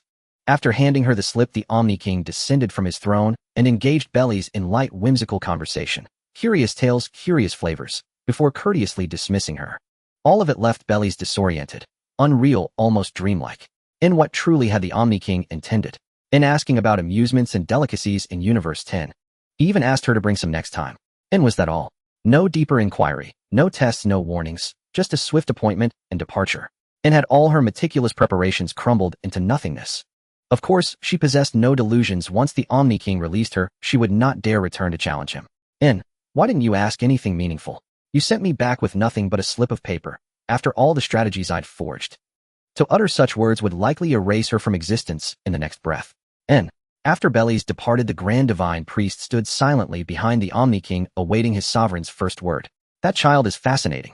Though she burns with desire to resurrect her master, she holds her tongue. Could it be fear of me? The Omni King mused aloud. And when I grasped her hand, the energy within her was most intriguing. Destruction, creation, and dragon energy, all balanced in exquisite, delicate harmony. Shall we prepare anything? The Grand Divine Priest asked, grave-faced. Prepare nothing, Grand Divine Priest. Since Universe 10 has slipped beyond my dominion, I gift it to her freely. Unlike Salama, so stingy, he demands self-cultivation even for the essence of dragon energy. If he hears such words, he'll surely appear at your gate. And no matter. Consider it recompense for the world's freedom from parallel existences 20 years past. Have you perceived something? The Grand Divine Priest inquired. A terrifying power, beyond even my measure. Hidden deep within her soul lies a magnitude so vast, so perilous that proximity alone risks annihilation. The Omni King's tone softened. Yet, not a trace of malice. Not a whisper of ill intent. And her spirit, delightfully unconventional. Why not simply cultivate goodwill? The Omni King smiled. Even Salama, the most parsimonious of deities, granted her a sliver of dragon energy's primordial source, in a single universe. Let her play with it as she pleases. In the 10th universe, the realm of destruction. Returning from the Omni King's palace, Belris still felt as if she were in a daze. Yes, it all seemed surreal. The Omni King and the Grand Minister truly hadn't asked many questions. Just before leaving, the Omni King said the 10th universe is yours to look after now. Did that hold some special meaning? Everything was riddles. Sigh. Belris let out a breath. She took out the white slip inscribed with runes that the Grand Minister had given her. As the slip touched the ground, the entire realm of destruction radiated waves of white light. Dozens of seconds later, the light converged. The outline of a young girl gradually became clear. She had ashen white hair tied in a braid. In her right hand, she held a staff topped with a spherical gem. Welcome back, cuz. Hearing the familiar voice, the girl slowly opened her eyes, her bluish face showing a trace of drowsiness. The new god of destruction. That voice. Little Belris. It's me, teacher Cuz. Belris stood before Cuz, gazing at the angel who had been both her mentor and sister for 5 years. So you've already been to the Omni King's palace. Cuz sensed her own condition, her tone tinged with disbelief. I just returned from there, Cuz. I avenged Master Rumshi. Belris explained, but the plan to revive Master didn't succeed. Lord Rumshi. Cuz's mind was still hazy, having just awakened. A god killed by a god cannot be revived. I heard that from the Super Shinran. It's a pity. Belris sighed. The Super Shinran. Is it the dragon of the gods? As time passed, Cuz's consciousness fully returned. Hearing about the Super Shinran, she thought of the Dragon Balls created by the dragon god Zalama. Yes, the Grand Minister granted me a favor. Belris recounted recent events and the time flow of the 10th universe to Cuz. Of course, she didn't mention the chat group. After listening, Cuz furrowed her brows slightly. An angel's perception was far stronger than an ordinary god of destructions. Even without the chat group, Belris couldn't compare. After a moment, how can this be? The young girl Cuz's face showed an expression of utter disbelief. Has something happened? Belris' heart skipped a beat, fearing Cuz had found some terrible calamity. The 10th universe. Cuz was silent for a long time, not immediately answering Belris' question. Instead, she sensed her own condition. The bond imprint has vanished. How is that possible? Cuz murmured softly. Teacher Cuz, what's wrong? Belris asked urgently. The law binding me to the god of destruction has disappeared. The bond between angel and god of destruction upon the god's death would shift to the realm of destruction, awaiting the next god. This was a law established at the universe's creation, unchangeable even by the Omni King or Grand Minister. To break this bond, there was only one way: the god of destruction must make an immense contribution to the entire universe, freeing the angel from the law's shackles. Beyond that, Cuz discovered another issue. The 10th universe was subtly drifting away from the whole cosmos. Though far weaker than the entire universe, it was no longer under the Omni King's jurisdiction. Lady Belris, may I ask you something? Cuz spoke, unconsciously adding a respectful title. This puzzled Belris, who had always regarded Cuz as her teacher. What is it? My connection to the 10th universe's laws is completely severed, and the 10th universe is no longer under the Omni King's cosmic rule. Do you know about this? Huh. Belris was utterly bewildered. What was going on? Meow? Cuz explained the information she had detected. This took nearly half an hour. If I say I don't know the reason, would you believe me? Belris was puzzled. Could the chat group be causing trouble again? I believe you, Lady Belris, Cuz said earnestly, but Belris couldn't tell if she truly meant it. After grasping the situation a bit, Belris spoke. Since the bond with the god of destruction is gone, Cuz, will you return to the whole universe? Hearing this, Cuz shook her head. Unless Lady Belris no longer wants me. Though she was the oldest and most experienced among the dozen angels, she wasn't the strongest, for she was not adept at or fond of combat. Cuz, according to you, if I reached the level of the Omni King or the Grand Minister, I could revive Rumshi, right? Cuz nodded. Theoretically, yes. You possess the power of destruction, creation, and dragon force. With enough strength, reviving a god who died in this universe is not impossible. Moreover, the crucial point was that although the 10th universe was nominally still connected to the whole cosmos, it had effectively become a state within a state under the universal system. Rest assured, Cuz. I will revive Master Belris said solemnly. Thank you. Cuz was moved. Belris stepped forward, extending her hand. Miss Cuz, I look forward to your guidance from now on. Cuz also extended her other hand free of the staff and grasped Belris, smiling slightly. Likewise, Lady Belris, God of Destruction. After reminiscing about the past few years, Belris turned to the main topic, such as creating Dragon Balls. With the knowledgeable Angel Cuz guidance, Belris soon crafted them. All done. Clapping her hands, Belris gazed contentedly at the Dragon Balls laid out on the ground. Each was palm-sized with distinct star patterns from 1 star to 7 star. Ding. The chat group has upgraded to level 2. Points check-in is now enabled. A platform for selling items with multiple usage counts has been opened. Belris. She could understand points check-in, but what did a platform for selling items with multiple usage counts mean? Before her surprise subsided, another voice rang out. Ding. The 5th Division Captain has joined the chat group. Ding. The Millennium Great on my OG has joined the chat group. Belris. What the hell, new members again? 5th Division Captain. Wasn't that the hair gel guy? The Millennium Great on my OG. No clue who that was. Belris slowly opened the chat group, lurking quietly. From the Bleach world, 5th Division Captain Sosuke Aizen.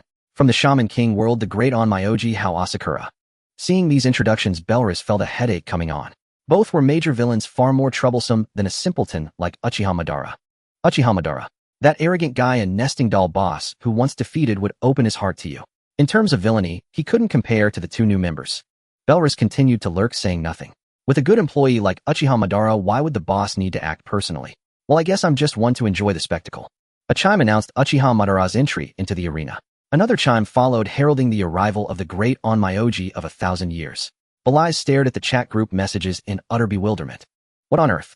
What conflict had arisen between these two? She had just come online, barely glancing at the newcomer's information, and hadn't even had time to read the public chat. As an administrator, Uchiha Madara and the newcomer Asakura Yo had actually come to blows. Uchiha Madara stood in the arena, arms crossed over his chest, possessing a youthful body and youthful power. At this moment, Uchiha Madara did not display the essence of a maniacal laugher. His gaze calmly fixed upon the young man opposite him. Kid, take back what you said. I care not for your insults towards me, but you should not have insulted the group leader. Belais quietly observed the drama, only to find herself unexpectedly drawn into it. Asakura Yo had insulted her. Insulted her about what? She hastily scrolled through the public chat. And what she saw was too insignificant. Mere ants. Wait a moment. That was arrogant to be sure, but an insult? Not really. Still, it was somewhat unpleasant. That's rather touching. Uchiha Madara was actually going to fight for her sake. Yet a strange feeling lingered. Belais turned her attention to the arena's live broadcast. Asakura Yo wore a mocking grin. I wasn't insulting anyone. I was merely stating a fact. In a chat group that spans countless worlds, the group leader should naturally be the strongest. I believe my strength is sufficient to hold that position. Asakura Yo was a great on my OG from 1,000 years ago, a master who had transcended life and death. He believed no one was more suited to be the group leader than himself. Quite arrogant. Is it just because your title includes 1,000 years? If you wish to be group leader, you'll have to defeat me, Uchiha Madara, first. And let me add, I am an administrator appointed by the group leader, so naturally, I am quite strong. Uchiha declared with confidence. After his previous battle with the group leader and numerous mental simulations, he believed he was undoubtedly stronger than before. Something's off. Belais frowned. Uchiha Madara shouldn't be so easily provoked. World's first princess, everyone is anyone there. What's going on between Uchiha Madara and this newcomer? After all, there was a lot of information in the public chat, but Belais hadn't read it all, just the last few lines. World's first princess, am not sure of the specifics. But Uchiha Madara's personality isn't one to directly engage just from a slight provocation. To be honest, was also puzzled. The newcomer, the great on my OG of 1,000 years, had only said a few arrogant words upon joining the group, then remained mostly silent. Moreover, she vaguely felt that Uchiha Madara had deliberately provoked the newcomer into challenging him. His purpose was unknown. World's first princess, he did it on purpose. I didn't say that. World's first princess. Was learning to be evasive. Belais pondered for a moment, but found no answer, so she turned her attention back to the live broadcast. Uchiha Madara stared at his opponent, his voice cold. Use your full strength, Asakura Yo. Where is your spirit of fire? Asakura Yo gave a sinister smile. So an administrator's privileges allow you to see a member's information. No wonder something felt off. Aren't you worried that losing carelessly would bring shame upon your esteemed group leader? Asakura Yo was not familiar with Uchiha Madara's strength. However, as the most powerful on my OG in 1,000 years, he did not believe he could lose. Since you want to attack, I shall. Uchiha Madara formed hand seals. Fire-style Great Fire Annihilation. A colossal sea of flames surged forward, engulfing Asakura Yo's surroundings in an instant. Heh, Asakura Yo gave a faint smile. A massive spiritual entity materialized, its deep crimson hue radiating immense pressure. The spirit of fire reached out towards the sea of flame. Its palm became like a vortex absorbing the encroaching fire. In moments, the boundless inferno was completely consumed.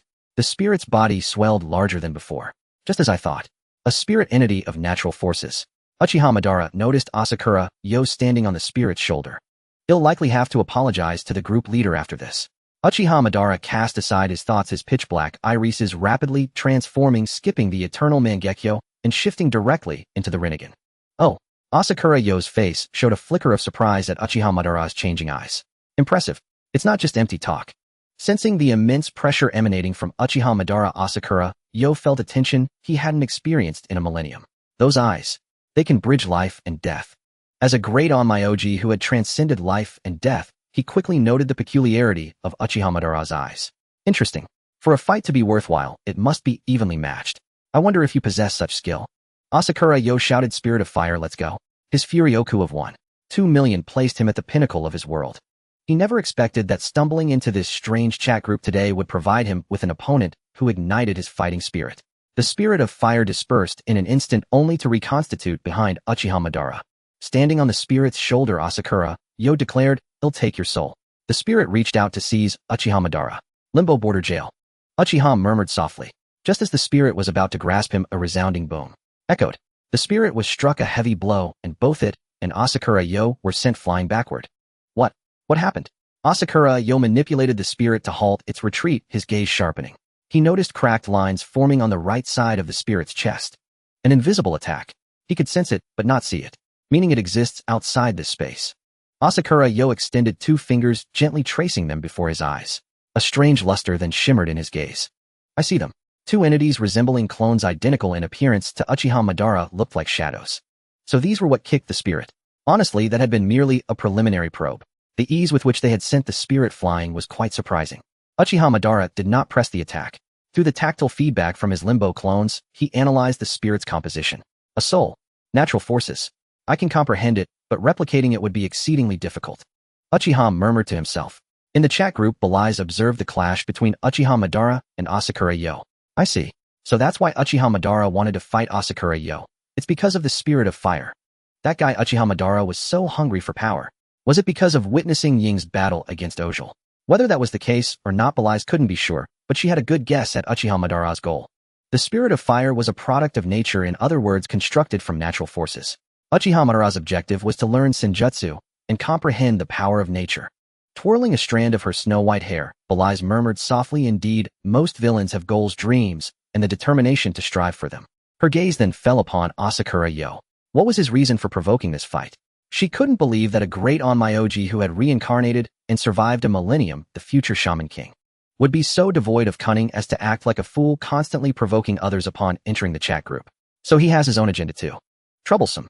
Especially compared to Asakura Yo and Uchiha Madara, the one who gave Belize the biggest headache was Sosuke Aizen from the Bleach world. Yes, that hair gel guy. In the Bleach world at the 5th Division Barracks, Sosuke Aizen sat at his desk, silently practicing calligraphy. Yet a faint light reflected off his glasses, and a playful smile graced his lips. Other worlds. An administrator, a group leader. My horizons have broadened, and my ceiling has risen even higher. Sosuke Aizen set down his brush, lost in thought, then murmured softly, "Rukia Kichiki has already gone to the human world. The plan can begin. Ichigo, don't disappoint me." In the group chat, the battle in the arena continued unabated. Having been kicked away by Uchiha Madara's shadow, how Asakura didn't seem to mind much. After all, getting injured in a fight was only natural, and it was the fire spirit that was hurt, not him. With the mending of flames, the somewhat gruesome wound on the fire spirit's chest rapidly healed. Uchiha Madara, you are quite impressive. Standing atop the fire spirit's shoulder, how Asakura looked down and offered his acknowledgement to Uchiha Madara. What arrogance. Even Uchiha Madara was provoked. Seeing how Asakura before him, Madara was reminded of his former self. However, with an expanded perspective, he no longer viewed others through such a lens. Uchiha Madara manipulated the 2 shadows he had created, slowly moving them toward how Asakura. A sneak attack only works once. Did you think I wouldn't guard against the same trick? Madara noticed his shadows stealthily approaching. The fire spirit swept its long arms, conjuring a tremendous storm. 100-meter tornado of flame surged toward the two sneaking limbo border jail. Yet the colossal whirlwind raised by the fire spirit passed straight through Uchiha Madara's shadows. What? How Asakura was startled. At that moment, Madara's shadows leaped simultaneously, accelerating toward the fire spirit. In the blink of an eye, they appeared one in front and one behind, surrounding the fire spirit. A pincer attack. You underestimate me. The fire spirit used its massive hands to condense balls of flame. With a crackling sound, it released a dense volley of fiery arrows. Streaks of flame arrows struck the limbo border jail. The two shadows yet to launch their attack were burned to ashes within seconds by the clinging flames. The flames in the fire spirit's hands dissipated. How Asakura glanced at Uchiha Madara in the distance. So this is the confidence of an administrator. A mere trick of phasing shadows. I can see through it after one look. How insignificant. Hearing how Asakura's taunt, Uchiha Madara was unfazed, merely brushing off dust from his shoulder. With the limbo border jail gone, he had obtained the data he needed. Uchiha Madara chuckled softly. Hashirama, soon I will surpass you. Perhaps then, without the 10 tails, I can reach the 6 paths level. No, with the chat group, I am confident I will definitely reach the 6 paths. Seeing Uchiha Madara's contemptuous smile, how Asakura raised an eyebrow slightly. The bodies of the fire spirit, and how Asakura dissipated once more. As before, Uchiha Madara sensed a killing intent emanating from behind him. Is this a law? No, not yet. Recalling the battle between Ing and Ojal, and now observing how Asakura, it wasn't so much a law as a technique that could subtly steal and manipulate laws. A great Onmyoji who survived a millennium is indeed no simple foe. Before the fight, Uchiha Madara used the chat group's privileges to look up information on how Asakura. Though he obtained little, Madara decided to provoke his opponent into challenging him. Remaining passive under attack is not my style. A surge of blue chakra enveloped his body. A colossal shadow was cast upon the ground, and a fiery red arm with fierce claws lunged toward Madara. Suddenly, a blue arm seized the fire spirit's limb. How Asakura was slightly taken aback. What is this thing? At that moment, Uchiha Madara was encased in solidified blue chakra. The skeletal hand of Susanoo caught the fire spirit, thrusting toward him. Those eyes. The frequency of power emanating from those ringed eyes seemed to have some connection with this skeletal energy construct. Interesting. How Asakura commanded the fire spirit, which raised its right foot and kicked toward Uchiha Madara and his Susanoo, returning the favor in kind. The two energies clashed. Both the fire spirit and the blue Susanoo trembled slightly. The fearsome energy radiated outward, affecting an area of several kilometers. The once solid ground became a chaotic mess of rubble and broken walls from the collision. Susanoo won't hold much longer. Uchiha Madara frowned. The fire spirit's kick had caused cracks in Susanoo's ribs. Had he not detected the anomaly and increased his output of mental energy and chakra, that single kick might have shattered Susanoo entirely. The power of nature is truly terrifying. No, rather than natural power, the fire spirit itself possessed an incomparable strength. If only I had Kurama. Uchiha Madara recalled the tailed beasts which Hashirama deemed too powerful and needed sealing. It seems this strange skeleton isn't all that impressive. How Asakura's slightly contemptuous voice came from afar. Simultaneously, the fire spirit raised its other free arm and lunged fiercely toward Uchiha Madara, protected by Susanoo. The 5 elongated fingers of the fire spirit gleamed with a baleful light. It was one of its skills, Flame Spear. The claw, imbued with intense natural energy, seemed capable of tearing through anything. How Asakura was confident that with this move he could easily shatter the Susanoo, comparable in size to the fire spirit, and even injure Uchiha Madara within. With a thunderous crash, Susanoo withstood the flames coiling around the fire spirit's claws for only a few seconds before bursting apart. With Susanoo's collapse, Uchiha Madara's defenses were utterly broken. Uchiha Madara, thank you for the entertainment. They'll take your soul now. Uchiha Madara slowly raised his right hand, making no move to dodge. Rinnegan absorption. The fire spirit, still half a meter away from Madara, was halted by an invisible wall of light. Especially the left hand thrusting toward Madara. The flames on its fingers were visibly disappearing. What's happening? How Asakura was momentarily perplexed. The fire spirit's spiritual power was rapidly draining. Those eyes. Those eyes. So that's it. Those eyes possessed the power of yin-yang and the 5 elements. Truly a formidable opponent. For the first time in the battle, how Asakura used his own skill. He placed 2 fingers between his eyes and traced a few symbols in the air. 5 elements conversion, solidified metal. As how Asakura spoke, the fire spirit beneath him underwent a phase change. Its original fire attribute was overtaken by a golden hue. The free-flowing energy rapidly coalesced, becoming indestructible. What? Uchiha Madara's expression shifted. He could no longer absorb the fire spirit's energy. The feeling was akin to his battle with Hashirama Senju, where his fire style was extinguished by the overwhelming life force of wood style. At that moment, Madara also noticed the golden fire spirit's attack power had significantly increased. The animal path's nullification via the Rinnegan was proving insufficient. Uchiha Madara ceased absorbing the fire spirit and instead released a burst of repulsive force from his palm. Shinra Tensei. Canceling the animal path's nullification, he used Shinra Tensei to blast the fire spirit and Hao Asakura away. The immense repulsive force of Shinra Tensei struck the fire spirit, yet it felt like hitting thick, heavy metal. It only slightly impeded the opponent's advance. The fire spirit blocked the repulsive force aimed at Hao Asakura with one hand, while continuing its thrusting attack toward Uchiha Madara with the other. No good, even Shinra Tensei. A few cold beads of sweat formed on Uchiha Madara's forehead.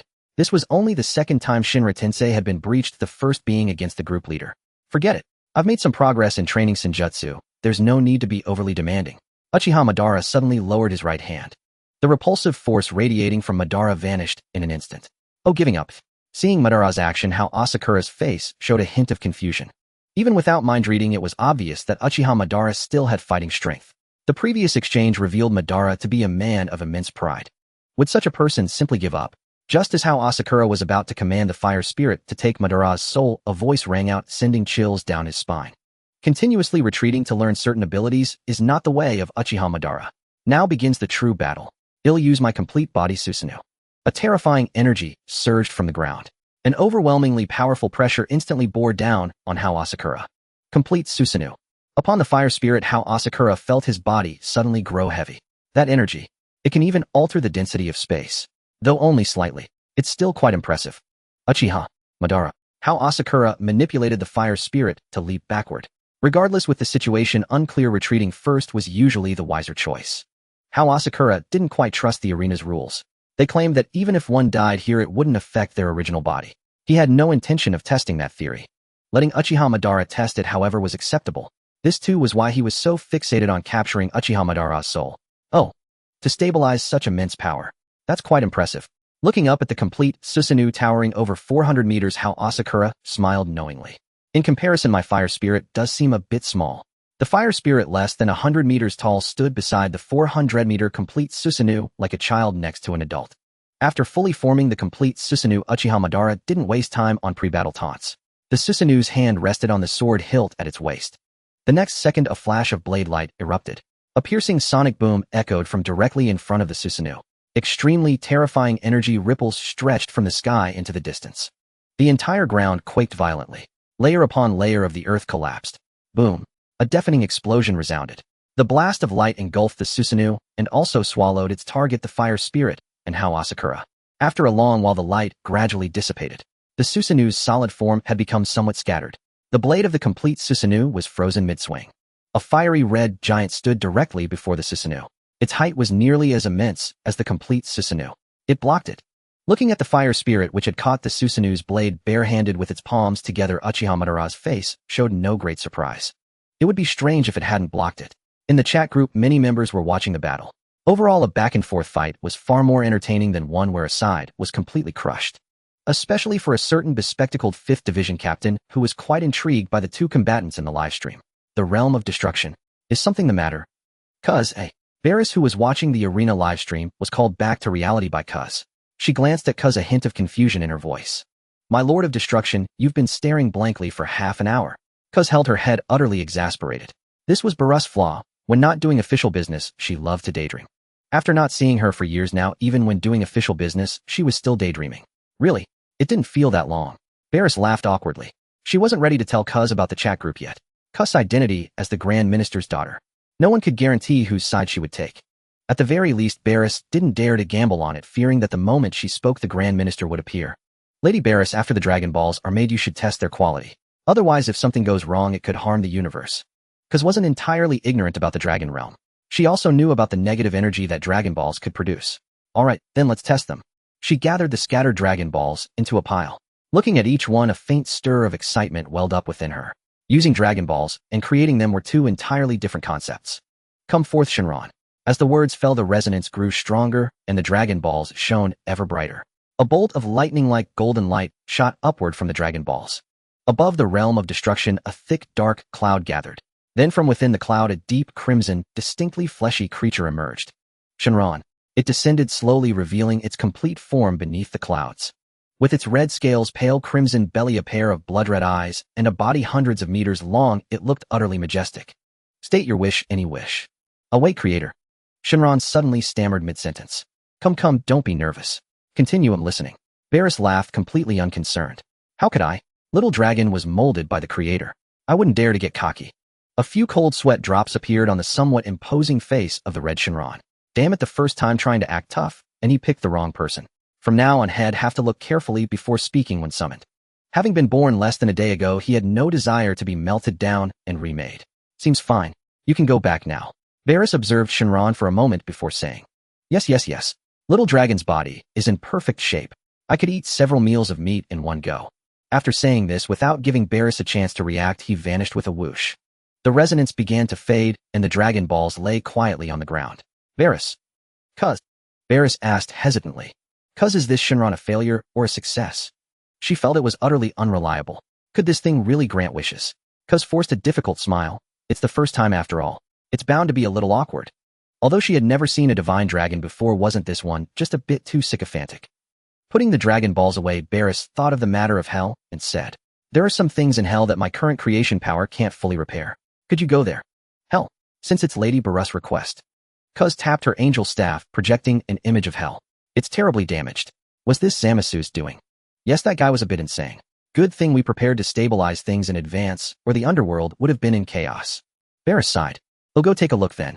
Cuz transformed into a beam of white light and departed the realm of destruction. Phew. Finally gone.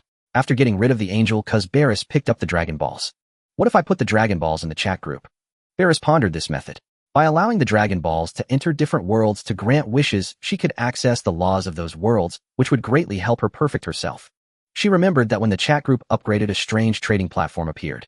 Thinking about it carefully, wasn't this precisely to allow group members to use the Dragon Balls? Let's check first. Barris once again immersed her consciousness into the chat group. The live stream is over.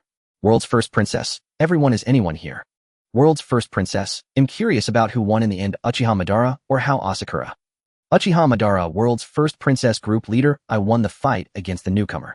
Uchiha Madara. Also, I must apologize to the group leader for starting a fight with the newcomer without permission and causing a bad influence.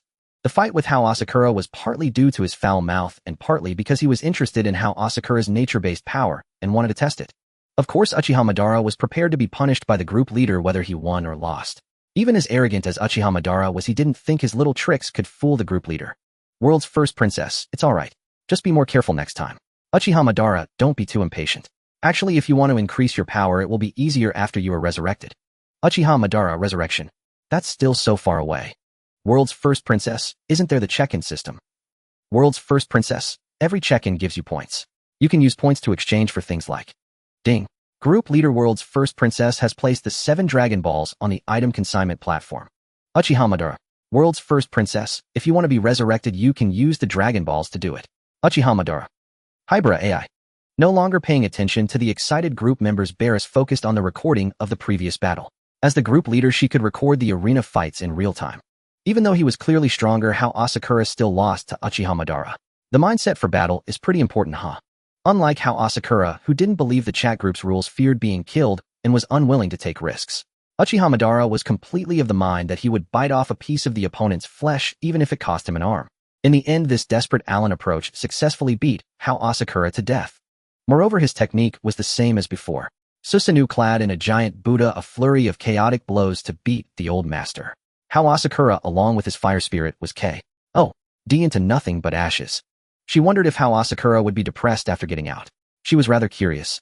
In the world of Shaman King, as his consciousness returned to his body, Hao Asakura's closed eyes slowly opened. The scene of their previous battle surfaced in his mind. My hesitation caused my utter defeat. Leaping down from the rooftop, Hao Asakura's feet gently touched the ground. He opened his palm, gazing at Spirit of Fire, now a condensed flame within his hand. You felt the thrill too, didn't you? We are about to step into a world far grander than becoming the Shaman King. The flame of Spirit of Fire trembled slightly, as if in profound agreement with Hao Asakura's thoughts. Hao was not angered by his defeat at the hands of Uchiha Madara. His opponent had defeated him hidden. Even if it was an attack staking his life leveraging the rules of the chat group, it was still within permissible bounds. If anything, it was Hao Asakura who had been too careless. Well, he'll just win the next time. Yet this single failure had shown him just how terrifying the chat group truly was. It could perfectly simulate his body, even Spirit of Fire. Even death could be rendered with near-perfect realism. Uchiha Madara had manipulated the so-called true several thousand hands, 1,000 fists raining down. How he used all his power to block them, but ultimately ill-prepared, he only managed to stop about half the assault. Then both he and Spirit of Fire were pummeled by those fists dense as bullets. If Spirit of Fire couldn't withstand such a concentrated barrage, then he, despite his mastery of Onmyoto, possessed a physical body far weaker than his spirit. Moreover, the physical strength simulated by the chat group was almost identical to his current body. There was no way it could withstand such power. The chat group, Uchiha Madara, and that mysterious group owner. A smile crept onto Hao Asakura's face. Perhaps the days ahead won't be dull. Ding. The group owner has added the Dragon Balls to the consignment platform. Members who wish to use them can go and purchase. Hao Asakura was startled. Dragon Balls? What were those? Hao Asakura deftly opened the chat group and clicked on the newly appeared option. Moments later, images of 7 orange glass orbs, each with a different number of stars, appeared. The Dragon Balls can grant any wish, including reviving the dead, but only one person. Revive. Hao Asakura's usually unflappable expression flickered with agitation.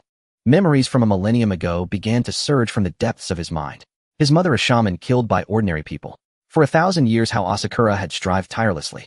His goal in becoming the Shaman King was to purge the filthy, ordinary humans and create a world solely for shamans. Beyond that, he also sought to use the power of the Shaman King to search through this planet's 6 billion years of history, find his mother, and revive her.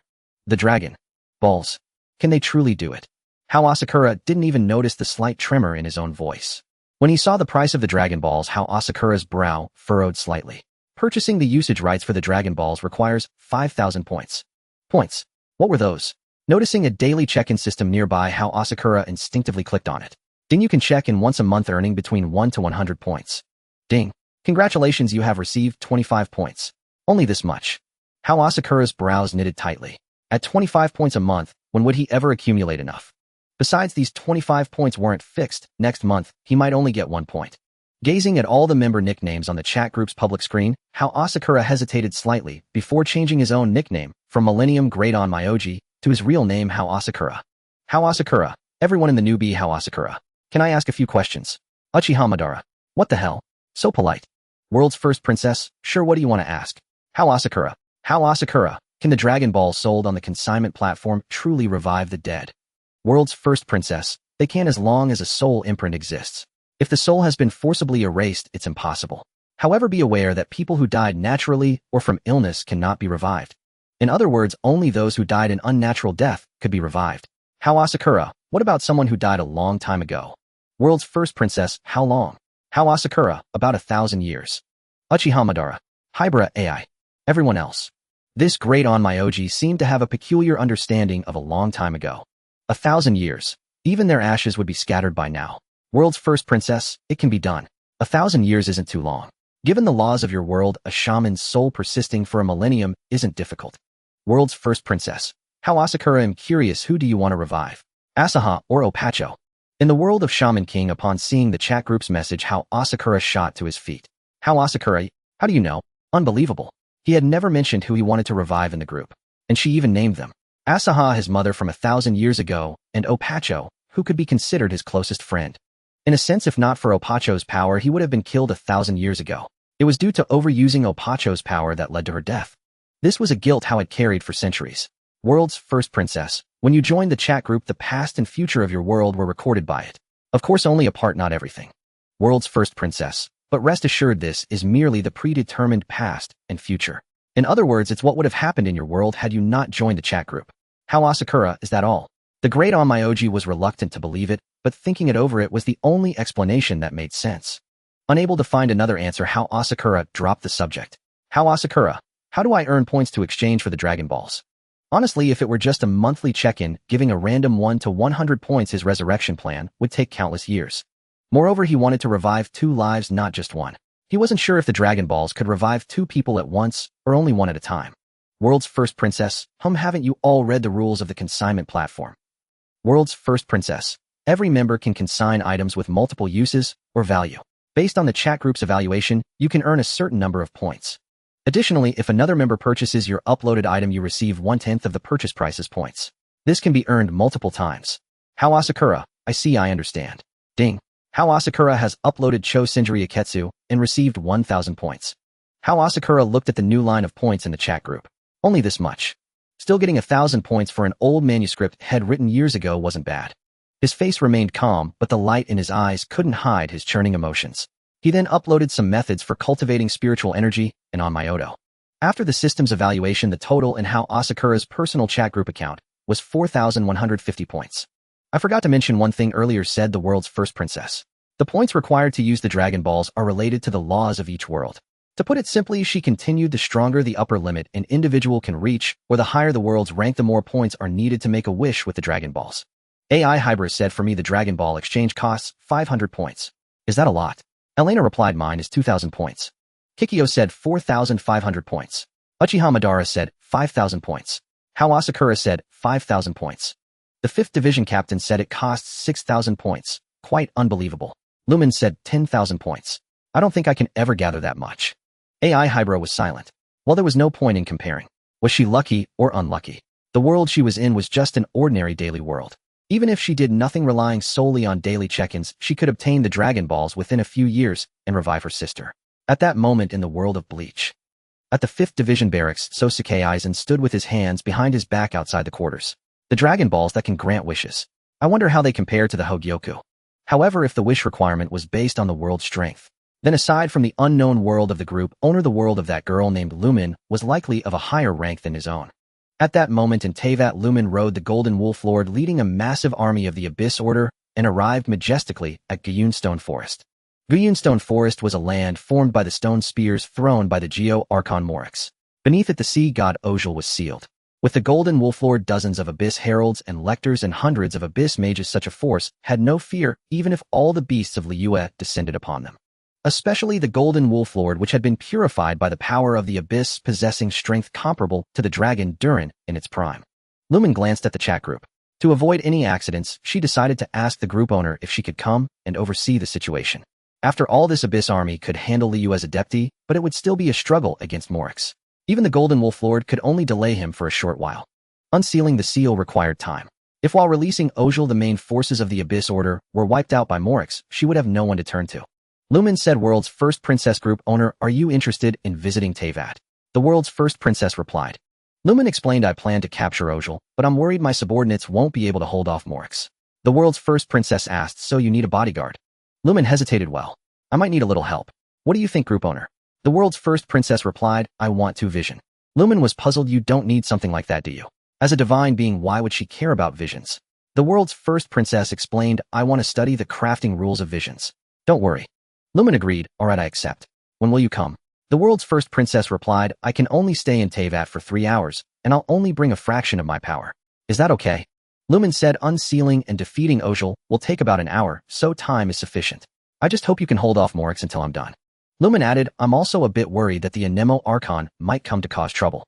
The world's first princess assured her, I can block them, but only block. I won't let them interfere with you. As for anything else, I won't get involved. Lumen said, that's enough. The group owner's strength was likely sufficient to defeat the Geo and Anemo Archons, even capture them, but she had no reason to ask for that, nor should she. One should not, or ought not, overstep. Lumen only wanted to protect the Abyss's main forces from being wiped out while she unsealed Ojal. As for the rest, she would deal with it later. The world's first princess said, call me when you're ready, and I'll teleport over. Lumen replied, alright. Lumen and Bliss were loudly conspiring in the group, but no one interrupted. Some didn't know what to say, while the two newcomers were simply curious. For example, how Asakura and Sosuke Aizen. In the Soul Society, Aizen had been contemplating whether to toss some Kido spells into the chat group in exchange for points. But then he saw the group owner preparing to go to that so-called Teyvat world. He couldn't deny his curiosity about another world, especially since it involved Lumen and the group owner, both of whom he was very interested in. Teyvat and group owner Bliss. Let me see your strength. From their conversation in the chat group, Aizen vaguely guessed that a battle might be about to break out. He wondered if they would livestream it. If not, he would have to ask the group owner to start one. To be honest, Aizen didn't want to reveal himself, but from the conversation between the admin Uchiha Madara and how Asakura, as well as Bliss' later explanation, he could confirm that the group owner knew about the events in his world, though he wasn't sure to what extent. In Teyvat at Guyunstone Forest, a white light flickered around Lumen. Moments later, a white-haired girl slightly taller than her appeared beside her. Group owner, welcome to Teyvat, Lumen said with a slight smile. As Lumen spoke, the members of the Abyss Order were startled by the sudden arrival. Bliss exchanged brief greetings with Lumen, then turned her gaze to the massive crowd of Abyss Order members. Lumen, did you bring your entire family fortune? Only half. The rest are lying in ambush in Liyue ready to threaten Morix, Lumen replied. You really? Aren't you afraid of awakening the heavenly principles? Bliss said helplessly. That's why I invited the great group owner to help, isn't it? Bliss was speechless. Don't imitate Spider-Chan, please. Lumen waved her hand. Abyss Lector, come here. Your Highness, what are your orders? The Lector floated over to Lumen. Until I return the command of the Abyss Order will be handed over to my friend here, understand? Lumen said. Yes, Your Highness. The Lector dared not object. He secretly glanced at Bliss, standing beside Lumen. This white-haired girl looked completely human. If she were to command the Abyss Order, disaster might strike. Sensing his thoughts, Lumen added, my friend's name is Bliss. I invited her to hold off Morix if he appears. As for the rest of you, proceed as usual. Hold off. Morix. The Lector jerked his head up, disbelief written on his face. Her. He murmured involuntarily. Is there a problem? Suddenly the Lector felt a bone-chilling cold, as if his entire body was submerged in mud. He quickly bowed. No, how could I dare object? That sensation, like being trapped in quicksand and flogged, was truly intoxicating. After giving a few more instructions, Lumen led a group of Abyss Heralds toward Ojel's seal. With Lumen's strength, unsealing Ojel didn't require any special talismans like Tartaglia used. All she needed was to strike the stone with her sword. After Aang left, the members of the Abyss Order revealed defiant expressions. After all, they were the Abyss. How could they easily follow anyone's lead?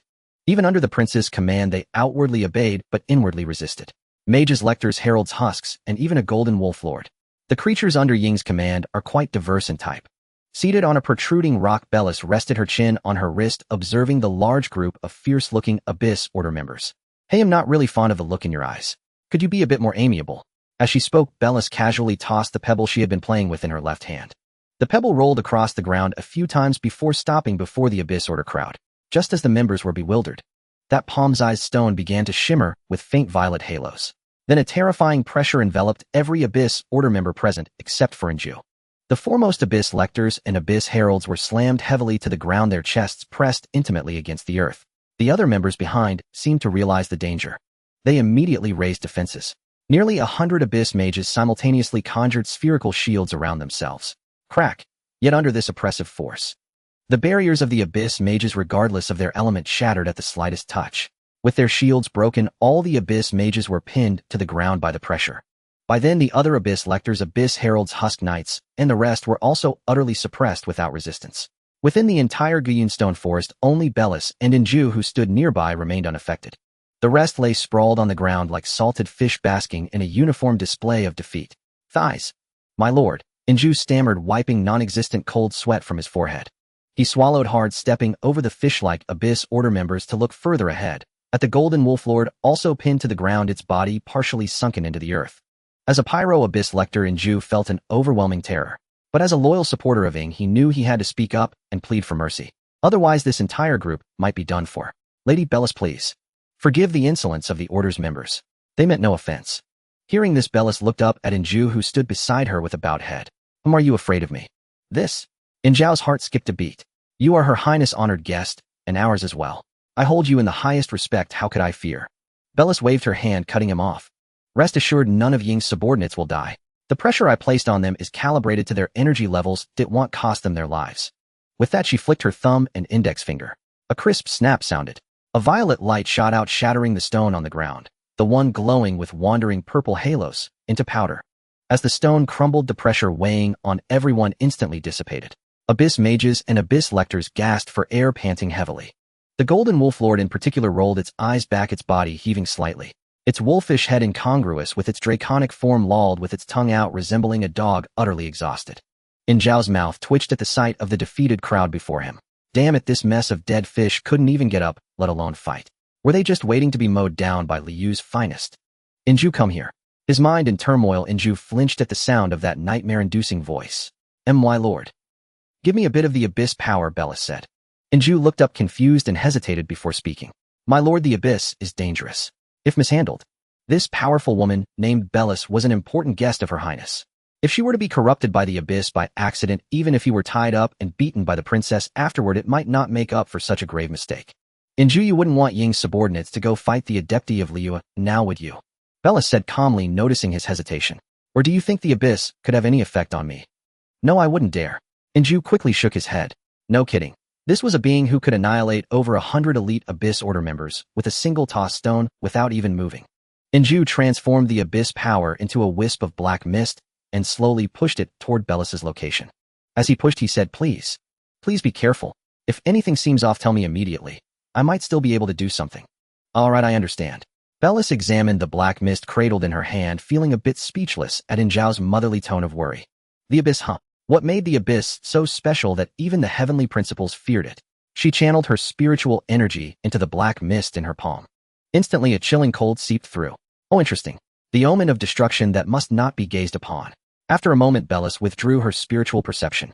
She extended the fingers of her left hand and traced a few invisible strokes over the black mist in her right palm. Go! With a gentle upward flick of her finger, countless tiny droplets rose from the black mist. These dense droplets flew toward the fallen Abyss Order members. One by one, they seeped into their bodies. Within seconds, the Abyss Order members who had been gasping, hissing, and whimpering softly slowly began to rise. Their chaotic and weakened auras also returned to normal.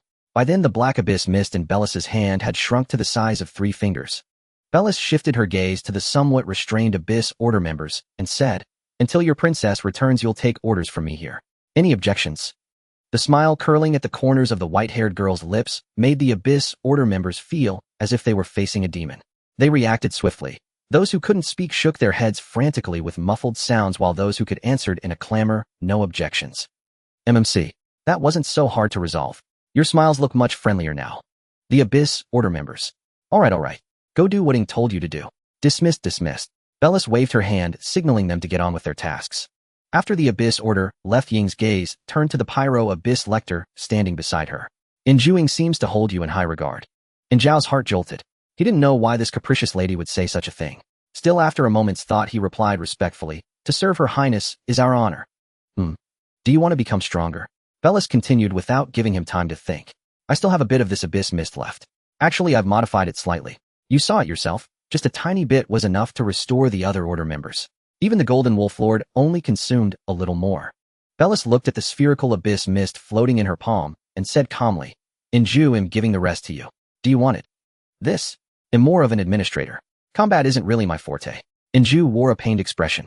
Though he had no idea what she had infused into the abyss mist that could restore all the members' power, he strongly suspected that inhaling too much of this mist might lead to catastrophic consequences for the abyss beings themselves. "You don't want it." Bellis did not force him. She spoke softly. "If that's the case, Ing might be disappointed. She sent me here to block Morix, but she likely also intended for me to understand the abyss and the curse. She just didn't say it, or perhaps she didn't think she could afford the price to get me directly involved." Bellis paused, looked up at the conflicted Inju, and said calmly, "With your insight, you can probably tell that I am much stronger than Ing, and even stronger than the goal of your order. Of course, the me here is not my true body, but for this world, how much difference does it really make?" Hearing Bellis's leisurely words, Inju was silent for a long while, then smiled bitterly. "You've put it that way. Do I have any other choice?" "There is. I'm not forcing you. You volunteered, didn't you?" "Inju. Damn it all. Inju." Bellis curled her lips. "Speaking of which, don't you enjoy that feeling of being scorched and whipped? This is a great opportunity. And even if something goes wrong, I can save you. Of course, accidents might occasionally happen." The black mist floated to the tip of her index finger. Bellis gently shook her finger. "If you refuse, I'll erase it." Analyzing the abyss power was merely a whim for Bellis. If she didn't achieve her goal, it wouldn't matter. "I am just a fringe member of the order, but for the sake of the princess." Inju stood tall and proud, as if filled with sanctity. "The abyss fears nothing." "Excellent. No wonder Ing likes you." Bellis waved her finger, and the black mist flew toward Inju with a whoosh. Before Inju could react, the black mist drilled into his chest. "Enjoy it, Inju." Bellis waved her hand, stirring up a whirlwind that swept Inju further away lest he scream too loudly and disturb her ears. "It seems there's nothing else to do. Let's start a live stream." Bellis skillfully entered the chat group. Ding. Group owner, the world's #1 princess, has started a live stream. "Hello everyone.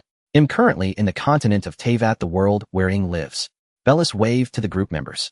"Madara Uchiha. Group owner, are you dressed so formally today?" "Yo Asakura. Is this the group owner? Very dignified. She reminds me of my mother. World's first princess. I'm just wearing the formal attire of a destruction god, and you come up with all this. I feel like these two guys are implying something. Also, Yo Asakura, you're a great on Myoji. Don't just claim someone as your mother. I don't have a son over 1,000 years old, even if you've been reincarnated. World's first princess. Ahem, everyone don't focus on strange things. Also, there might be a battle later. I know some of you in the group love this kind of thrilling stuff. Madara Uchiha, battle. Group owner, or Ing. World's first princess. It might not happen on my end, but it definitely will for Ing. She'll be live-streaming her fight against Ojul. Kimo Disu Jie Nanika. Is that the previous Ojul the evil god? Speaking of which, its transparent and slippery look reminds me of tentacles. World's first princess. Kimo, you always manage to find the key point. The Abyss Princess, Ing fights tent. Ahem, is this kind of thrilling scene something you can watch without paying? Ing. Still mining with a one-handed sword to unseal Ojul, the unnamed Abyss Princess, Ing almost lost her grip on her weapon and flung it away upon hearing Kimo's words. Ing buried herself in the arduous task of mining, muttering to herself, "I'm not angry, not angry. Why would I be angry with a spider?" No matter what Kimo used to be, she's a spider now. A spider's thoughts are bound to have some quirks, one shouldn't be too petty. After cutting down the massive formation of night opal stones before her with a single sword strike, Ing still felt a bit conflicted. Ojul equals tentacles, Ing equals protagonist. Ing fights tent. But how could that ever happen? By the way, what is the group owner doing? The time for breaking the seal was incredibly dull, so Ing subconsciously clicked into the group owner's livestream. Ing. What is that? It sounds like some creature's mating call. World's first princess? Don't misunderstand, that's not me. It's that guy named Inju. I don't know why he's screaming so strangely. World's first princess. By the way, that Inju is one of Ying's subordinates. A question mark slowly formed in Ying's mind. Wait, Inju might be a bit off sometimes, but he wouldn't scream like that. Or, did you do something to him? Ing turned her attention to the livestream. Meanwhile, Bellis was also quite speechless. To fully understand the situation, she had to get closer to Inju. After all, his screaming was really an eyesore. If she didn't sort this out quickly, her authority as group owner would be ruined. From then on, whenever group members mentioned the group owner, the first thing that came to mind would be the jarring howls of a certain male creature. Bellis's scalp tingled as she pointed at Inju, the Abyss Herald 10 meters away. See, it's this guy screaming, not me. Please don't misunderstand. After saying that, Bellis felt it was strange. Why did she feel the need to explain that? Was it superfluous? At that moment, pitch-black abyss energy continuously emanated from Inju's body. Inju hugged himself and rolled back and forth on the ground. From his mouth came intermittent moaning gasps. Ing, world's first princess group owner, what did you do to Inju? The sound of Inju coming through the live stream nearly made the usually calm Abyss Princess Ing lose her composure. It was truly an assault on the senses. World's first princess. I slightly modified the Abyss energy on him, and it also touched the curse within his body.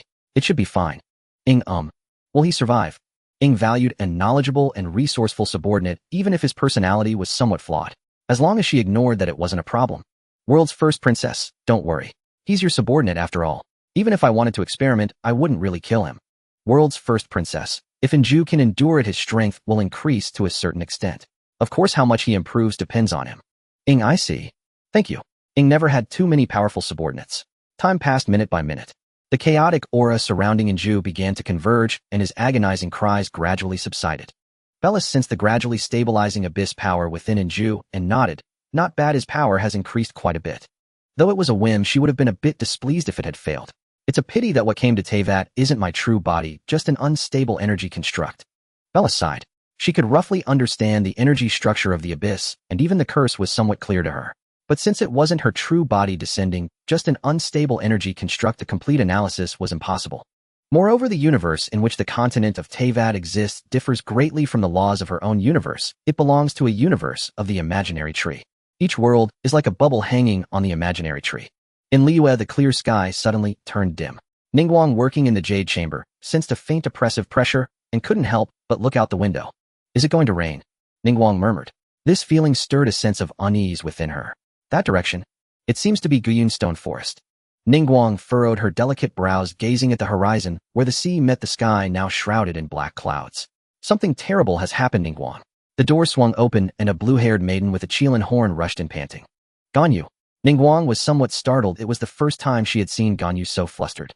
In the past, Ganyu would never enter without first reporting and receiving permission. Although Ningguang had never demanded this, Ganyu herself always adhered strictly to the conduct of a secretary, never overstepping her bounds. Has something happened? It's Ojul. The seal on Ojul in Guyun Stone Forest has been completely broken. Ganyu's slightly breathless voice turned grave. What? Ningguang shot up from her seat. Wasn't Ojul's seal already confirmed to be secure? And what do you mean by completely broken? Ningguang's tension was understandable. Even a god who had only leaked a fraction of its power had required immense effort to seal away. If it were fully unsealed, then Ningguang dared not think further. My master sent me this message via a transmission talisman, Ganyu said. She, along with the other adepti and the conqueror of demons, is heading to Guyun Stone Forest. My master said that Ojul's breakout this time is no simple matter. It's very likely the work of some god abandoned on the continent. Only 3 adepti and the conqueror of demons. Isn't that? Ningguang suppressed her inner panic, her tone laced with concern. Upon hearing this, Ganyu was silent for a moment before saying, "My master said they have already contacted that one." "I see. Then I can rest assured." Both of them knew exactly who Ganyu was referring to. In truth, after the Ojal incident, Ningguang had been largely certain that Rex Lapis had not died. She had consulted many documents to confirm her theory. For instance, when a god dies, it turns a vast area into a dead zone. By that logic, the corpse of Rex Lapis that fell during the rite of dissension seemed somewhat underwhelming in scale. Secondly, there was the attitude of the adepti. Did they truly care for Liyue? Not necessarily. After all, they were lofty beings rarely seen for years on end, and their connection was largely maintained through contracts. If Rex Lapis had truly perished, would the adepti have spoken so amicably with the Qixing and faced Ojal together? The mere thought seemed highly improbable. And today she had indirect confirmation from Ganyu's words. Rex Lapis was still alive, though the reason for his retirement remained unknown. "This is terrible, Lady Ningguang." A secretary named Baisher rushed in, her face pale with panic. "What's happened?" Ningguang asked as Ganyu's gaze also fell upon Baisher. It's the Abyss Order," Baisher gasped, speaking urgently. "The entire city of Liyue is surrounded by the Abyss Order. They're only letting people in, not out." "Any casualties?" Ningguang pressed. "None so far. They're just throwing everyone who tries to leave back inside, but they aren't stopping people from entering." Surrounding Liyue? Ganyu bowed her head in thought. Could the Abyss Order have released Ojal? By the way, since people can get through safely, can you find out the Abyss Order's purpose? Ningguang continued her questioning. "There's a scholar from Sumeru who seems to have gleaned some information from the Abyss Order's words. Whether it's true or not remains to be seen." Baisher said, "Bring him here immediately." "What's his name?" "I believe it's Inju." Baisher left swiftly, and before long she returned with a scholarly young man wearing a pair of glasses, his demeanor redolent with the scent of books, and presented him before Ningguang. "Lady Ningguang, I heard you wished to see me." Inju performed a Sumerian greeting. "Yes," Ningguang nodded. "I heard that you learned from the Abyss why they have surrounded Liyue. You are quite bold." Hearing this, Inju adjusted his glasses and said, "The pursuit of knowledge is the instinct of a Sumerian scholar. As a qualified scholar, one cannot turn a blind eye to the unknown out of fear. That would be a desecration of knowledge." Ningguang. She had heard that many Sumerian scholars were naive zealots, but today she was witnessing it firsthand. "What did you learn from the Abyss?" As she spoke, Ningguang gestured for Baisher to step forward. Baisher then brought a treasure chest and placed it before Inju. "I know that scholars are often short on funds. So if you tell me everything you know without omission, this chest of Mora is yours. However, if there is even a shred of falsehood in your words, then I'm afraid I'll have to invite this scholar to spend some time in the Millelith prison." Snap. The chest opened, revealing layers of gleaming Mora. "Well, that's a good deal. Only a fool would refuse money. I mean, I can continue my research." Inju cleared his throat and said, "Ningguang. Ganyu. Baisher. Was this a scholar?" He completely shattered their perception of Sumerian academics. "Ahem." Inju cleared his throat again and began his explanation. "Those abyss monsters said they are blocking Liyue's exits to prevent anyone from leaving. The reason seems to be related to Guyunstone Forest, but I'm not entirely clear on the specifics. I recall an Abyss Herald saying that something sealed in that place is the Abyss target." "The Abyss target." Those present exchanged bewildered glances. Just then Keqing, Yelan, and Yinfei ascended to the Jade Chamber. "Ningguang, what should we do next?" Keqing approached Ningguang. "Can you ascertain the Abyss' approximate strength?" Ningguang looked at Yelan. "A great deal. There are not only a large number of Abyss mages, but also over a dozen Abyss Heralds and Abyss Lectors." Yelan began. "If a fight breaks out, Liyue might." The Abyss energy was a deadly poison to ordinary people. Even vision wielders would suffer terribly from prolonged exposure to its corruption. The Abyss hasn't shown any signs of attacking yet. I've only had the Millelith keep them under surveillance, Keqing added. After listening to Keqing and Yelan's reports, Ningguang turned her gaze to Yinfei and asked, "What is the opinion of the Adepti?" The person Ningguang referred to was Madame Ping. "I have no particular opinion. This old woman is merely here to observe." A voice suddenly rang out. Ningguang and the others turned to look into the distance, where an elderly woman with graying hair, holding a peculiar teapot in her hand, slowly approached. "You all should keep your distance from that guest of the Abyss. Otherwise it might become very dangerous." "What?" Granny Ping's words startled everyone. "Abyss? Who is the Abyss?" In an instant all eyes turned towards one direction, then quickly shifted away from him. "Who exactly are you?" "You are not a scholar from Shumi." Ningguang's voice was rather serious.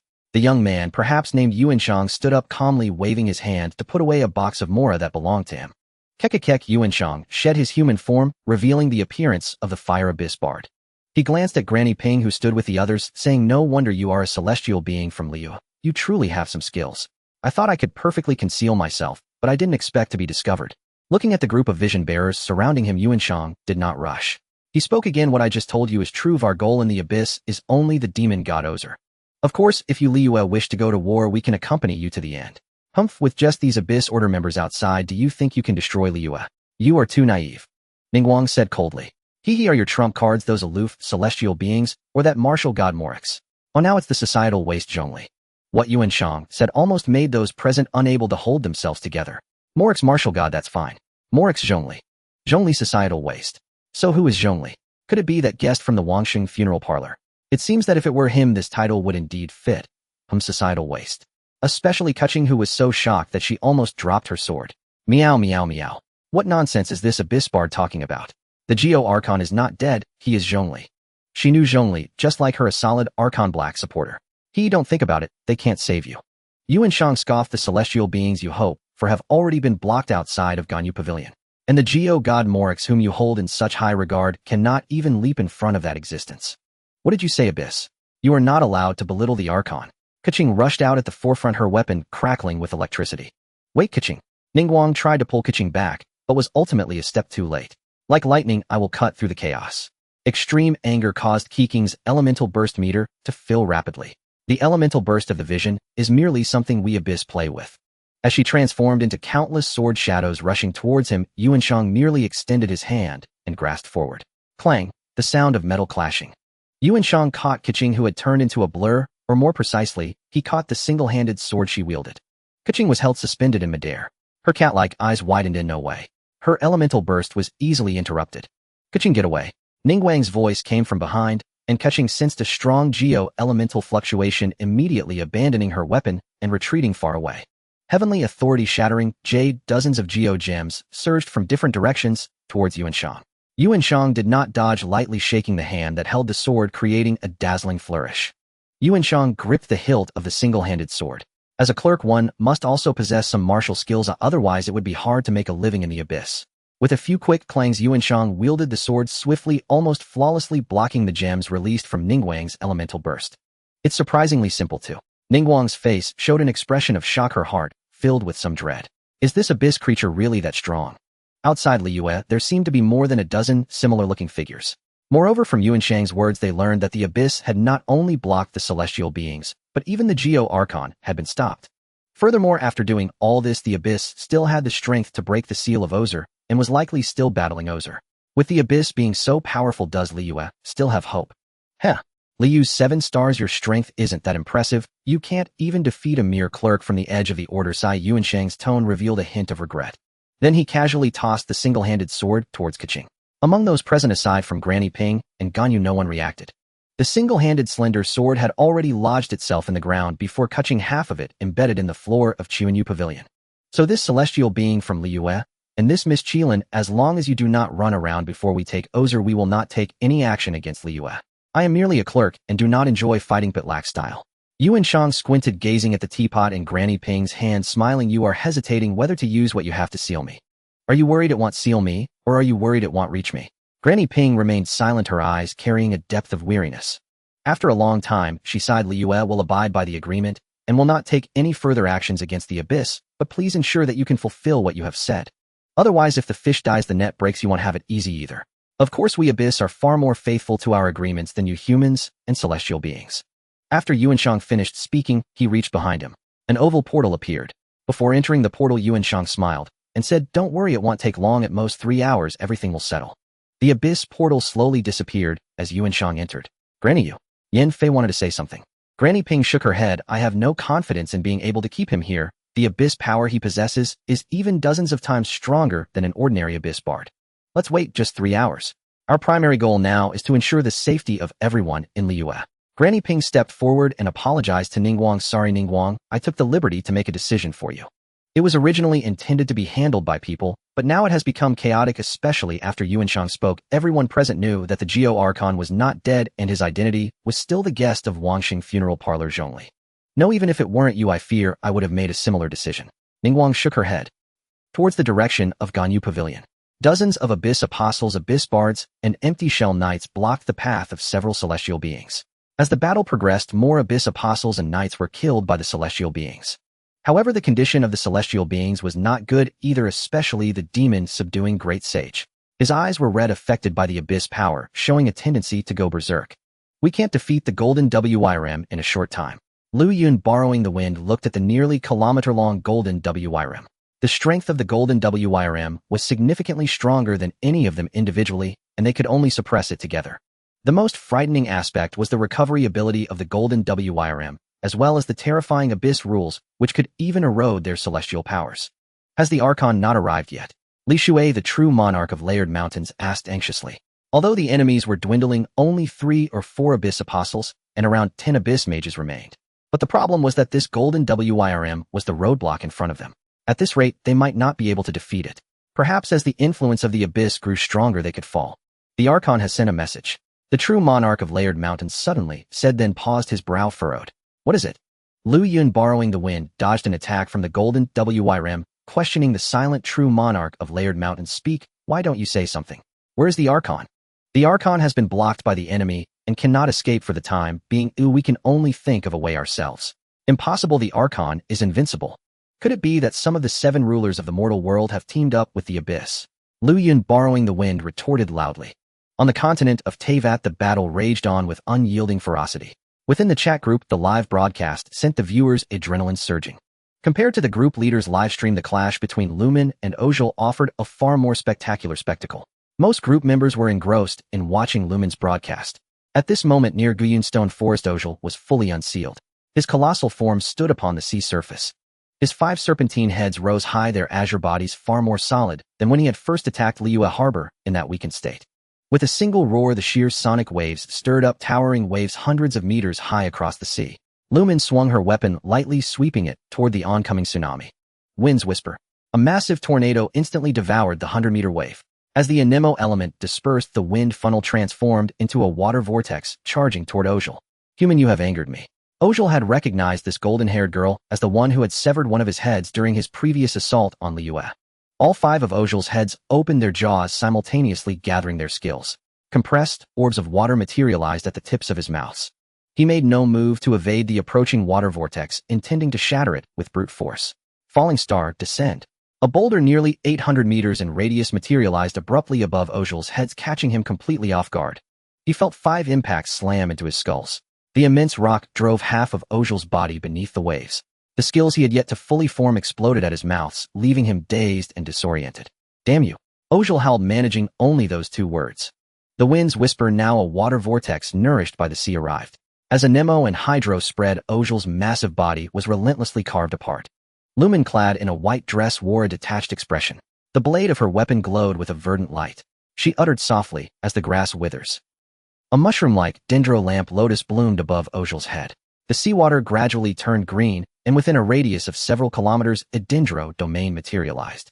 Ojul let out a mournful wail, constantly in agony. The various elements striking his body felt like the torment of 1,000 cuts. Ojul gathered all his strength, preparing to rise again. Yet he sensed the entire sky suddenly become interwoven with pyro and electro. Impossible. How can a mere human possess so many elements? Ojul cried out in disbelief, the pain in his body momentarily numbed by shock.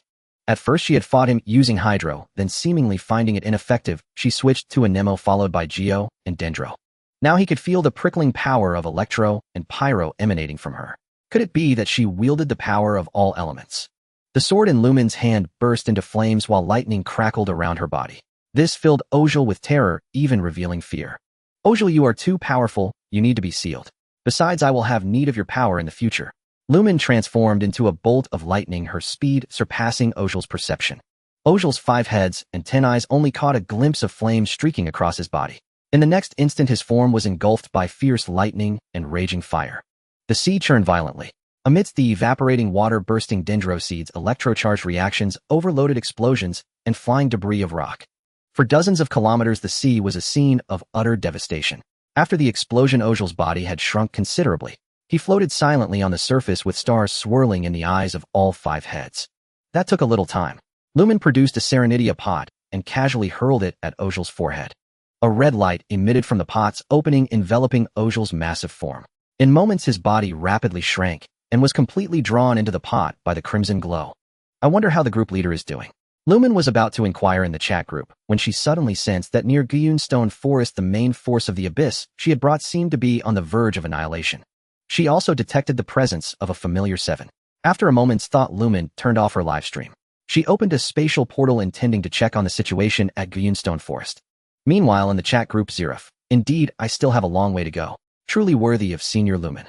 Elena, I want to learn those techniques. They all look so incredibly powerful. Komoko, a massive demon god like that just stuffed into a pot. Amazing. If I had that pot, maybe I could catch the demon lord in one go. The fully manifested demon god Ojal was formidable, but everyone had anticipated Lumen's victory, so their focus shifted to more peculiar aspects. Captain of the 5th Division, Teyvat is it? I would truly like to visit. The only outlier was a certain captain of the 5th Division, Sosuke Aizen. From Lumen's broadcast, he witnessed an entirely unprecedented system, a power of elements distinct from the Soul King's system. Somewhere in the vast sea beyond Gyunstone Forest, the conqueror of demons evaded an Abyss Herald's attack. With a flick of his primordial jade winged spear, he impaled a nearby Pyro Abyss mage. With each kill, Xiao's karmic debt grew more severe, tainted by the Abyss power. He clutched his head, his face pale, barely able to hold onto his weapon. Perishly use Adeptus. An Abyss Lector seized the opening, manipulating the Abyss power to launch a surprise attack. Xiao. The other 3 Liyue Adepti, preoccupied with holding back the Golden Wolf Lord, had not anticipated the Conqueror of Demons' condition deteriorating so severely, leaving them unable to intervene in time. Just as Xiao was about to be slain by the Abyss, the 3 Adepti were filled with alarm. The Golden Wolf Lord, exploiting a momentary lapse in their coordination, broke through their encirclement, spewing a terrifying beam that drove them back. After being repelled, the 3 Adepti abandoned the Golden Wolf Lord to rescue Xiao. But they were a moment too late. Let the wind guide. A melodious tune drifted faintly from afar. That familiar voice. Xiao's chaotic consciousness gradually cleared. The karmic debt threatening to erupt was stabilized by the incoming melody. He swung his primordial jade wing spear, performing an aerial kick. In the nick of time, he sent the Abyss Lector, who was aiming for his head, flying back. Xiao gasped for breath, exhaustion evident in his eyes. He cast a sidelong glance into the distance. I never expected that one to come. Was this the Lord of Geos' arrangement? The other Liyue Adepti also noticed the sudden appearance of the melody. High above, a green dot approached rapidly. In seconds, Dvalin the Storm Terror descended with the wind appearing before them. Bolstered by the Anemo buff and the inertia of his dive, Dvalin lashed out with his tail, striking the Golden Wolf Lord. The Golden Wolf Lord was sent flying, and the 2 Abyss mages beside it were obliterated by the force of the dragon's tail. Behind Dvalin, a youth holding a lyre leaped down. I hope I'm not too late, the youth said with a smile to the Liyue group. We are deeply grateful for your assistance, Lord Barbados. Xiao nodded in gratitude. If not for the Anemo Archon's arrival, he might have met his end here. There's no need for such formality. Then he shook his head. When I heard the old man's call for aid, I asked Dvalin to carry me here. Looking at the wounded Liyue group, Venti then turned his gaze toward the members of the Abyss Order, particularly the Golden Wolf Lord. The Golden Wolf Lord, having been struck by Dvalin's tail, returned completely unscathed. Venti murmured, does the Abyss Order truly possess such power? Venti was quite astonished by the Abyss strength. When he came to provide support, he made a special trip to Liyue. There he discovered that the Abyss Order had completely surrounded Liyue, allowing entry, but no exit. He also spotted an exceptionally powerful Abyss Herald, whose strength seemed comparable to that of the Golden Wolf Lord. Knowing that Liyue was only allowing entry, Venti swaggered right in. Afterward, he learned the full story from Madame Ping. Once he knew that the Liyue Adepti had headed to Gyunstone Forest, Venti immediately set off, summoning Dvalin along the way to serve as his muscle. What? Liyue only allowed entry, not exit. Who did they think he was? The Anemo Archon, one of the 7, the bard who had won Mondstadt's championship 3 times in a row. Could a mere blockade really stop him? So he sped toward Gyunstone Forest. While riding Dvalin, Venti considered whether he should go check on the old man, but after sensing for a long time, he gave up. Because even as the Anemo Archon channeling the 1,000 winds, he could not perceive who the old man's enemy was. He could detect absolutely nothing. Only that the old man was continuously hurling stone spears in a certain direction, seemingly at full throttle. Well, at that moment, Venti chose discretion. Even Morix might not be able to defeat this enemy, and he couldn't even sense its presence. Was it worth going over there to get himself killed? No. After pinpointing the Liyue Adeptus location, he stopped worrying about the old man and left him to fend for himself. Seeing the state of the Liyue Adepti and then the Golden Wolf Lord, Venti was a bit bewildered. When had the Abyss Order gained the power to simultaneously suppress Ojal, besiege Liyue, drive Morix to his wit's end, and hold back the Liyue Adepti? Lord Barbados, we must defeat the Abyss Order as quickly as possible, said Cloud Retainer. Ojal has been unsealed. We must reseal him before he fully recovers his strength, or it will be extremely troublesome. Please help us. Vinny glanced at the crane-like cloud retainer and shook his head. There's no need. The Thousand Winds just told me that Ojul has already been captured by the Abyss. What? Cloud Retainer and the other Adepti were greatly alarmed. Damn it, the Abyss moves so quickly. It had only been such a short time, and the newly released Ojul was already gone. Lord Barbados, please help us defeat these Abyss forces.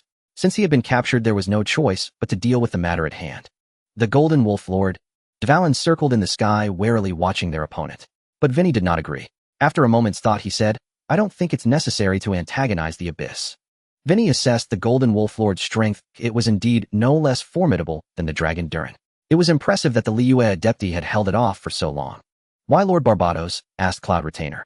She was utterly perplexed. Even if the Anemo Archon's power hadn't fully recovered since the events of 500 years ago, together with them and the Wind Dragon, subduing a mere Golden Wolf Lord would be a trivial matter. It's useless, since Ojul has been sealed. That one from the Abyss has probably already arrived, Vinny said, shaking his head. The Abyss strength was far too terrifying, and besides, they were no longer lone wanderers without ties. He had no idea what was happening with the old man. Since the Abyss had only surrounded them, perhaps they should wait and see. Lord Barbados, as one of the seven, your words are somewhat unbecoming of your status. Mooncarver said in confusion. Could the Abyss really repeat the madness of 500 years ago? The Anemo Archon, a being who abandoned his own familiar for centuries. How much courage do you think he has left? An Abyss portal appeared beside an Abyss Herald. A golden-haired girl in a white dress stepped out. Hearing the voice, everyone turned their gaze toward the portal. You are. Xiao's expression suddenly shifted. The other Adepti also reacted, recognizing the newcomer's identity. The golden-haired girl who could casually obliterate one of Ojul's heads, the Traveler's sister. You're with the Abyss, eh? Xiao's voice carried a hint of hostility. You should say the Abyss is with me, Lumen said, her expression indifferent. At that moment, the two Abyss heralds behind Lumen knelt on one knee and said respectfully, Forgive us, your highness. We did our utmost, yet we failed to slay a single Liyue Adeptus. This is not your fault. The Anemo Archon's presence here is indeed somewhat unexpected, but the plan is complete. There's no need to dwell on it. Yes, thank you for your mercy, princess. The two Abyss heralds slowly rose and stood behind Lumen, acting as her bodyguards. Long time no see, Lumen. Seeing Xiao's inclination to attack, Vinny quickly stepped forward and raised a hand to stop him. Don't be agitated. Even at my full power, I might not be a match for her. What? Vinny's words made Xiao calm down. So you do remember. Your memories weren't erased, were they? Vinny, no Barbados. Lumen's gaze was very calm. No one wanted what happened 500 years ago. How much meaning is there in saying that now? Lumen interrupted him, her own signature weapon appearing in her hand. I came to Guyunstone Forest for Ojul, and my goal is already achieved. Of course, if you wish to start a war, I'm fully prepared to oblige. Lumen and the Anemo Archon were at a standoff, and the Liyue Adepti became alert. Faced with this Lumen, they actually sensed a pressure no less than that of Rex Lapis in his prime. I have no desire to fight you. As I am now, I doubt I'd be a match for you anyway, Vinny said, completely unbothered. You want to resist, yet you're unwilling to let go, succumbing to the erosion imposed by the heavenly principles. Perhaps only when you've lost everything will you understand. I have nothing to say to cowardly gods like you. A large portal appeared behind Lumen. She signaled for the Abyss order to leave first. In moments, only Lumen remained outside the portal. Yet even so, not a single Liyue Adeptus dared to attack. After a moment of silence, Lumen said, Adepti of Liyue, do not say what should not be said, do not do what should not be done. You cannot stop me, not even your revered god of war. If you don't want Liyue to become another Kinria of 500 years ago, it's best to keep that in mind. The sword in Lumen's hand radiated an abyssal crimson-violet glow. Then, without any hesitation, she turned and walked into the portal, as if completely unconcerned about being ambushed. As the portal slowly faded, Cloud Retainer's eyes turned bloodshot, and a terrifying surge of adeptal energy erupted around her. Damn it, what does she mean by that? Is she looking down on us? Calm down, Vinny sighed. He'll talk to the old man about Lumen later. Whatever he decides to do is his business. But I still advise you this: treat the Traveler Lumen's brother exactly as you always have. The matters involved are very complex, and only a few of the seven have any inkling of them. After Vinny finished speaking, the Liyue Adepti fell silent. They were not foolish and quickly grasped the intent behind the Anemo Archon's words. After a long silence, they nodded solemnly, signaling their agreement with the Anemo Archon's words. Also on the continent of Teyvat, the Geo Archon Morix, or rather Zhongli, was locked in a standoff with a white-haired maiden clad in Pharaoh's attire. Give it up, Geo Archon of Liyue. You can't even touch me. What's the point of wasting your power and increasing your erosion? Her azure eyes were utterly calm. Both floated above the sea, but compared to Morix's chaotic aura, Bellies was far more at ease. She was exactly as she had arrived, completely unscathed. As far as the eye could see, the sea was covered in dense stone spears forming patches of small land masses. Rock, even after erosion, is still rock. Perhaps there is no hope, but I will never abandon my will. Zhongli stood in the sky holding a stone spear. The will of stone. How laughable. As a former god of war, you trust not in martial might, but in an ethereal will. Yet faced with an absolute disparity in power, how long can your will endure? Belly spread her hands and said, the abyss target is Ojal. I won't allow you to disturb them. Zhongli raised his stone spear, his voice resolute. By general reason, I may not have a single chance of victory, but there are things that must be done. He gathered geo power into the spear and hurled it violently at Bellies. The sound of it tearing through the air even caused ripples in space. It was so fast that it reached Bellies in the blink of an eye. At this rate, it might even pierce her through. For the sake of those so-called adepti, she extended a single finger and touched it to the tip of the spear just as it was about to strike her. With a mere light tap, the spear, which had been tearing through the air, came to an abrupt halt. A purple destructive force rapidly enveloped the entire weapon. In the next instant, the spear, brimming with immense geo power, dissolved into nothingness. Bellies felt neither animosity nor fondness for Zhongli. At most, Liyue reminded her a little of the place she had lived before her transmigration. She couldn't let him pass, it was a matter of principle. Of course, she wasn't particularly concerned about killing Zhongli either. Through their exchange, she was analyzing the elemental power of this world. Thus, Bellies was in no hurry. However, Zhongli on the opposing side didn't see it that way. Perhaps it was because during the earlier transmission he had heard the Adepti say they encountered a golden wolf lord, which had unsettled him. Fortune preserves. He cast a jade shield upon himself. After condensing another stone spear in his hand, Zhongli charged at Bellies once more. Thrust, parry, sweep. He executed each technique with masterful precision and formidable force. Yet amidst the afterimages of his spear, Bellies continued to dodge with ease. No matter what Zhongli did, he couldn't land a single scratch on her. Clang. Suddenly, the arm holding the shaft of his stone spear trembled violently. A powerful impact traveled up the shaft and into his body. The Geo-Archon Zhongli spear and all was blasted back over a kilometer with a faint trace of blood at the corner of his mouth. Too strong. Even Zhongli's usual rock-solid composure showed a flicker of wavering. With just a single finger, a light tap, the recoil transmitted through the spear had not only shattered his shield, but also wounded him. Perhaps deep down he knew he had no chance of breaking through, but he couldn't do nothing. She could have killed him in an instant if she had wished. This kind of power likely far surpasses the one sleeping on Celestia. Where did the Abyss find such a monster? No, rather, how could such a powerful being deign to serve the Abyss? I hope Barbados is reliable. Whether as the Geo-Archon or the god of war, Zhongli's combat prowess was top tier among the seven. But in terms of perception and detection, he was inferior to that unreliable old friend. Wind represents freedom, but also the perception of the anemo element capable of seeping into every crevice. What do you want with Ojal? Knowing he had little chance of breaking through, Zhongli instead calmed down, probing for answers amidst his attacks. The purpose of your contract with the Fatui and the Abyss actions lead to the same result. Do you understand now? Bellies deftly dodged Zhongli's spear and said softly, the Abyss plan requires Ojal, so I came uninvited. Celestia, is that your target?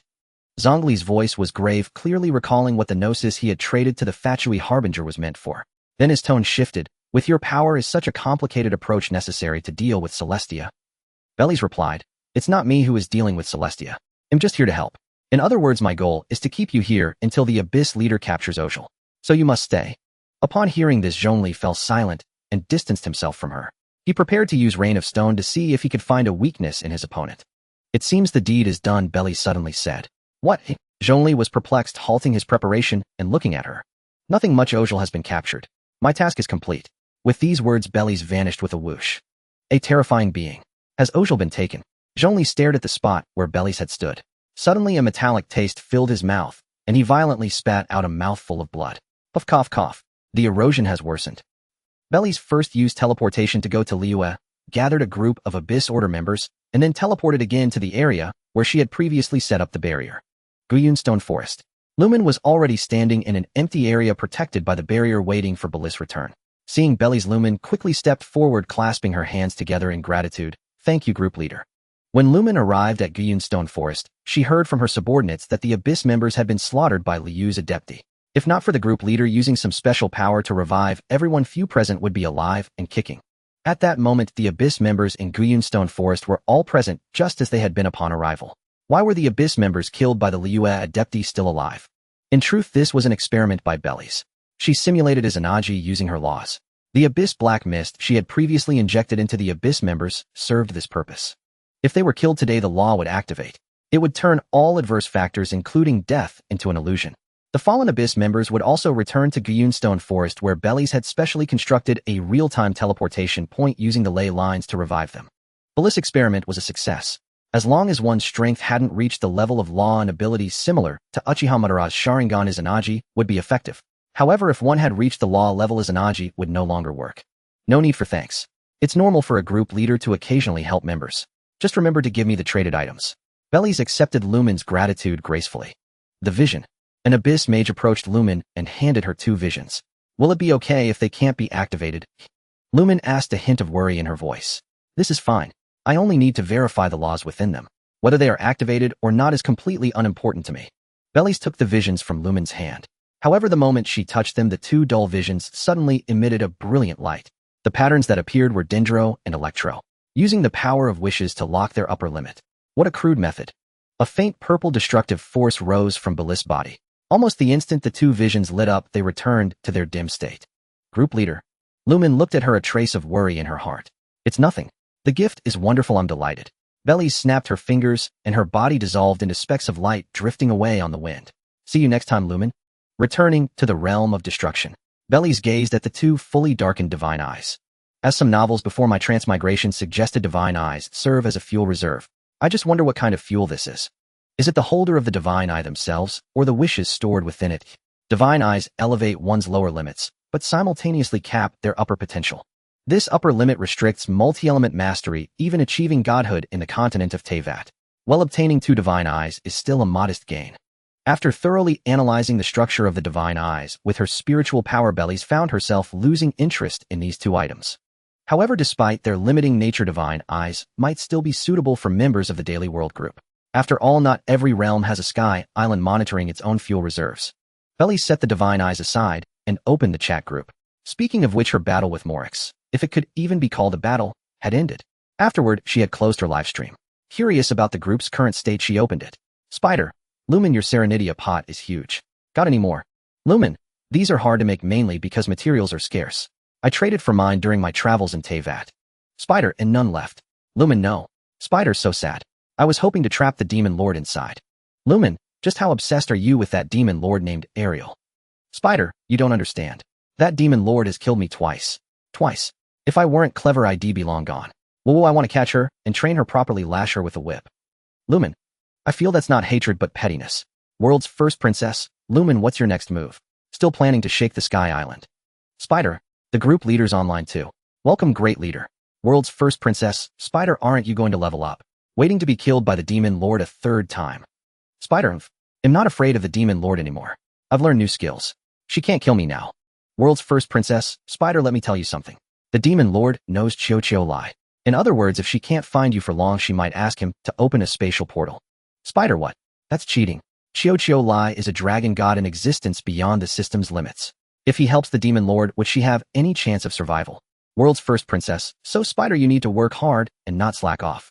Otherwise, one day you'll truly become the demon lord's roasted spider. Spider, they'll go level up now. Spider chickened out. World's first princess. Lumen, are you there? Lumen, I'm here, leader. Are you asking about the plan for Ojal? Lumen, honestly, I'm still hesitating. My brother. He just arrived in Inazuma. I want to wait until his strength improves. Now, unlike in the original story, Lumen had more choices after joining the chat group. The plan to shake the Sky Island with Ojal seemed less important now. Ojal, though somewhat unsightly, could barely pass as an ornamental fish. Rather than spending time on such matters, it was better to focus on enhancing her own strength. Lumen had transcribed a copy of Complete Magic Compendium uploaded by Zira from the chat group and was now engrossed in reading the transcribed magic book. Elements and magic shared certain similarities. In the world of fairy tales, Zirif, realizing his points were still short of 5,000, was figuring out how to earn more. Then he heard a notification from the chat group. Lumen purchased your uploaded transcribed Complete Magic Compendium for 2,000 points. You receive 1/10 of the points. You have gained 200 points. Current points, 5,025. Seeing the points tally exceed 5,000, Zirif's breathing quickened and his eyes turned bloodshot. Enough. It's enough. Zirif, who had rarely spoken in the group, had intended to use the Dragon Balls the moment he saw them. Purchased the right to use the Dragon Balls. For the first time in 400 years, Zirif felt his heart pounding. Ding. Purchase successful. You will gain 1 use of the Dragon Balls. The first use of the Dragon Balls in the chat group will be live streamed. Please find 7 stones of similar size to project the Dragon Balls usage rights. The Dragon Ball projection has the same effect as the original, valid for 1 year. Only one wish is allowed. After the wish, the projection will disappear. Note: any attempt to probe or study the Dragon Balls will be considered disrespectful, resulting in cancellation of the wish qualification without a refund of points. In the realm of destruction, Bellies noticed that someone had purchased the Dragon Balls in the chat group. Initially, she thought it would be Yo or Uchiha Madara. Unexpectedly, it was Zirif from Fairy Tail. The live stream began and everyone crowded in. Matters concerning the Dragon Balls were worth observing for future benefit. Hyper AI, are those the Dragon Balls? They're beautiful. Unlike the images she had seen, the 7 orbs laid out by Zirif strengthened Hybera Ace resolved to use them to revive her sister. Uchiha Madara, I wonder how many points this person spent on the Dragon Balls. Madara mused that Zirif had never disclosed the required points. Zirif, the usage rights cost 5,000 points. I've been saving up. Uchiha Madara, oh, same as my ninja world. It seems yours is no weak realm either. Asakura, yo, a Dragon Ball wish. Let me see its power. World's first princess is the group leader here. I have a question. World's first princess, I'm here. What do you want to ask? Asakura, yo, how many people can the Dragon Balls revive at once? World's first princess, each wish can only revive one deceased person. There's no limit on the number of uses. In other words, if the revived person dies again, they can be revived again. Asakura, yo, oh, infinite revival. Interesting, but reviving only one person is a bit limited. Yo wished to revive 2 people, his mother and his close friend. World's first princess. By the way, after each use, the points required for the next use double. Asakura, yo. Hybera AI. Lumen. Others. Spider, still leveling up, saw the chat messages and instinctively typed in the public channel. Spider, wow, compound interest. So shady. A total capitalist. World's first princess, I heard someone bad-mouthing me. Spider Girl, instead of leveling up, you're secretly lurking. Spider Girl, I said nothing.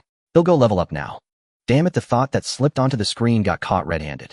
Before she could even recover, another message popped up in the group chat. World's first princess, you're right, Spider Girl. Spider Girl, huh? A look of utter bewilderment spread across Spider Girl's face. What was the group leader playing at actually admitting it? World's first princess, the reason I sent the Dragon Balls to the group, many of you can guess. Over half the members here know the truth. Spider Girl, really? How come I don't know?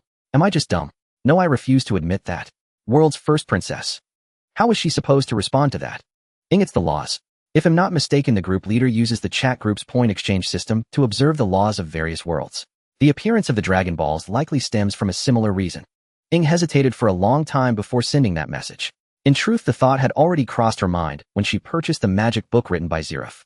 To put it plainly, where do the items uploaded to the chat group go? The answer is undoubtedly to the group leader. Based on this deduction, the use of the Dragon Balls becomes self-evident. After all, where did those immense points come from? They had to be exchanged. Every use would drain the members' savings. Whether for Dragon Balls or items from other worlds, points were the universal currency. Even if they were being exploited, most members would willingly accept it. How Asakura, so that's it. On deeper reflection, it's quite profound. Madara Uchiha, truly worthy of the group leader. Indeed. Well, kind-faced. After holding back for several seconds, Madara Uchiha, not known for his eloquence, finally squeezed out 2 words. World's first princess. These villainous bigwigs caught on instantly. Except for Spider-Girl. And perhaps Sosuke Aizen, but it would be stranger if he didn't get it.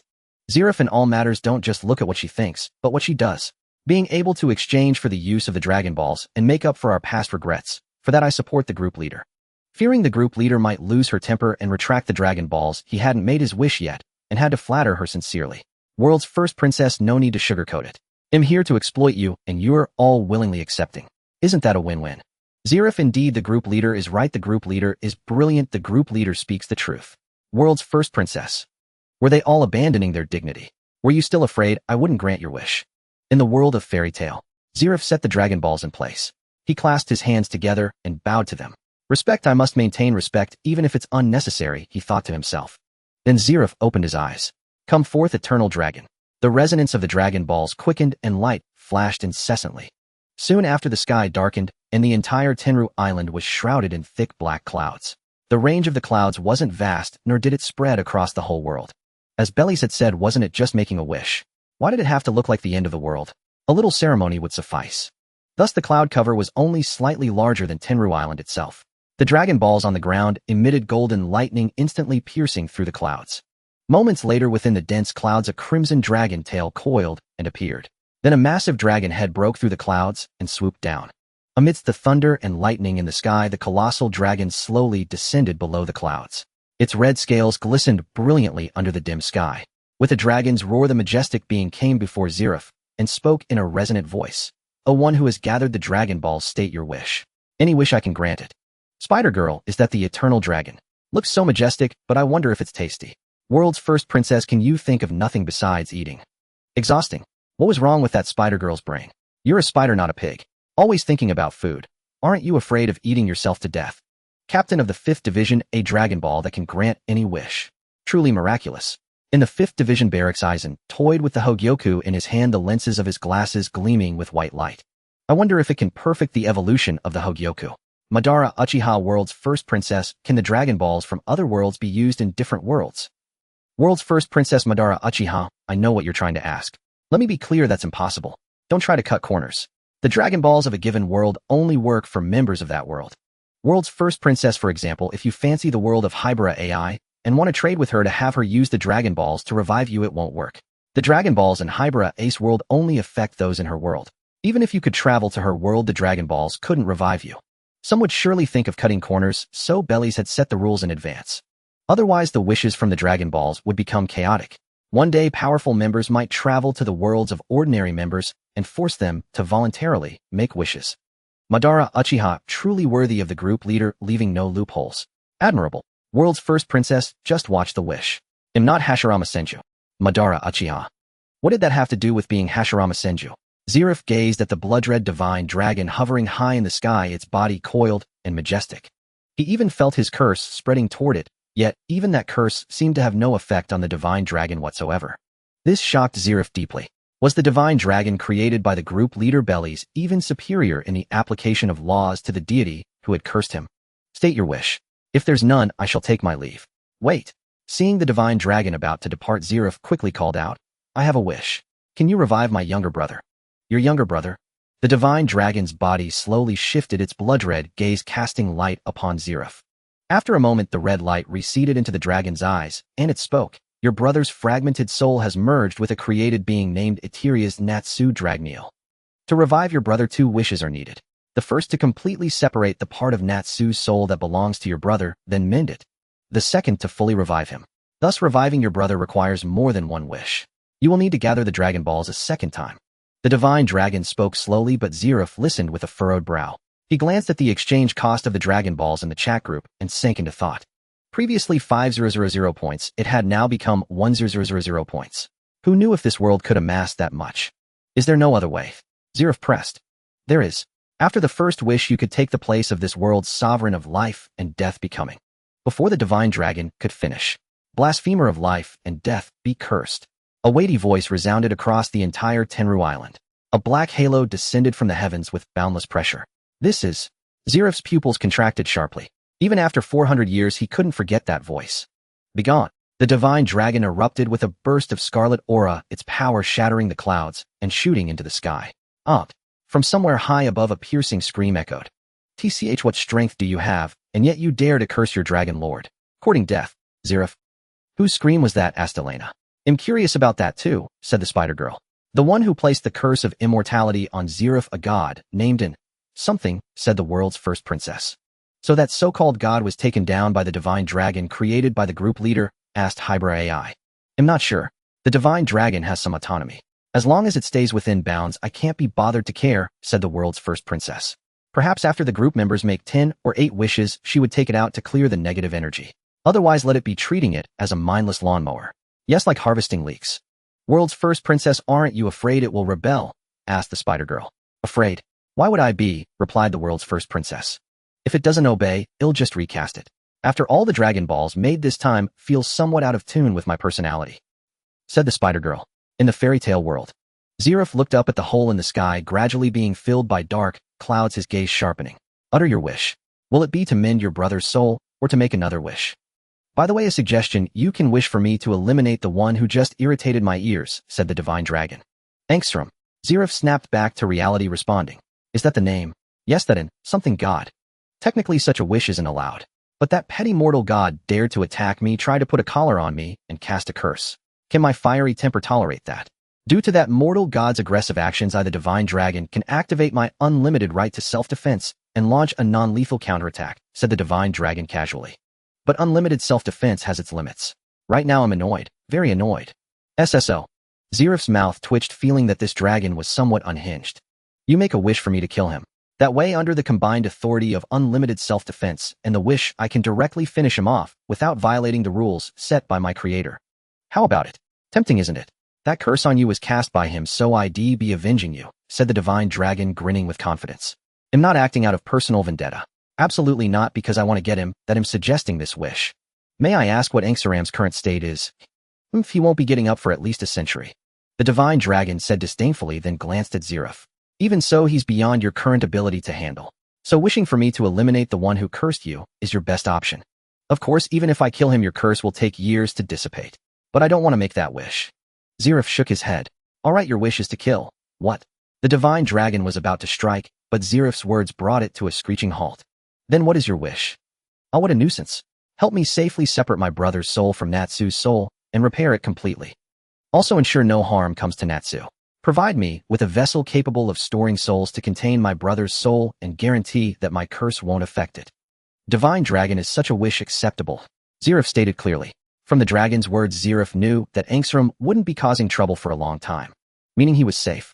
So killing Angsaram now wasn't crucial. With the chat group full of talented members, breaking Angsaram's curse within a century wasn't impossible. Thus it wasn't worth wasting a wish. Better to fully restore his brother's soul first. Are you sure you want this wish? No regrets. A deep voice rumbled from the divine dragon, as if confirming Zeref's wish, and Zeref vaguely detected a hint of resentment in its tone. I'm sure. Can it be done? After Zeref's words, the divine dragon pondered for a moment, then a red light flashed in its eyes. This wish is very simple. Moments later, a prismatic ornament resembling a pendant appeared in Zeref's hand. Your wish has been granted. Farewell. The divine dragon's form quickly faded. The pitch-black clouds shrouding Tenru Island slowly dispersed. Soon the divine dragon vanished completely. On the ground remained 7 spherical stones deliberately polished by Zeref. The former wish orbs, now mere ordinary rocks. Zeref clasped the prismatic crystal ornament in both hands, his once confused eyes now filled with resolve. Angsaram, before you recover enough to act against me, I will surely revive my brother and gain the power to rival you. The wish was fulfilled. In the chat group, the discussion about the divine dragon continued. This wish-granting dragon seems a bit odd, said Elena. Its intelligence is too high. It feels like a living being, not an AI program, said Hybera AI. Mostly its temper. How should I put it? Kind of exasperating, said Lumen. Guiding the wisher to make a wish for personal revenge. This dragon truly had character. Just then Zeref came online. World's first princess, thank you, group leader. I've obtained my brother's soul. One more wish, and he can be revived. Group leader, is there a way to quickly earn points? The second use of the Dragon Balls requires 1000 points, and I'm worried I won't be able to gather them. 1000 points. It doubled. Mine is still 5000.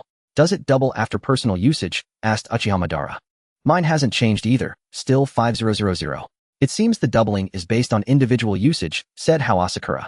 He had previously thought it was based on total Dragon Ball usage. When the chat group upgrades to level 3, world quests will appear. Don't worry too much about points, said the world's first princess. World's first princess, group leader, is there a quick way to earn points for members from everyday worlds like mine? Asked Hybera AI. Hybera AI had always been worried about this. Unlike other members, she lacked superpowers. Checking in once a month was too slow. The last check-in only gave her 10 points, pitifully few. At chat group level 3, item trading becomes available. If other members purchase your items, you can earn points too. For example, you could choose to sell APTX 4869. The system will evaluate its value. So whether it's an everyday world or a supernatural one, there's no need to worry. Hybera AI, actually your world is a supernatural one with magic. It's not ordinary at all. Supernatural. Where does that exist? Was the group leader mistaken? Did Itagawa's upgraded sneakers and bicycle kicks count as supernatural? Or his unscientific skateboarding skills and death aura? None of it seemed to fit. Just as Hybera AI was about to ask the group leader, a pleasant chime sounded. Ding. The Avenger of the Korda clan has joined the chat group. Ding. The Avenger of the Sharingan has joined the chat group. Uchiha Madara was idly loafing around when the notification chime from the chat group jolted him into work mode. Uchiha Madara, welcome newcomers. In the group, admin Uchiha. Huh. Wait, the Sharingan. Catching sight of the new member's nickname, Uchiha Madara was suddenly stunned. The Sharingan. Was it the same Sharingan he knew? World's first princess, welcome to the group, you too. I've already sent the group rules to your consciousness. If there's anything you don't understand, feel free to ask me. In the group, owner Bellies. As Madara stood dumbfounded, Bellies took over his words and introduced herself to the members. Uchiha Madara, group owner, could you hold on a moment? Let me finish my questions before you introduce yourself, please. Avenger of the Sharingan, what's your name? Are you an Uchiha? Uchiha Madara grew anxious, even recklessly interrupting the group owner. After all, he had spotted a living person who might be his clansman entering the group. What did this mean? It meant he was one step closer to resurrection, to his dream, to eternal peace. Yet a long while passed, and neither of the newcomers answered Madara's questions. Or rather, both were extremely cautious. In the world of Hunter x Hunter, a chat group that can grant me the power to take revenge, is this real or fake? Kurapika furrowed his brows tightly, staring at the so-called chat group he had accidentally confirmed. He sorted through the vast information flooding his mind, balancing vigilance and contemplation. Finally, he reached a conclusion. He'll keep a low profile and see how things play out. After all, this Uchiha Madara wasn't asking him. At that moment in the world of Naruto, inside a dim snake pit, a pair of striking Freedomo Sharingan gleamed with crimson light. With a crackle, an arc of lightning streaked across 3 targets lined up ahead. With a bang, all 3 targets were simultaneously shattered into splinters by the lightning. Orochimaru's Genjutsu. No matter what scheme you have, it's meaningless before these eyes. Avenger of the Sharingan, Orochimaru, if you want to possess me, use something worthy. A mere Genjutsu dares to show off in front of my eyes. Uchiha Madara. What? Orochimaru. One of those 3 pathetic fools that Hanzo let go during the Second Shinobi World War. One of the 5 great villages Konoha had fallen so low as to be spared by an enemy, yet they still dared to call themselves the legendary Sannin. Utterly shameless. Orochimaru. Konoha did have such a person. Uchiha Madara, am not some insignificant brat. I am Uchiha Madara. Uchiha boy, what's your name? Avenger of the Sharingan, Orochimaru, if you have any skills, come at me directly. Don't pretend to be someone's ancestor. It only disgusts me. The Uchiha clan had already been annihilated, yet Orochimaru was still desecrating their legacy, even mocking the corpse of Uchiha Madara, the most revered figure of the clan. This was utterly heinous. Uchiha Madara. In the pure land, a vein pulsed on Madara's forehead. Damn it all. The legendary shinobi of the Warring States period, Uchiha Madara, was now forced to prove to his own clansmen that he was indeed Uchiha Madara, proving that I am me. Uchiha Madara, kid, come to the arena. Let's spar a bit. Do you dare? Avenger of the Sharingan, finally showing your true colors. As if I, Uchiha Sasuke, would fear you. Before the Sharingan, your schemes are all useless. Uchiha Madara has entered the arena. Avenger of the Sharingan has entered the arena. In the God of Destruction realm, Bellies watched the verbal duel between Uchiha Madara and Uchiha Sasuke. Bellis' lips twitched slightly. Was Uchiha Sasuke this bold? For the glory of the Uchiha, he dared to face Uchiha Madara and even wanted to beat him down. Both from the same world. Interesting. Well, looks like I can grab some popcorn. 5 minutes later, Uchiha Madara was unscathed, refreshed, and brimming with energy. Uchiha Sasuke lay disheveled on the ground, his legs twitching uncontrollably. The arena livestream ended. Madara's lesson of love had deeply impressed upon Sasuke the weight of an elder's regard. Every punch, every kick, every slash of Susanu's blade from Uchiha Madara overflowed with the loving care of an elder. In short, the battle ended in Sasuke's defeat. At that moment in the chat group, everyone was silent, seemingly waiting to feast on the drama between Uchiha Madara and Uchiha Sasuke. Uchiha Madara, you're Uchiha Sasuke, right? You said you're the last Uchiha. Who are your parents?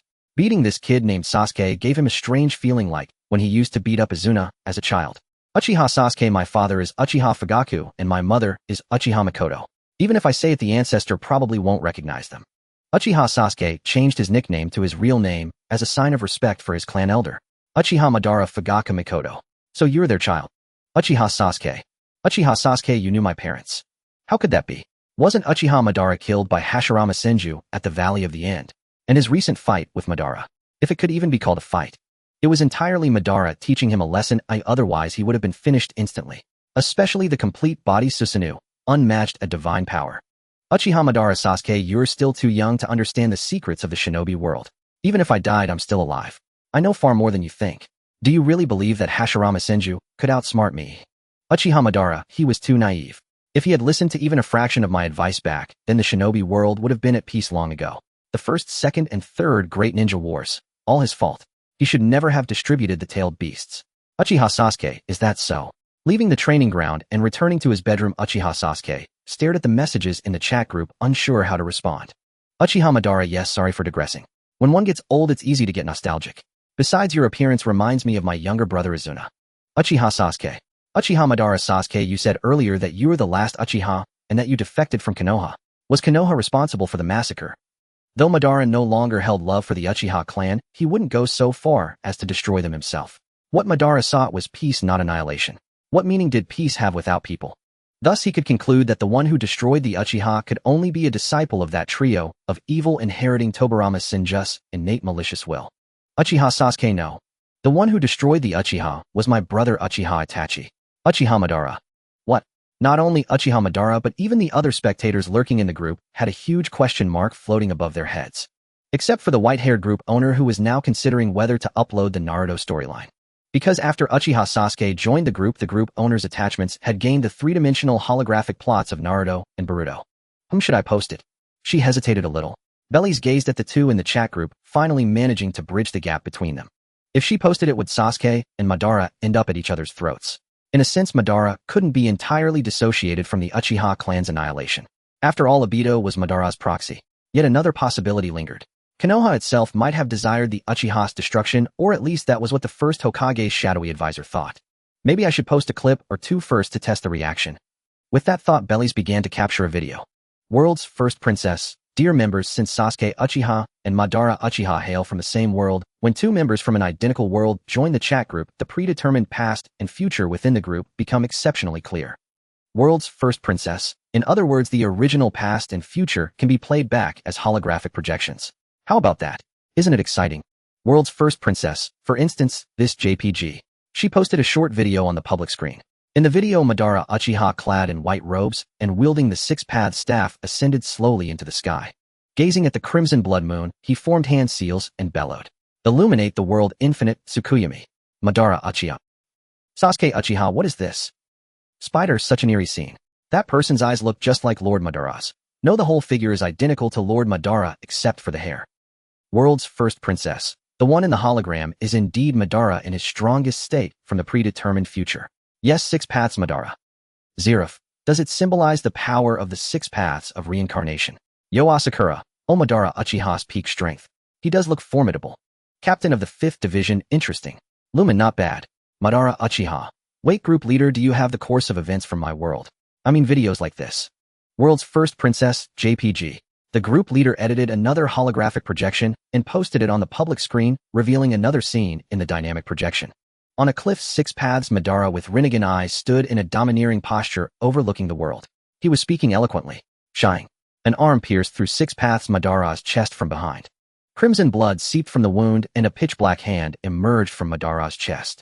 A look of shock, surprise, and disbelief crossed six paths Madara's face. The scene abruptly ended there. Madara Uchiha. Lumen. Zeref. Yo Asakura. That's hilarious. That evening, Yo Asakura, leisurely warming himself by the campfire and sipping warm water, nearly spat it out. One moment Madara seemed so glorious and the next someone was piercing his heart. The group leader had definitely done that on purpose. Madara Uchiha. Group leader, what's with that projection? It's fake, right? World's first princess, huh? Didn't I tell you before? The infinite Tsukuyami succeeded, but it also failed. Someone betrayed you. Madara Uchiha betrayal.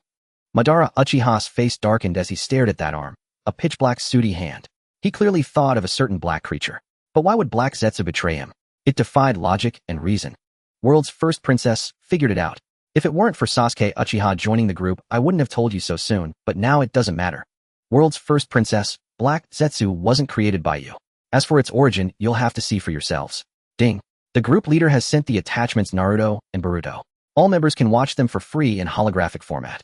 World's first princess, Naruto covers the present while Boruto is about events a decade after Six Paths Madara's failure. World's first princess, Sasuke Uchiha. The truth about the clan's annihilation that you seek is also in the former. You can search for it at your leisure. With that, the group leader's avatar showed as offline. In the Destruction God Realm. Belly sensed Kuz emerging from hell and returning to the Destruction God Realm. She pondered for a moment, then took the Dragon Balls from the group and infused them with dragon power. Indeed, the chat group can cleanse the negative energy from wishes and help me gather laws from other worlds. Not bad. Bellies was quite satisfied. Without needing to spend time purifying negative energy, she could also collect laws from other worlds for reference, and each successful wish granted her some insight into her own dragon power. Bellies clenched her fist with a determined expression. With effort, I will stand at the pinnacle of the heavens. Bellissima, I have returned. A white light descended and Kuz with braided pigtails and clad in an angelic gown emerged. How is the situation in hell? Bellies inquired. The damage isn't extensive.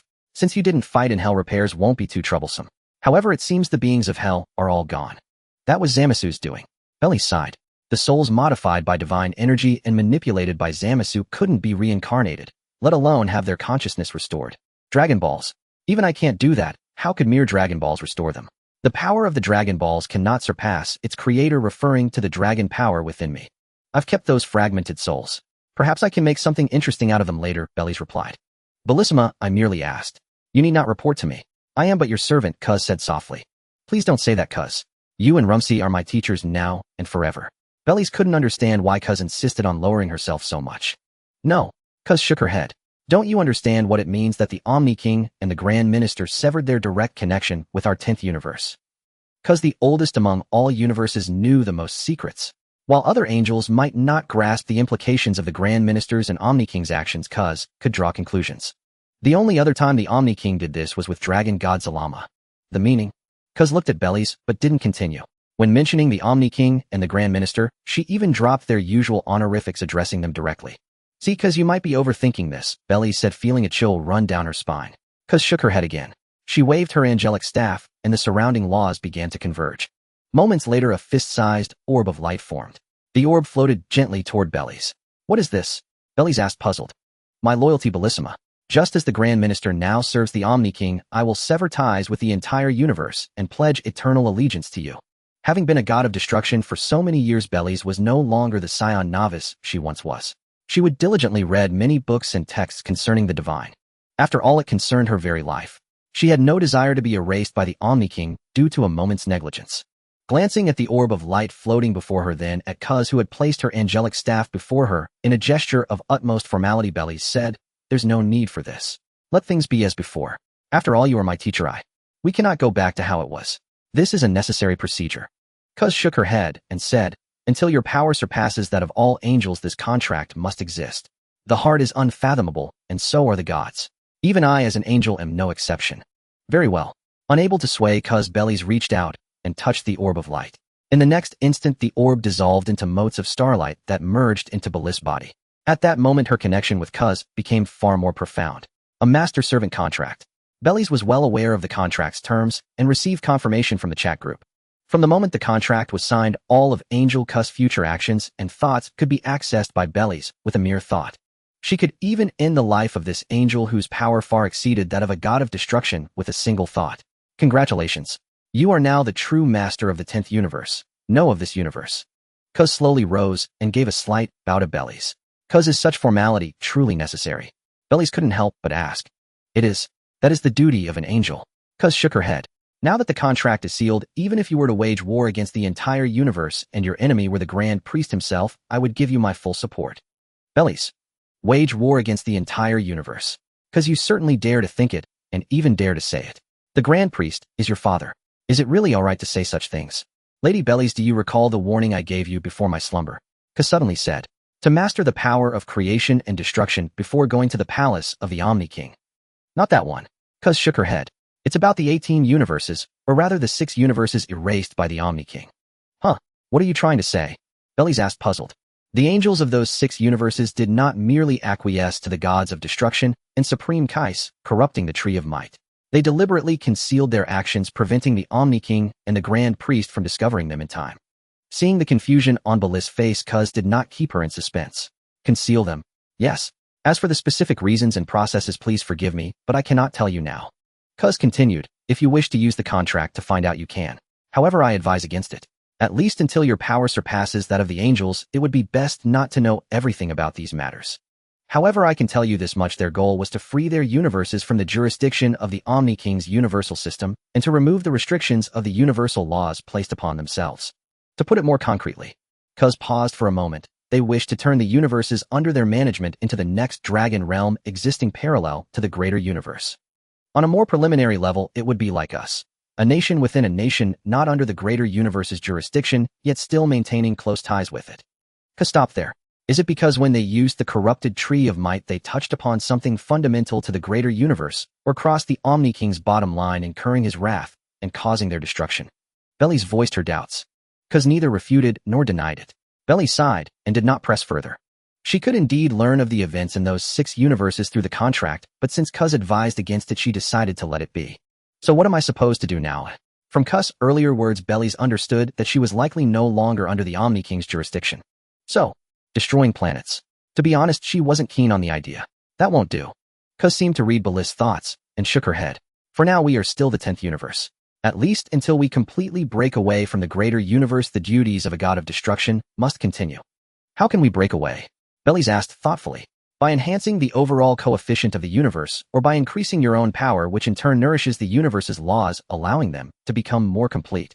Cuz spoke at length with Bellies. These were matters unknown to ordinary gods of destruction. Or rather, if the 10th universe had not been in its current situation. Angel Cuz would not have told her these things. Can other things be used to raise the universe's coefficient? Bellies produced 2 strange glass orbs and handed them to Cuz. These are. Cuz looked at the objects in her hand, a hint of confusion on her face. Something called an Eye of God. It contains rather unique laws. Cuz projected her psychic energy into them. After a few seconds she withdrew it. Remarkable. It's activated by wishes. Can it enhance the universe's laws a little? No, it's far too little. Cuz shook her head. If it were the very ripple of a world itself, perhaps. But this is an artificial construct. Aren't you going to ask me where I got them? You naturally have your means of acquisition. If you do not wish to tell me, I will not ask. Is that so? Bellies fell silent. She was still hesitating about whether to tell Cuz about the chat group. She had also thought of some methods to enhance the universe. But it was likely not something she could accomplish alone, as she might need Cuz's help. They'll wait a few more days. Bellies sighed, intending to return to her room to rest. The information she had received today was simply too much, as she needed to sort it out properly. Meanwhile, in the chat group, having scrolled to the end and witnessed Black Zetsu's betrayal, Uchiha Madara's face was as dark as a storm cloud. Uchiha Madara, Black Zetsu Kagaya Otsutsuki, you too remember this. I, Uchiha Madara, will definitely return. The very shinobi of the 6 paths, the mightiest clan leader of the Uchiha, had been toyed with and led around by the nose by a low-intelligence Black Zetsu. Indeed, Black Zetsu was of low intelligence, especially evident when watching Naruto, Sasuke, and Kagaya fight. Black Zetsu, a mere armchair strategist. Uchiha Sasuke, Uchiha Madara, put your matters aside for now. Don't you owe me an explanation? Did you order Obito to carry out the Uchiha clan massacre? He had originally addressed him respectfully as ancestor, since the Uchiha mostly intermarried, and over 100 years the main and branch families had become somewhat related. Calling an elder ancestor was not inappropriate. But now, having watched the key projection of Naruto Shippuden, Uchiha Sasuke had just seen that Tobi was the masked man, one of the 2 masterminds behind the Uchiha massacre. And the whole affair also involved Uchiha Madara. Ancestor. Have you ever seen an ancestor who wished for his own descendants to be slaughtered and even ordered someone to do the deed? Uchiha Madara. Humph, Sasuke, considering you resemble Izuna, I forgive your impertinence. Uchiha Madara. The massacre of the clan had nothing to do with me, it was Obito's doing. Even if I held grievances against the Uchiha, I would never order their annihilation. I, Uchiha Madara, disdain such acts. Uchiha Madara. Of course, if you claim that Obito's actions were instigated by me leading to subsequent events, I have no retort. Uchiha Madara. Look at Danzo's arm. When he moved against Uchiha Shursui and was caught in a Jinjutsu, what technique did he use to counterattack? Uchiha Madara. That was his Anaji. Even without the Nine Tails incident, how many more years could the Uchiha's annihilation be postponed? Besides, they are the disciples of that inherently evil Tobirama, Senjumir rats in a gutter. After witnessing Black Zetsu's betrayal, Uchiha Madara suppressed his fury. He began reviewing matters concerning Uchiha Sasuke. To his astonishment, he discovered 2 utter fools. Uchiha Obito and Uchiha Itachi. What the hell, especially Obito? When did I ever order you to unleash the Nine Tails? When did I ever command you to annihilate the Uchiha clan? You've been parading under my banner, besmirching my name. And even if you did release the Nine Tails, how could you be driven off by a mere Hokage? Utterly disgraceful. And you've dragged Uchiha Madara's name through the mud. Uchiha Sasuke, still trying to make excuses. Uchiha Madara. Uchiha Madara, I speak the truth. The one you should seek is not me, but your brilliant brother Uchiha Itachi. Don't forget it was he who sought Obito's assistance. Uchiha Sasuke, you. The 2 raging jesters exchanged furious blows on the chat group's public screen. The other group members mostly continued watching the series, refraining from interjecting despite noticing the heated exchange. World's first princess, a drama. How lively. Uchiha Madara, Uchiha Sasuke. The ever-lurking group owner suddenly emerged. The quarreling pair instantly fell silent.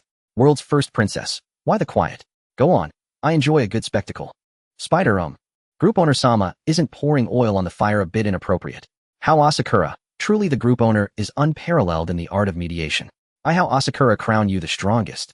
Uchiha Sasuke. Uchiha Madara. Good grief, how Asakura, a defeated foe, dares to mimic my words. World's first princess. What's the harm? A little death is nothing, a resurrection is always possible. Uchiha Sasuke, resurrection. Kurapika, there's something called the Dragon Balls in the chat group, but it seems they can only revive one person at a time. Unlike Uchiha Sasuke, Kurapika had thoroughly comprehended the chat group's functions after reading each message meticulously. He focused on matters of personal concern, such as resurrection. Seeing the public screen, Uchiha Sasuke swiftly searched the trading platform. Dragon Ball's resurrection. Uchiha Sasuke's body trembled slightly. He uploaded the training method for lightning release Kirin to the chat group.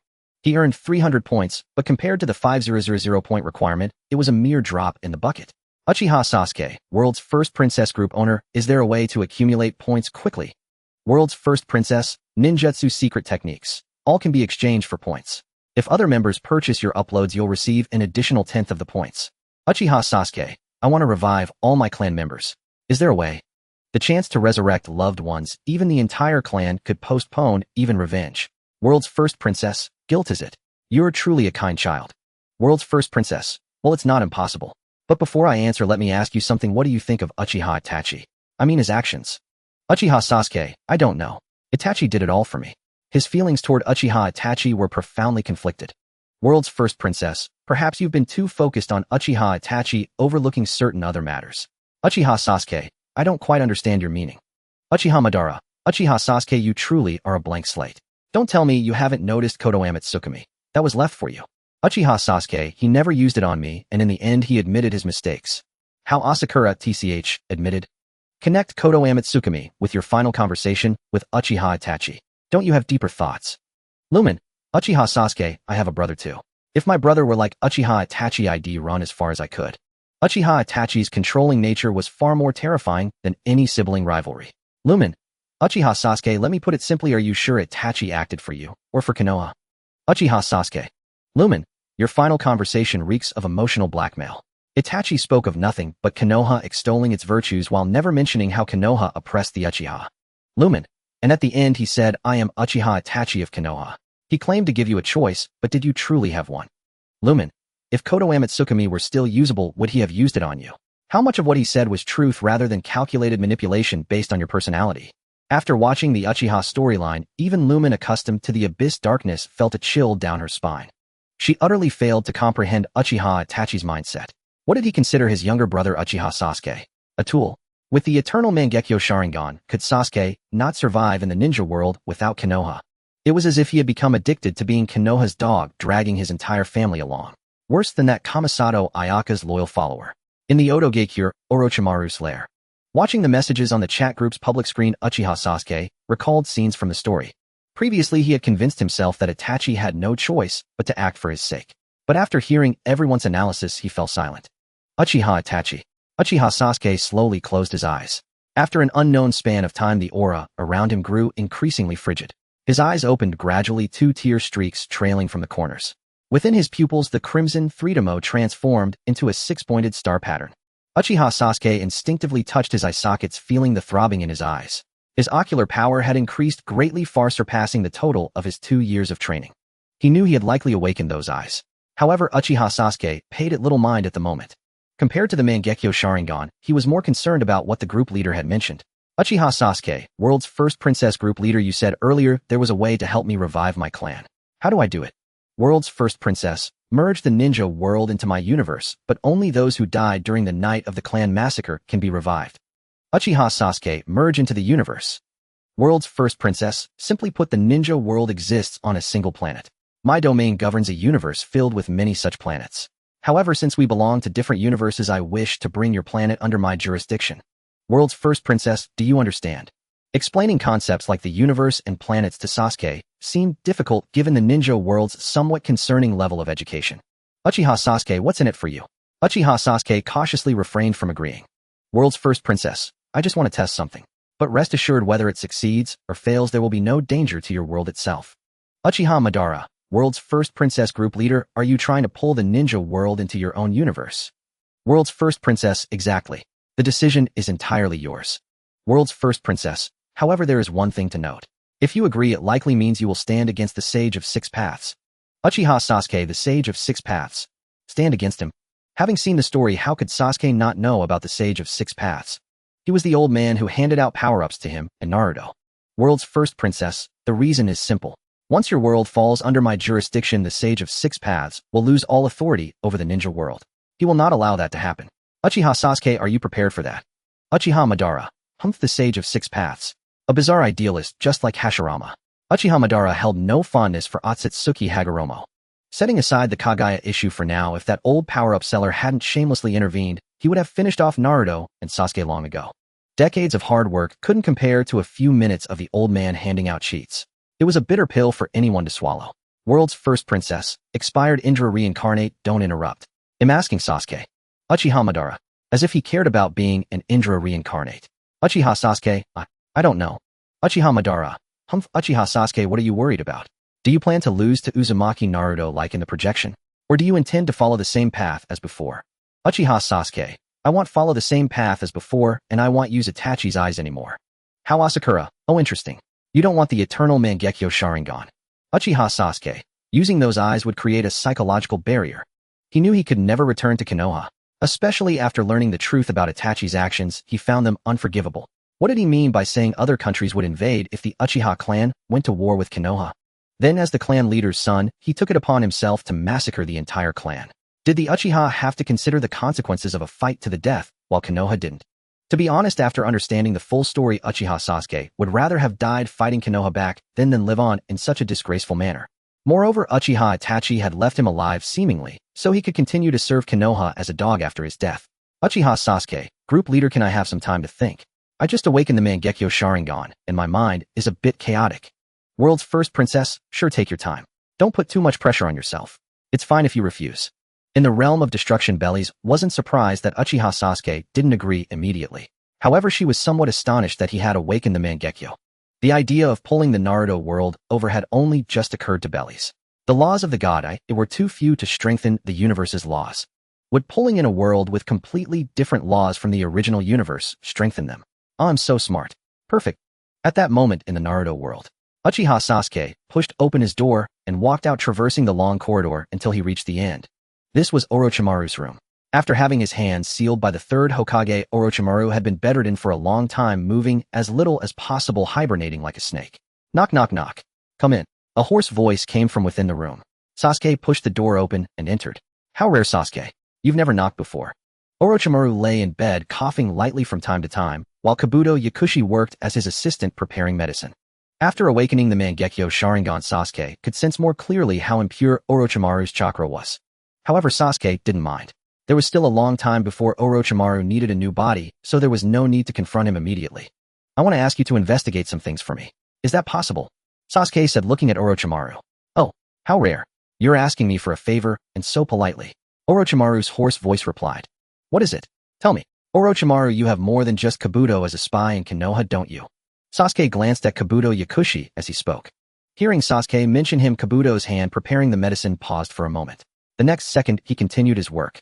What do you want to do? Orochimaru didn't answer Sasuke's question. Investigate the resource allocation of Konoha to various clans from the First Shinobi World War to the end of the Third Shinobi World War. There should be records of such things. Additionally, focus on Konoha's leadership's attitude towards the clans from the Third Shinobi World War to Konoha Year 56. I want to know everything, including the Nine Tails incident, especially Danzo's route. Sasuke's tone was calm, without much fluctuation. However, after listening to Uchiha Sasuke, Orochimaru and Kabuto exchanged bewildered glances. Sasuke, what you're asking to investigate is no small matter. Kabuto put down his medicine and turned to scrutinize Uchiha Sasuke. Not to mention how long it would take to compile all this information. What makes you think Orochimaru-sama would agree to such an unreasonable? It's fine, Sasuke. They'll have Kabuto compile a report for you later. Orochimaru's snake-like pupils flickered slightly. Orochimaru-sama. It's alright, Kabuto. Since Sasuke-kin is interested, let's lend him a little help. No. Kabuto Yakushi's face darkened. You two just talk, and I have to work overtime. It's easy for you, but I'm the one who has to do the work. But since Orochimaru had spoken, Kabuto Yakushi had no choice. After all, he was a subordinate. Damn it, Orochimaru-sama wasn't raising a vessel, he was raising an ancestor.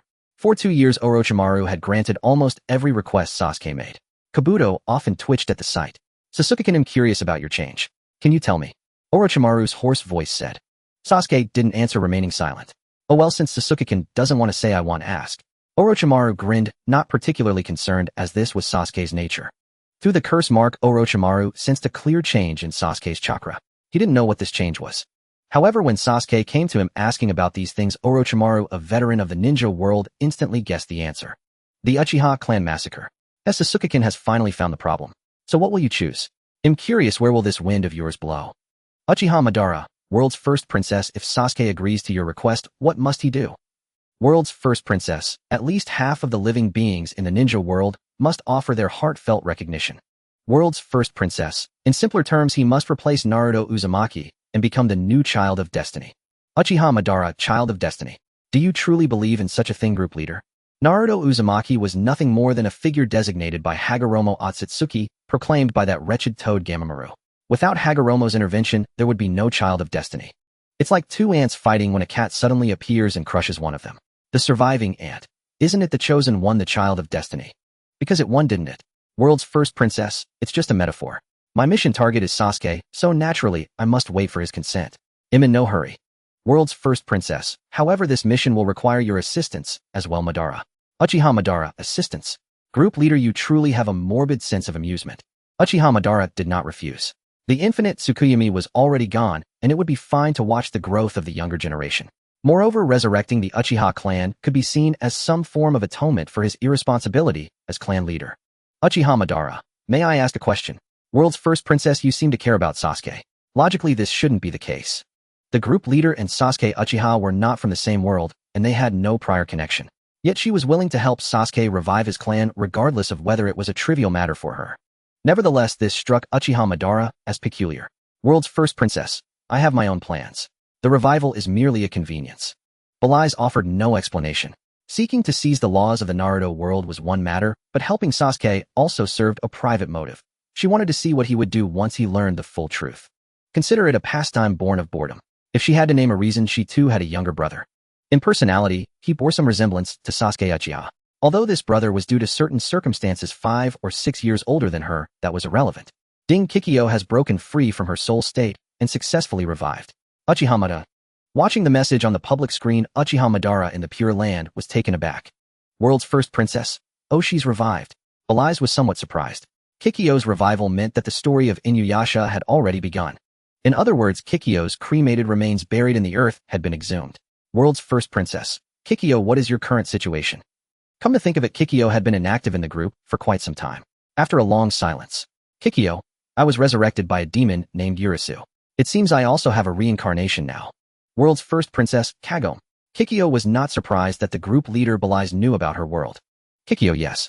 Urisu seems to intend to extract Kagome's soul and implant it into my body. World's first princess, wait, have you been watching all along? In the realm of destruction, Bleach looked at Kikyo's chat records on the public screen with considerable astonishment. Kikyo, yes, I have. World's first princess. Kikyo, even if her soul is extracted, it won't matter as long as it's not for too long. Inuyasha is already on his way here. World's first princess, can you move now? She recalled that in the original story, Kikyo's ceramic body only regained full consciousness through resentment after Kagome's soul was implanted. Kikyo, yes, though it took considerable time to adapt. Despite the appearance of her reincarnation, her own soul seemed to lack any essential deficiency. Previously, the items uploaded by Yo and Aizen included some methods for soul cultivation. Sensing a defect in her soul, Kikyo had also exchanged for some and begun to practice. During this period, she rarely appeared in the group, focusing her efforts on repairing her soul. Thus, aside from her body being made of ceramic, Kikyo's revival was not much different from before. She did not even need the soul-collecting insects to sustain herself, as in the original story. Perhaps after further cultivation, she could shed her ceramic body and move freely as a pure spirit. Kikyo, world's first princess, can you tell me something about my matter with Inuyasha? She was no longer entirely composed of resentment. She had become nearly a true spirit, no longer a rootless entity. Upon reflection, she realized there were significant loopholes in the incident that led to her falling out with Inuyasha. World's first princess, do you wish to reconcile with Inuyasha? Kikyo, a broken mirror can never be fully mended. The red thread between him and me was severed 50 years ago. In the end, I cannot fully trust him. World's first princess, is that so? It seems you have already made your decision. Regarding what happened back, then it was related to the bandit you saved, Enigumo. World's first princess, Enigumo, devoured by demons, became Naruto. He harbored an obsessive fixation on you. I won't elaborate on the nature of that fixation, I'm sure you can guess. A heinous bandit on the verge of death was saved by a kind shrine maiden. She became his only light. But that shrine maiden fell in love with a half-demon. And thus tragedy began. Kikyo, I see. I understand now. In the world of Inuyasha, Kikyo gazed at the sky, her eyelids fluttering slightly. So that's where all the tragedy started. The Shirkan jewel was not as important as the rift it had sown between her and Inuyasha. Enigumo, No, Naruto. You truly went to great lengths.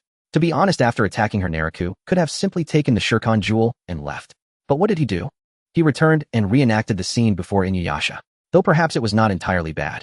Two hearts that clung together did so out of loneliness. Both I and Inuyasha. Naruto merely turned that illusion into a harsher reality. Master, perhaps the curse you placed on me was right. A shrine maiden like me should not have love. After whispering, Kikyo's gaze fell upon Kagome, who was submerged in the pool by Urisu awaiting the ritual. Kagome, I entrust Inuyasha to you. To avoid detection by Urisu, Kikyo withdrew her gaze from Kagome. Her eyes gradually sharpened and her redand white shrine maiden robes fluttered slightly in the still air. Naruto, since you wish to play this game, I will play along to the very end. The chat group's public screen remained frozen on Kikyo's words, I see. Bellies was somewhat curious about the meeting between Kikyo, who knew the truth, and Inuyasha.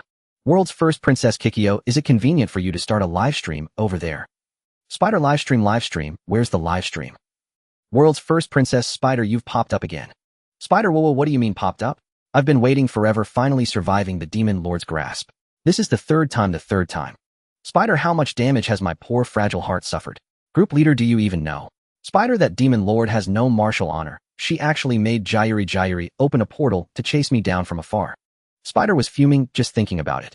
An appraisal of the teleportation used on the demon lord showed it as unidentifiable. What else could that be but the system administrator giving the demon lord an unfair advantage? Spider, will a group leader, I almost never saw you again, just a little more. World's first princess, you seem pretty lively to me, not like someone who's just escaped death. Spider, anyway, the group leader won't come to help me. I have to face each day, optimistically live every day as if it's my last, eat well, sleep well, and watch live streams. World's first princess, your Spider life is so simple. Spider, group leader, you can't say that about me. Aren't you just a thrill seeker too? World's first princess Spider, you're getting more and more mischievous. Spider, no, group leader, don't be angry. Little Spider just had a slip of the tongue. Spider, let's watch the live stream. Yes, the live stream. Huh, where's the live stream? Kikyo, are you sure you want to watch? Kikyo, I might do something a bit intense later. A certain white-haired loli who was destroying the divine realm while reading the chat group messages wondered intense things. What could they be? That only made it more interesting, didn't it? Of course, she couldn't say that out loud. The group leader was always full of dignity, and today was no exception. World's first princess, if it's a personal matter and you don't want to live stream, that's fine. We understand. Kikyo, no, it's not that.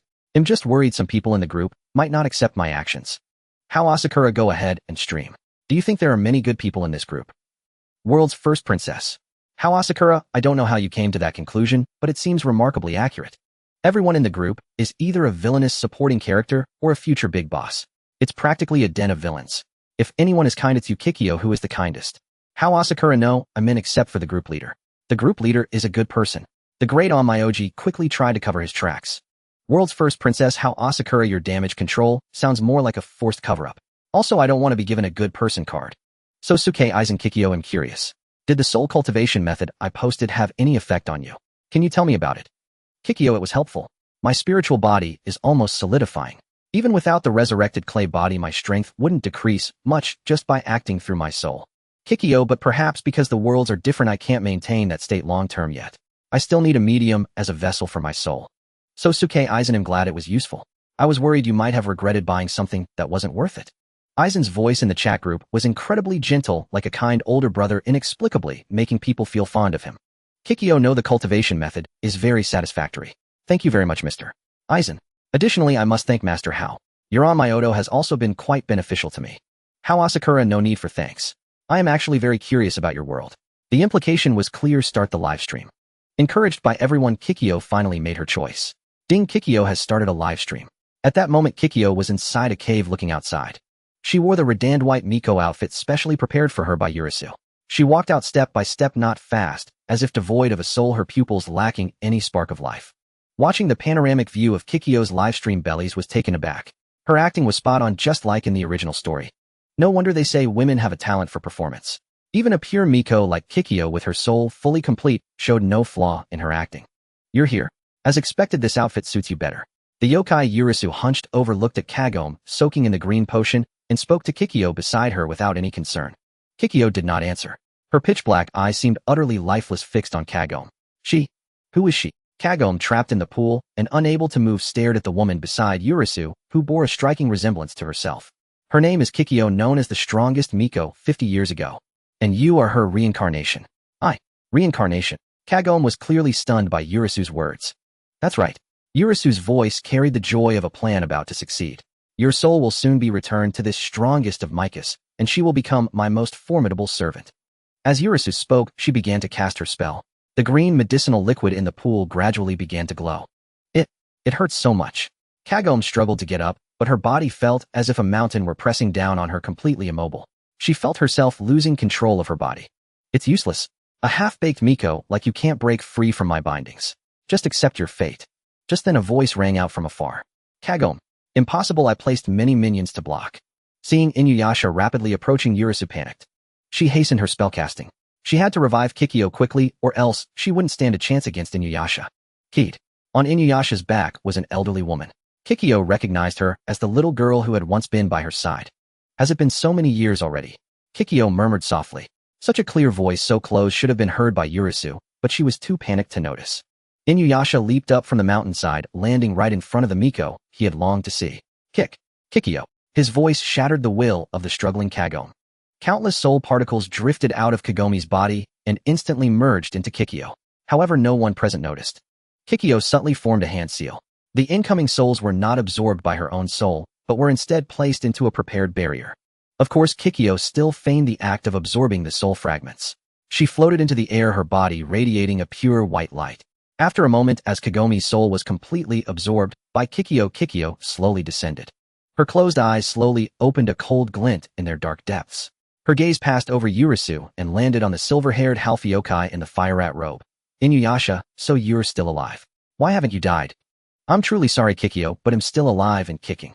Hearing Kikyo's irate tone, Inuyasha retorted with a sneer. After all this time, why do you still come before me? Kikyo said coldly. Do you have no memory at all of what you did to me? Ha ha ha. Urisu stood beside Kikyo, letting out a villainous chuckle. Kikyo, this Inuyasha is the one who killed you 50 years ago. Your resentment remains unappeased even now.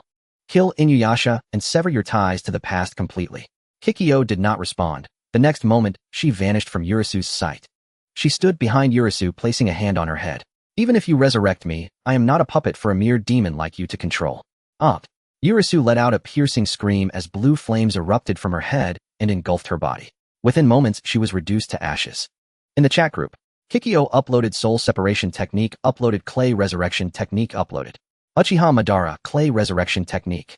I wonder how it compares to Tobirama Sunjus in Pure World Reincarnation. Uchiha Madara was intrigued by Kikyo's uploads, but he restrained himself. Having painstakingly gathered over 400 points for his own resurrection, he couldn't afford to waste them here. In the world of Inuyasha. After slaying Urisu, Kikyo's gaze fell upon Inuyasha once more. Inuyasha, do you wish to kill me again? Kikyo. Seeing Inuyasha's hesitation, Kikyo fell silent for a moment, then gently raised her left hand. The bow and quiver in Keed's hands, as if guided by unseen eyes, flew into Kikyo's grasp. In that case, it's better if I strike first and eliminate you. Wait, milady. Keed shielded Inuyasha behind her, genuinely fearing that Kikyo might slay him with a single arrow. She took a breath and said, there may be some misunderstanding here. 50 years ago, Inuyasha was also attacked by you, milady. I suspect that someone may have been sowing discord between you and Inuyasha back then. Keed voiced her conjecture. Keed, even if what you say is true, what does it matter? I am already dead. What are you trying to tell me? That I should return my soul to another? Kikyo drew the sacred bow and knocked an arrow. Milady. Keed opened her mouth to speak, but the words died in her throat as she beheld Kikyo, whose spiritual energy was nearly erupting uncontrollably. Step aside, Keed. This matter does not concern you. The spiritual energy Kikyo released surged forth like a torrent, blasting Keed, who stood before Inuyasha, away. Under Kikyo's deliberate control, Keed was not seriously harmed by the blast. Komoko, is she really going to do it? In the chat group, Komoko watched the live broadcast, stunned by the murderous expression on Kikyo's face. Just moments ago, Kikyo hadn't seemed this way when speaking to the group. World's greatest princess, this is what happens when love turns to hate, understand Komoko. Speaking of which, I thought Kikyo would be in tears when she met Inuyasha, but she looks so calm. Komoko calm. Not at all, Guildmaster. She's about to kill someone. Oh no, kill a demon. World's greatest princess. According to the predetermined future accessible via the chat group's permissions, Kikyo was supposed to be a complete mess of tears when she met Inuyasha almost. Well, you know, like, what's the word? It even seemed like she was about to drag Inuyasha down to hell with her. Elena, that sounds terrifying. Elena is shivering. Kikyo. I intend to test a few things. I have no desire to kill Inuyasha. Kikyo felt she had to offer some clarification. As she drew the bow and knocked the arrow, Kikyo nearly lost her composure. The group was full of trolls just waiting for entertainment. Having started a live stream, how could she possibly break down in tears? Even if her heart ached, she couldn't show it now, as she still had to chat with the group later. Never mind, she'd finish this quickly and be done with it. The emotions she had been cultivating for minutes were shattered by the group chat. Compared to the more sentimental Kikyo of the original tale, who sustained by resentment and solitude needed Inuyasha's comfort, this Kikyo was far more rational. After all, she now had a group of peculiar members and had witnessed events from many worlds, broadening her perspective. Letting go of certain things might be painful, but it wasn't entirely impossible. Whoosh! The arrow shot straight, embedding itself at Inuyasha's feet. Startled, Inuyasha leaped to dodge. Boom! The ground erupted into a massive crater. Landing safely, Inuyasha broke out in a cold sweat. Indeed, my limbs are still unsteady after being resurrected. The next one will surely hit its mark. The familiar voice rang out, making Inuyasha shudder. He looked up to see Kikyo drawing her bow again and panicked. Kikyo, are you trying to kill me? I have died once, Inuyasha. Don't you think it's unfair that you're still alive? You? Kikyo, are you even the same Kikyo anymore? Inuyasha's eyes widened. 50 years ago, Kikyo would never have said such things. Farewell, Inuyasha. She released her fingers, and a surge of powerful spiritual energy accompanied the arrow as it flew toward Inuyasha's chest. This time, Kikyo would not miss, nor would she allow herself to. Damn it. Sensing the overwhelming spiritual energy bearing down on him, Inuyasha drew Tessega, ready to withstand the blow. Zzz. Zzz. The immense spiritual energy clashed fiercely with Inuyasha's demonic aura. But in the end, Kikyo's spiritual energy imbued in the arrow proved superior. Tessega lost its transformed state under the strain. Just as the arrow radiating pure spiritual energy was about to strike Inuyasha, the spiritual power within it suddenly plummeted. What? Kikyo was startled. Countless fragments of souls streamed out from her body, rapidly coalescing into Kagome, who lay in the nearby pool. The arrow aimed at Inuyasha lost all its potency due to Kikyo's unstable spiritual energy. Kikyo glanced back at the pool, an unreadable look in her eyes, then staggered to her feet. She paid Inuyasha no further heed and turned to walk away into the distance. Wait, Kikyo. Inuyasha tried to pursue her, but before he could take 2 steps. Bakudo 61. Rikujikoro.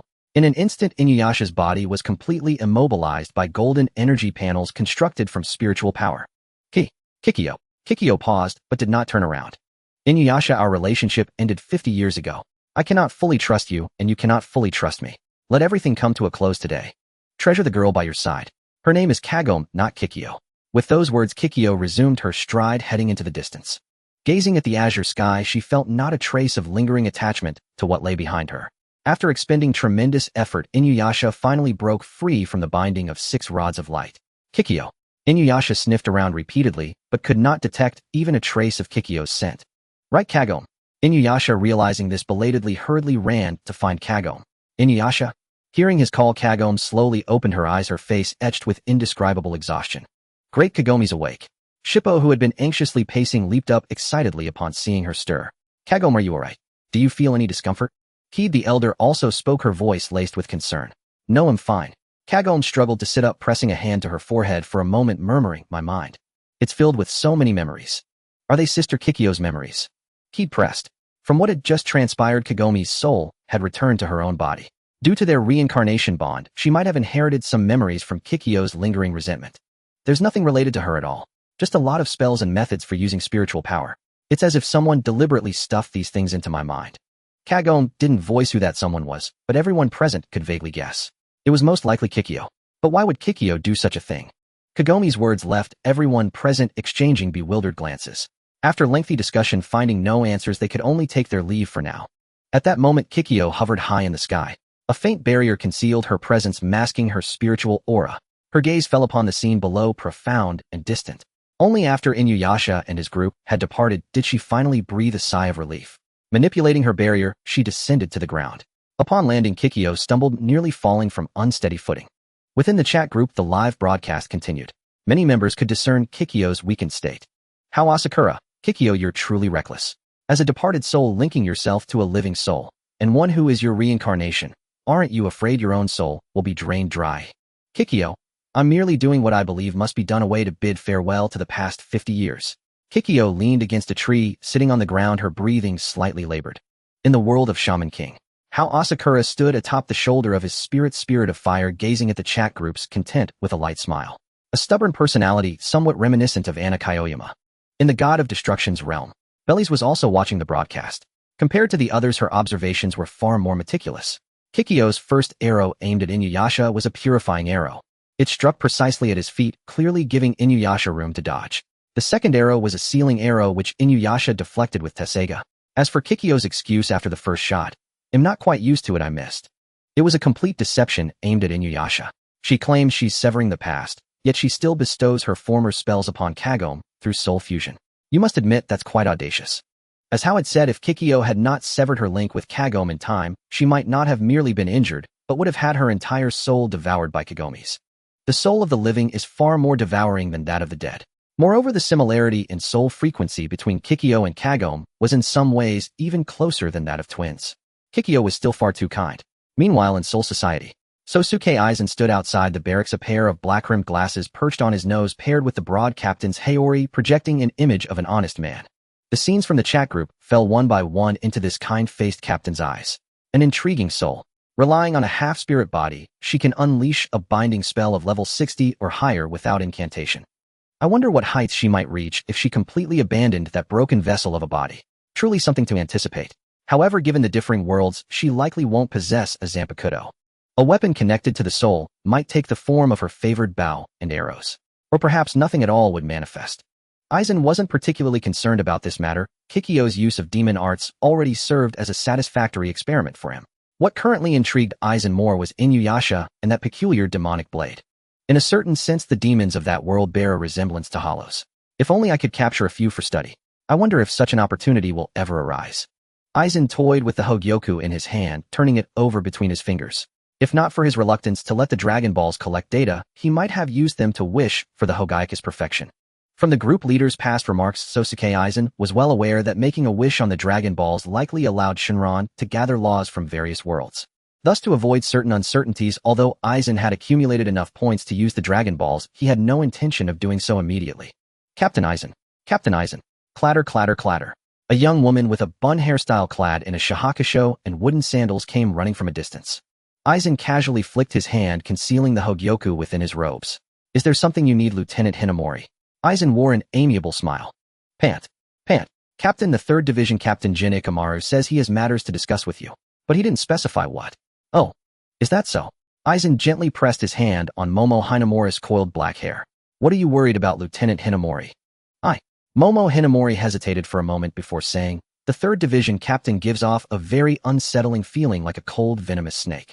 You must be careful when meeting with him. Though such words should not be spoken, especially not by her vice captain, she chose to trust her own captain. It's fine. We are all captains. Captain Ikamaru isn't as fearsome as you think. My, how troublesome. It seems I've heard some rather unpleasant remarks. A slightly sharp voice rang out, its calm tone carrying a hint of irritation. At that moment, the 3rd Division Captain Jin Ikamaru, wearing his captain's Haori, stepped into the barracks. See, Captain Ikamaru. Momo Hinamori stammered, flustered. How could you enter without being announced? She looked as guilty as a thief caught red-handed.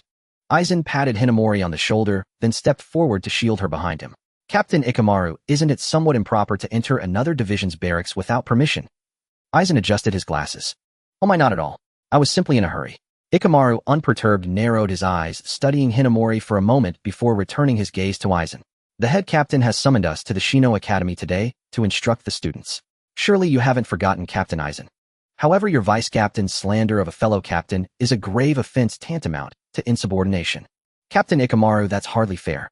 After all, with a face like yours, no one would take you for a good person.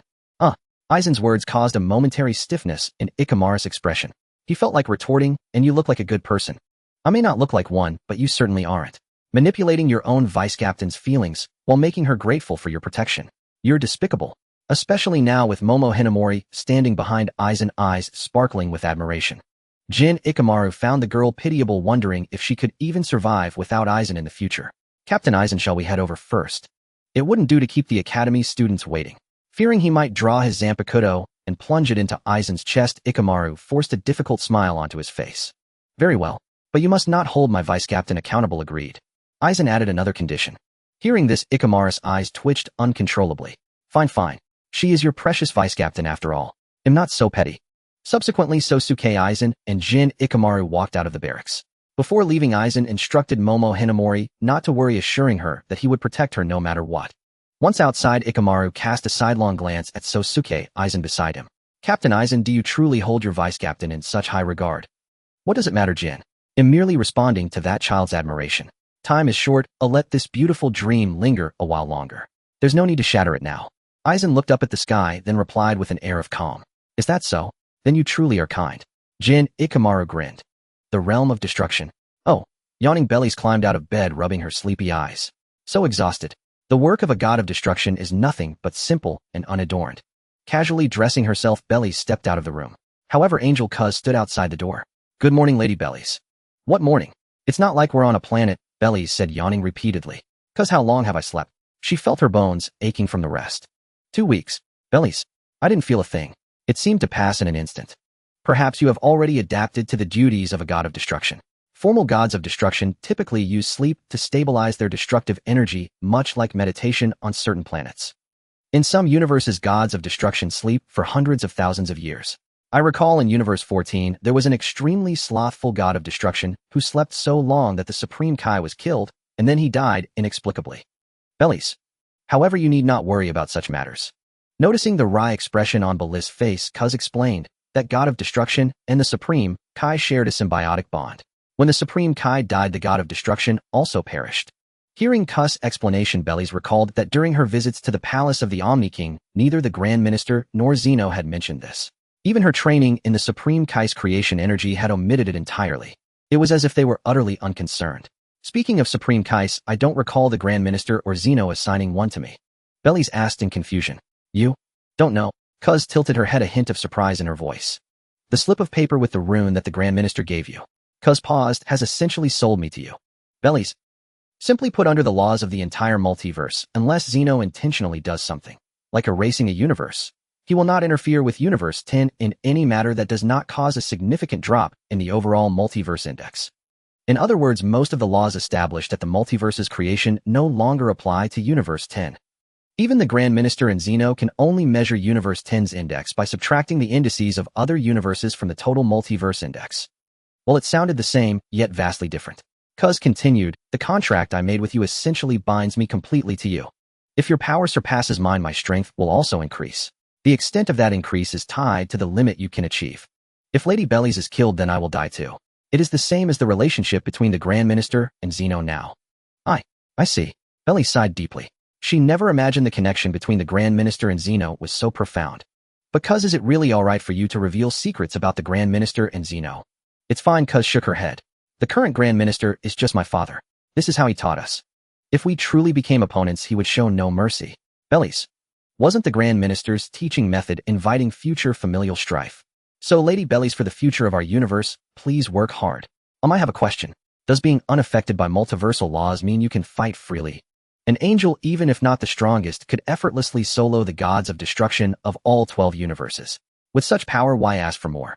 Please abandon that dangerous thought. I am merely an angel unskilled in combat. From another perspective, angels are only a superior replacement for Supreme Kais. The role of Supreme Kais is to stabilize the destructive energy within gods of destruction, preventing rampages. The role of angels is to teach gods of destruction how to use their power. Well, I was just thinking. Bellies laughed awkwardly. She had hoped to call for backup if she ever lost a fight with another god of destruction. You should focus on training. You've grown lax ever since avenging Lord Rumshi. The angel staff tapped Beli's forehead. Bellies didn't resist, merely sticking out her tongue. I don't mean to, but I feel my strength has hit a bottleneck. What about transforming? Due to their contract, Cuz sensed a powerful energy within Bellies. Didn't you say I should train in my base form? Bellies said after a moment of silence. That state. I honestly can't control it. It wasn't an ordinary Scion transformation, which only affects personality. But because of that state's emergence, Bellies feared that casually transforming into a Super Scion again would lead to serious trouble. Especially the new transformation that appeared unexpectedly while pursuing Zamasu after Rumshi's death. It was only a fleeting flash. But if she hadn't sensed the danger of her consciousness being erased and suppressed the transformation through sheer, well, the entire universe might have been destroyed. That was 5 years ago, right after Rumshi's death, before her divine status was fully established. 5 years ago, without fully mastering the power of destruction, Beli's strength was only at the level of Super Saiyan Grade 2. And now, Cuz, I can't control that state. I'm afraid of causing disaster, so It was as if the power of destruction creation and the bloodline laws of scion transformation had all fused into one. That transformation seemed to be equivalent to her current base form. But that was exactly why it was terrifying.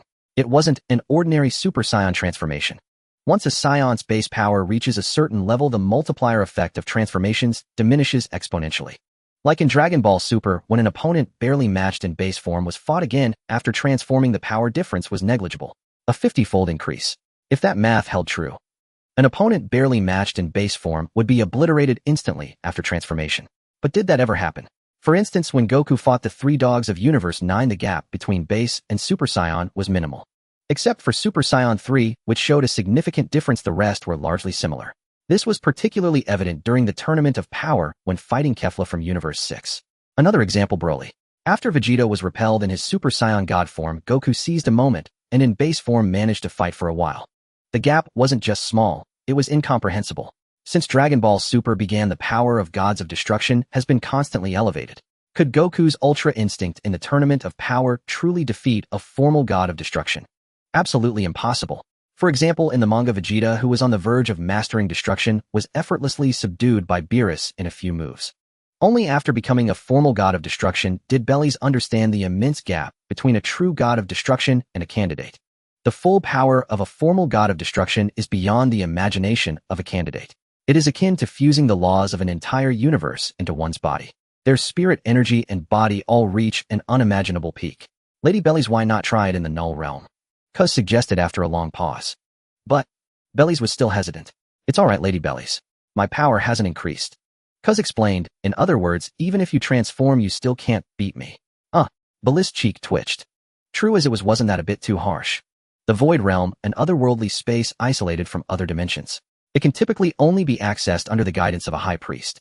However, as the eldest among all angels, she can directly enter the Void Realm after the constraints of the entire universe are lifted. At this moment, Bellies and the angel Kess are hovering in the area of the Void Realm. Are we going to create a battlefield, Lady Bellies? Kess inquired. No need, this will suffice. Bellies, dressed in the garb of a god of destruction, shook her head. Alright, then we can begin. Kess held her staff, her expression calm. Whoosh! Bellies' figure vanished from Kess' view, reappearing behind her an instant later. A fist erupted with intense energy, crashing fiercely towards Kess. Kess gripped her staff, placing it at her back, then used the gem-tipped end to block. Bang! The angel's staff emitted a sound, vibrating slightly. Using the recoil, Kess retreated to a distance, slowly turning around, still clad in her purple angelic gown, with the angelic staff in hand. Your power has increased significantly, Lady Bellies, Kess said softly. However, it's still not enough. This level is far from Lord Ramses. Then let's see this move. Bellies raised her palm, and a colossal destructive orb, as large as a planet, flew towards Kess. Gazing at the massive purple destructive orb coming her way, Kess raised her angelic staff. In an instant, a pure white light radiated from the staff. The purplish red destructive orb shrank visibly under the illumination, disappearing completely in no time. The power of an angel and that of a god of destruction are nearly equivalent opposites. By using equal amounts of power, one can completely negate the destructive force. I know I've learned a lot over the past few years, Kess continued to educate Bellies. Once again, I appeared behind Kess in an instant. Then as Kess turned around, solar fist. The wind-up is too large, Lady Bellies. Kess swiftly created a transparent mirror in front of her that could block light. A fist attacked from behind. A hint of confusion appeared on Kess' face. However, with her extraordinary secret skill, the freeform ultimate technique, she took 2 steps back and sidestepped the incoming attack. Oh, have you developed a new skill? Seeing 2 nearly identical Bellies standing together, Kess was somewhat surprised. Moreover, it seemed there were more than just 2. She sensed 2 other identical presences to the ones in front of her. Dividing one's divine energy into 4 parts is a rather unwise action. No, Kess, I know I cannot defeat you, but if I don't do this, I fear I will be unable to control that power. Oh, Kess paid no mind observing the Bellies encircling her. Due to the overwhelming amount of energy, she had to distribute it to transform. As an experienced angel, Kess quickly understood Bellies' intention. If there are 4 of them, the mental consumption will be even greater. I know that rather than risk being overwhelmed by an immense amount of energy during transformation, this method of gradually consuming mental energy will allow me to adapt.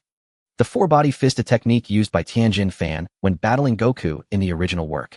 To be honest, this move is significantly more useful than Piccolo's doppelganger training, primarily for training purposes.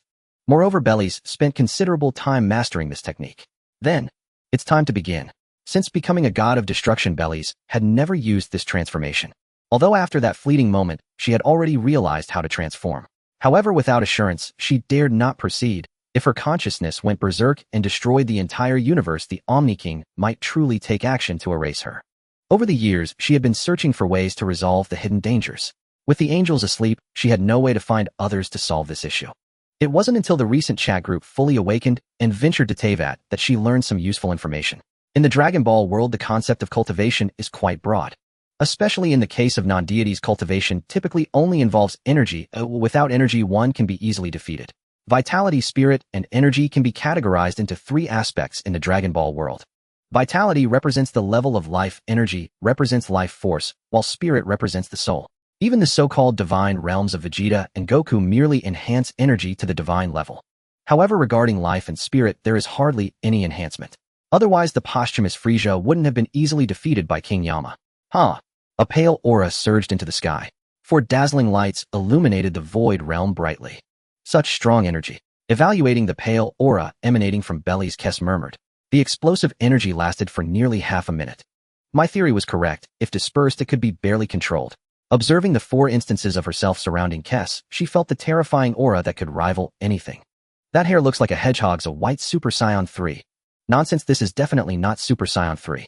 Let alone in her current state, even in her normal state, she could grab Majin Buu by the head and rub his face against the ground along the equator of Earth. Kess, be careful. She directed her gaze to the calm angel Kess, standing at the center of the four instances of herself. It's fine. Just as she finished speaking, Kess felt a strong impact. Kess casually waved her staff, blocking the incoming fist. Bang! A powerful shockwave radiated from the two of them in all directions. It's not over yet. A voice came from behind, and Kess merely leapt lightly upwards, allowing Bellies to miss her. Another Bellies charged in, unleashing a flurry of fists that were almost invisible. However, Kess easily dodged without retaliating. Above Kess, a figure suddenly appeared belonging to the fourth Bellies. Super Energy Cannon. The three Bellies, restricting Kess' movements simultaneously, used instant transmission, swiftly escaping before being struck by the energy wave above. The terrifying energy wave traversed the void realm, creating a spectacular galaxy in space. Kess was also engulfed by this powerful energy wave. However, after the energy subsided, Bellies showed no signs of relaxation, watching as the energy gradually dissipated, revealing the pristine barrier that appeared in its place. Kess used her angelic staff as a fulcrum to create a barrier, protecting herself within it. You have made great progress compared to 5 years ago, Lady Bellies. Kess' voice carried a hint of emotion as the barrier released from the glass sphere atop her staff began to fade, then quickly disappeared. So, are we stopping now? After the recent battle, Kess could roughly ascertain her god's current level of power. Of course, this refers to the strength of the four Bellies combined rather than what she had envisioned.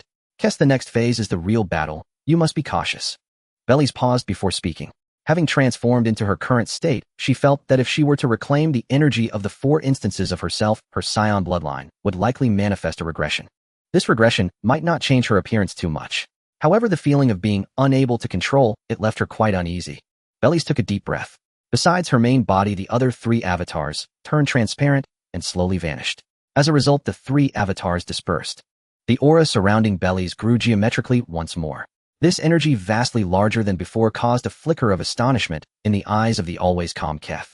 Like the hair of a Super Saiyan in its third form, a layer of white light gradually wrapped around her strands. The previously peaceful energy became increasingly volatile. This level of energy is no weaker than that of Lord Ramsey. A streak of white light swept through the void. A heavy shadow of a fist struck forward. Boom. Keth, struck by the attack, was enveloped by a powerful energy field. She quickly retreated from the range of the explosive smoke. Looking at Bellies from a distance, Keth's eyes revealed a hint of seriousness. This is on a completely different level from before. Although as an angel, even if she was not skilled in combat, her overall strength far surpassed that of a destroyer god. In fact, she could easily dominate her own destroyer god's transformation. However, Keth's goal was not to defeat Bellies. Instead, she wanted to observe Bellies' growth and the improvement of her strength over the years to establish a better training plan for the future. Keth could not teach Bellies as she would to an ordinary destroyer god. She had detached from the entire universe. Seen from another perspective, she had become a guide to her former disciple, now the destroyer god. Although unaware of the level Bellies might reach in the future, Keth would help as much as she could while she was still able. Keth switched her staff to her left hand and slightly squeezed her somewhat numb palm. The raging aura is completely different from the free ultimate technique I taught. It resembles a kind of bloodline potential combined with the power of the destroyer god. Keth gazed at Bellies. At this moment, Bliss' expression appeared extremely indifferent. Her soft white hair transformed into sharp and snow-white strands elegantly cascading over her shoulders. Accompanied by an ethereal pale aura surrounding her body, she exuded an aura that urged others to stay away. Whoosh! Bellies vanished from Keth's sight once more. Teleportation. No, that was not right. There were no traces of spatial ripples. In the time Keth spent contemplating, Bellies had already arrived before her. She extended her fist and struck towards Keth. Is it just the speed that's causing this? Keth nimbly dodged, using her angelic staff to lightly flick the wrist of Bliss' fist that was aimed at her, misaligning Bliss' attack. Switching the staff from her left hand to her right, the terrifying wind from Bliss' punch whizzed past Keth's ear, even causing her angelic white hair to flutter slightly. In the next moment, Keth dodged Bliss' attack. Bellies unleashed another punch. Countless fists transformed into afterimages, relentlessly striking at various parts of Keth's body. Ducking left and right, twisting and jumping. Even with Bliss' terrifying power under Keth's outstanding skills, she gained nothing. Roar. The sound was akin to a beast's roar. A strong wave of energy erupted, and Keth, caught off guard, was blown away by this burst of energy. Could it be? My consciousness is being swallowed. A grave expression emerged in Keth's eyes. If that were the case, she could only render Bellies unconscious first. Keth, please give me some time. What? A voice suddenly echoed in her mind, causing Keth to knit her brows. Is that you, Lady Bellies? The voice carried a hint of uncertainty. I've thought of a way to control it. Could you please block my body for a moment? I need some time right now. They'll do my best, but since this involves the soul, please be very careful. Do you understand? Although not clear on what Bellies intended to do, Keth still cautioned her. All right. The voice in her mind disappeared, and she noticed Bliss' pupils had completely lost focus. Keth hesitated for a moment, but ultimately decided to follow Bliss' wishes. She quickly approached Bellies. Roar! Bellies brought her palms together in front of her, and then a colossal wave of pure white energy surged toward Keth. Seeing this, Keth hurriedly dodged. However, just as she evaded the energy wave, Bliss' figure reappeared on her left. She kicked fiercely towards Keth. Keth used the tip of her staff to block the kick coming from below, and then retreated to evade the opponent's attack range. After failing to attack, Bellies opened her arms wide and continuously sent energy blasts toward Keth. Roar, roar, roar, roar. A barrage of light orbs shot out, moving through the space like raindrops. The energy spheres radiated blinding light, their sheer number creating almost no gaps, making it difficult for even the free ultimate technique to evade. Keth raised her staff and softly whispered. A barrier appeared, quickly enveloping her. Boom, boom, boom, boom. The energy blasts relentlessly bombarded the barrier, blocking her. The barrier emitted a series of explosive sounds, even stirring up ripples of dust. Taking advantage of the smoke to obscure her vision, Bellies swiftly flashed behind Keth. With her 10 fingers crossed, she brought her hands down forcefully. Incredible ripples trembled within the barrier.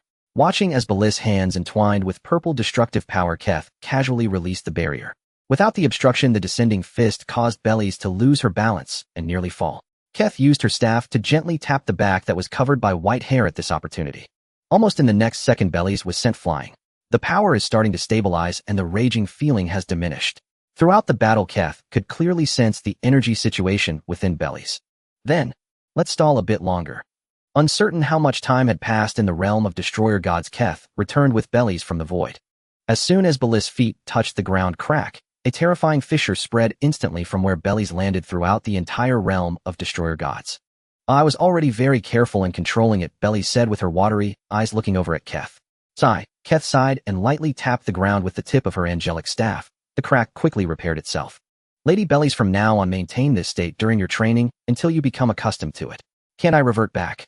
Bellies asked uncertainly. Your current aura has already exceeded the limit that your body and soul can bear. It is only due to the transformation and ancestral bloodline that the upper limit has been forcibly raised, allowing you to barely manage it. If you want to return to your normal state, that's not impossible. But do you wish to sleep for a few hundred years to completely stabilize the energy within you? Keth perceived Bliss' thoughts and said, although it may not be too long, many destroyer gods sleep for a duration measured in millennia. Oh, let's skip that, shall we? Bliss' lips twitched. A few hundred years. How many of those foolish friends would still be alive? Then, how long will it take for me to revert? You just need to straighten out your hair that has become spiky due to excessive energy and maintain the freely expanding energy within your body to reach a crucial balance. However, by that time you won't need any transformation. This is already your normal state. Most transformations are simply a so-called combat form that emerges when one cannot maintain high energy loads. Alright, I'll do my best. Bellies pouted, deciding against sleeping for a few hundred years. Although her current situation was somewhat troublesome, it was still manageable. Bellies cautiously walked back to her bedroom. She no longer wished to think further, hoping only to rest well. As long as she didn't fall into a deep sleep, she could still maintain her transformed state. Crack! The bed broke. It split right down the middle. Bellies exclaimed. I barely touched it, and hadn't even fully laid down yet. Do you know how much of a blow this is to my delicate heart? Anyone who doesn't know would think I was engaging in some intense activity. Spider, whoa, it's been many days since I last saw the group leader. I miss her. Elena, Uchiha Madara, Grandpa Madara, do you know where the group leader went? Since last time when the group leader spoke to Sasuke about a world mission, the group leader's avatar hasn't lit up since. Uchiha Madara, I am merely a lowly administrator. How would I know the whereabouts of the group leader? Besides, we are not from the same world. Uchiha Madara, Elena, do not call me Grandpa. My avatar may appear slightly older, but I am actually younger than many. Uchiha Madara, Lumen Zerif, their ages are several times my own. Uchiha Madara was stunned. Why did Elena call Lumen by her name, or sister, and call Zerif brother or teacher? But when it came to him, it escalated to Grandpa. He must have been infected by that small-brained spider. Lumen, well, Uchiha Madara, I am actually quite young truly. I spend most of my time in slumber, so my real age shouldn't be that great. Zerif, as the most powerful mage in the fairy tale world, he couldn't understand why Lumen cared about age. She was at least several hundred years old. World's first princess. It seems I've stumbled upon something amusing. Someone has been escalated to Grandpa. Uchiha Madara. Lumen. The group leader always appeared when discussions turned to trivial matters. Seeing the familiar nickname on the public screen, Spider became excited. Spider, great group leader, I finally see you. I thought something had happened to you. World's first princess, what could happen to me? I just spent more time on cultivation. World's first princess. World's first princess, Spider, have you become a god? Have I been offline for too long? Spider, become a god? What nonsense. You don't mean to say that I can only turn back into a human by becoming a god, do you? The half-human, half-spider after experiencing initial confusion, recalled a certain show lie, and the evil god D, and a bizarre thought emerged. World's first princess, did I say something? I said nothing. Seeing Spider's avatar transformed into a human form with white hair and long eyelashes, Bellis couldn't help but recall Spider's human appearance. Spider, woo, the great group leader is bullying me. You just said it. You're tricking the Spider again. World's first princess, fine, I admit it. I just said that only by becoming a god can you fully take on a human appearance. Spider, so that's it. Spider looked dejected. She had evolved to the pinnacle, but she was still half-human, half-spider with no path to completely return to human form. That was why Spider kept pining for the group leader in the chat. Sosuke Aizen, world's first princess in Spider's world, do other races need to become gods to take on human appearances? In the Soul Society, Sosuke Aizen had a relatively deep understanding of Spider, who was often active in the chat. Moreover, Spider occasionally posted intimate photos of herself and the Demon Lord in the chat, flaunting their relationship to other members. It was hard not to know. World's first princess, that's right. Is there a problem? Sosuke Aizen, Spider's close friend, the Demon Lord named Ariel, hasn't become a god. Sosuke Aizen, if her original form is a spider, how does she maintain a human appearance? World's first princess, being too curious isn't good, you know. World's first princess, Sosuke Aizen, but telling you won't hurt. The Demon Lord Ariel is originally human. Sosuke Aizen, I see. Having used the Hogyoku to modify being, Sosuke Aizen, trusting the group leader's words as truth, easily deduced the cause behind Demon Lord Ariel. However, the Spider was so shocked her jaw nearly dropped. Spider is this true? World's first princess, truer than pearl. Spider, have you met Potamus? Spider, the elf chieftain. She had fought him before, but halfway through the Demon Lord Ariel descended from the sky and stomped Potamus into pieces. However, that stomped figure seemed to be a robot. And when Ariel descended, her tone and actions toward Potamus were so personal that even Spider found it hard to believe there wasn't a grudge. World's first princess, Spider, what I'm about to say next. If the Demon Lord hasn't mentioned it to you, it's best you pretend not to know. Understand? Spider, why? World's first princess, Ariel was originally human, and Potamus has always been the elf chieftain. Furthermore, world's first princess, in a sense, Potamus is the Demon Lord Ariel's father. Spider was dumbfounded. Elf father, human, Demon Lord, Ariel. Spider, great group leader, you don't mean to say. World's first princess, it's exactly what you're thinking. Spider, why would he do such a thing? In Spider's mind, only one word came to mind: human modification. The elf chieftain Potamus had taken Ariel from humans and transformed her into the original Spider. World's first princess. Though Potamus is not as strong as the current Demon Lord, he is not incapable of killing her. Based on this deduction, what do you think is Potamus' motive? Spider, becoming a god. Spider had an answer in mind, but was uncertain. World's first princess, who knows? World's first princess. By the way, White, since you've evolved to the final step of the system, according to my agreement with D, she will test you. Spider, world's first princess. I don't know the specifics of the test. It might align with DS' own sadistic tastes. Hearing the group leader say this, Spider trembled with fear. Spider, can I skip it? World's first princess, sure. Spider, great. World's first princess. The evil god D is running out of patience with Chio Lai. If you don't become a god and pass her test within a certain time, the planet might be destroyed. Spider. What did she mean by if she doesn't become a god, the planet will be destroyed? Wasn't that an exaggeration? So she was the hope of the entire world now. Spider, then. How do I become a god? She didn't want to die. After all the effort to become a half-human, half-spider, dying would be such a waste. First princess of the world, I can't tell you that it's an agreement between me and D. Follow the path and you'll have your chance. All I can say is that your opportunity to become a god lies within a ruin. First princess of the world, of course that's what you will achieve in the future. As for whether joining the chat group will change things, I'm not sure. But to me it's not that important. Spider. She knew it. The group leader was a riddle teller who enjoyed teasing spiders. Bellies didn't reveal the details to Spider. Sometimes being vague makes things more likely. A once clarified, unexpected changes may occur. In the original story, Spider's ascension to godhood was itself a highly unexpected event. In truth, even if Spider didn't become a god, it wouldn't matter. That kind of deity was insignificant. Even D didn't care. She just found Spider interesting and gave her a chance. After finishing Spider's matter, Bellies thought about another issue in the chat group. She wondered what Uchiha Sasuke had decided. Of course, whether he refused or agreed, Bellies felt no strong emotion. At most, collecting the laws of the Naruto world would be a bit troublesome. Moreover, Uchiha Madara and Uchiha Sasuke would definitely use the Dragon Balls, making it easy to gather the world's laws. How they used them was none of Bellies' concern. First princess of the world, Uchiha Sasuke, are you there? Uchiha Sasuke, I'm here, group leader. First princess of the world, have you decided? Do you agree? Follow your own thoughts. There's no need to worry about me getting angry. Uchiha Sasuke, Madara mentioned this to me earlier, but I don't know how to make most of the living people in the ninja world genuinely accept me. First princess of the world, you can do anything.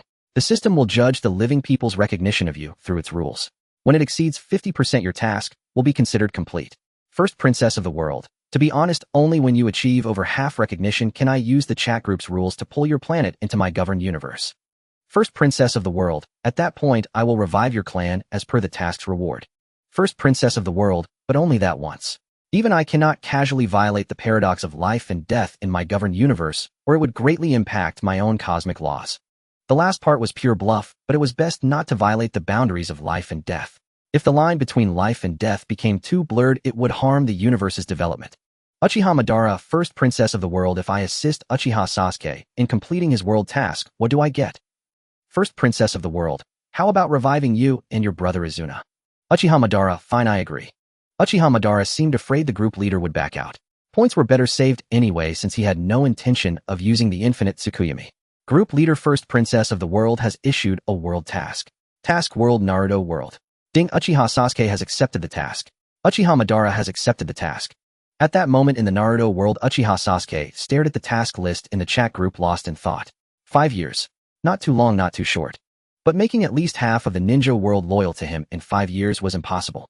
He wasn't a daimyo or kage of a major nation. Where would he get such influence? Even a kage or daimyo would need to conquer at least half the ninja world to achieve that level of recognition. Uchiha Sasuke, first princess of the world, is the time limit only 5 years? First princess of the world, yes. You can use Genjutsu to control everyone, or even kill all who oppose you, and keep only those who accept you. That's permissible. First princess of the world, as long as you meet the minimum requirement, I will reward you and Uchiha Madara according to the task. Elena, isn't that too cruel? Elena, about to set off on her journey, felt a pang of reluctance. First princess of the world, the reward for reviving so many people is itself a test I set for Uchiha Sasuke. If he fails, he'll simply declare the task unsuccessful with no penalty. First princess of the world, but once you are brought into my governed universe, if your past actions cause the planet's evaluation to fall below the lowest rating standard, I will destroy it without hesitation after granting your rewards. First princess of the world, of course that destruction includes you even as group members. Uchiha Sasuke, you've been in the group long enough. Uchiha Madara must have told you what I do. Hearing this, Uchiha Sasuke fell into a long silence without answering. Uchiha Madara, so we can't kill indiscriminately. What is the rating standard for the universe you govern? How do we know we won't be destroyed the moment we enter your jurisdiction? First princess of the world, the specific evaluation is determined by the cosmic coefficients. I am merely an executor. I can tell you that the standard roughly relates to the planet's ecology, lives, strength, death, count, lifespan, and prospects. First princess of the world, Your current ninja world, despite being affected by the chakra fruit and having lower values, is still far from the red line of destruction. So don't worry. Uchiha Sasuke, can I call an outside help? Uchiha Madara. In the Pure Land, Uchiha Madara was stunned. Wasn't I the outside help? Uchiha Madara, Sasuke, what do you mean? Uchiha Sasuke, if you want to help, first kick open your coffin lid. Uchiha Madara. First princess of the world, who are you looking for? Uchiha Itachi. Uchiha Sasuke, not him. I don't want to deal with that guy. He'll prove he was wrong. Konoha is an obstacle to peace in the ninja world. First princess of the world. It seems you have an idea. Can you tell me who? Uchiha Sasuke, Orochimaru. He's very interested in immortality. I'm confident I can convince him, but I'm not sure about revealing the chat group. Sasuke's purpose was to gauge the group leader's view on Orochimaru, as he wasn't a typical person. Quite scheming, isn't he? In the God of Destruction realm, Bellies smiled slightly. Then she typed in the public chat. First princess of the world. You can but ensure your safety. If revealing the chat group leads to an accident, I won't take responsibility. Uchiha Sasuke, thank you, group leader Sama. With the group leader's approval, Uchiha Sasuke breathed a sigh of relief. Getting Orochimaru's help wasn't difficult for Sasuke. He had lived at Orochimaru's place for 2 years, and aside from coveting his body, Orochimaru had treated him well. Uchiha Sasuke once again made his way to Orochimaru's chamber. Inside the room, as usual, Kabuto was tending to Orochimaru, who lay on his sickbed. Upon seeing Sasuke's arrival, Kabuto didn't even lift his head. Sasuke-kun, it's been a while since you last visited me. Orochimaru's hoarse voice carried a faint chuckle. I've come to ask a favor, Sasuke stated. Uchiha Sasuke, don't push your luck. Yakushi Kabuto abruptly raised his head. The last compilation of information for Uchiha Sasuke had already exhausted him, with overtime work day and night. Hearing Sasuke come to ask Orochimaru for another favor, Kabuto couldn't hold back. Kabuto let Sasuke-kun finish. Orochimaru coughed a few times and shook his head at Kabuto beside him. Yakushi Kabuto. Your health isn't good, Orochimaru. Gazing at Orochimaru's face, even paler than last time, Uchiha Sasuke remarked flatly. That is, compared to you, this current body truly isn't much. Orochimaru made no effort to conceal his desire for Sasuke's body. Is there any purpose in clinging to life like this? Even if you could obtain me, how long could you endure? Changing bodies every 3 years. This wasn't a fabrication by Uchiha Sasuke, it was how Orochimaru's successive reincarnations had always been. Half the body is compatible, lasting a decade or so is no issue. By then I'd likely have a better supplementary method, Orochimaru said. You really have it hard then.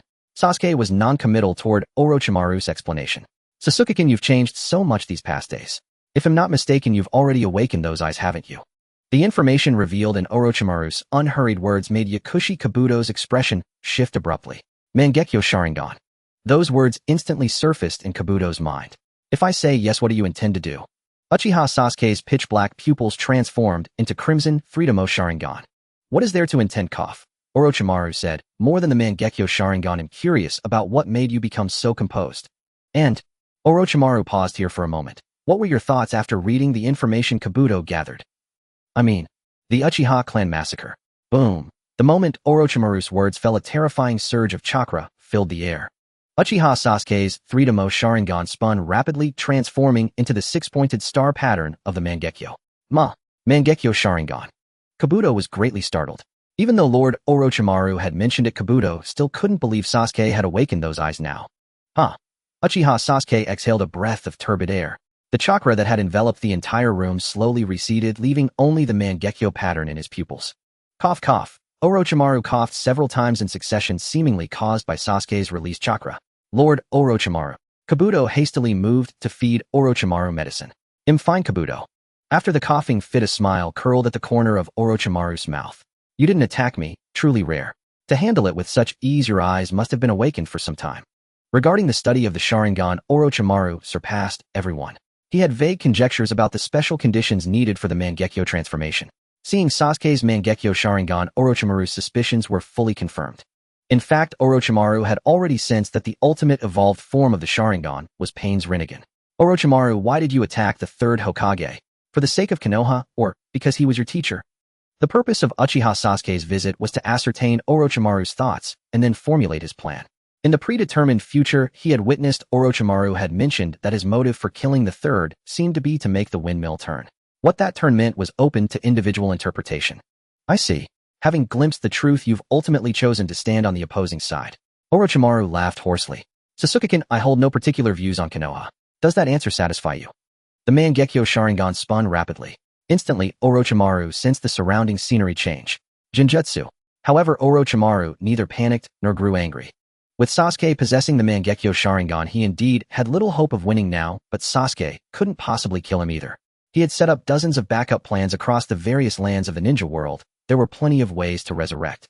Unfortunately, if Sasuke killed him, Kabuto would likely perish as well. Losing such an excellent and diligent subordinate for no reason would be a great pity. However, the anticipated torment did not occur. The Uchiha Sasuke opposite him merely watched him in silence. Sasuke-kun, what do you plan to do? Orochimaru asked languidly. I know I can't kill you. The reason I came to see you is that I hope you will join me. Oh. Orochimaru neither agreed nor refused. So what is it that Sasuke-kun intends to do? Orochimaru, since you're curious, then look closely. See what you wish to know or what I want you to know. The Mangekyo Sharingan spun once more. The scene of the blood moon that Sasuke and Orochimaru were in began to transform. Outside, seeing Orochimaru ensnared in a Jinjutsu, Kabuto was taken aback. Lord Orochimaru. A grim expression rose on Kabuto's face. That damned Uchiha Sasuke, he just said he wouldn't lay a hand on Lord Orochimaru. Where was his integrity? Kabuto grabbed a medical senbon from the table, gathered a chakra scalpel in his palm, and prepared to attack Uchiha Sasuke to protect the Orochimaru he revered. Cough, cough, cough, ha, ha, hic. Orochimaru on the bed coughed up several mouthfuls of blood, a morbid expression spreading across his face. Lord Orochimaru. Kabuto put down the senbon and hastily grabbed the wooden bucket from under the bed to catch Orochimaru's vomit. No need, Kabuto. Orochimaru wiped the corner of his mouth with his hand, completely disregarding his appearance. Sasuke-kun, you've presented me with a condition I cannot refuse. And your fortune is truly enviable. The Sage of Six Paths, Kagaya Otsutsuki, Uchiha Madara. And that mysterious group leader, Orochimaru lifted his head, a look of madness on his sickly face.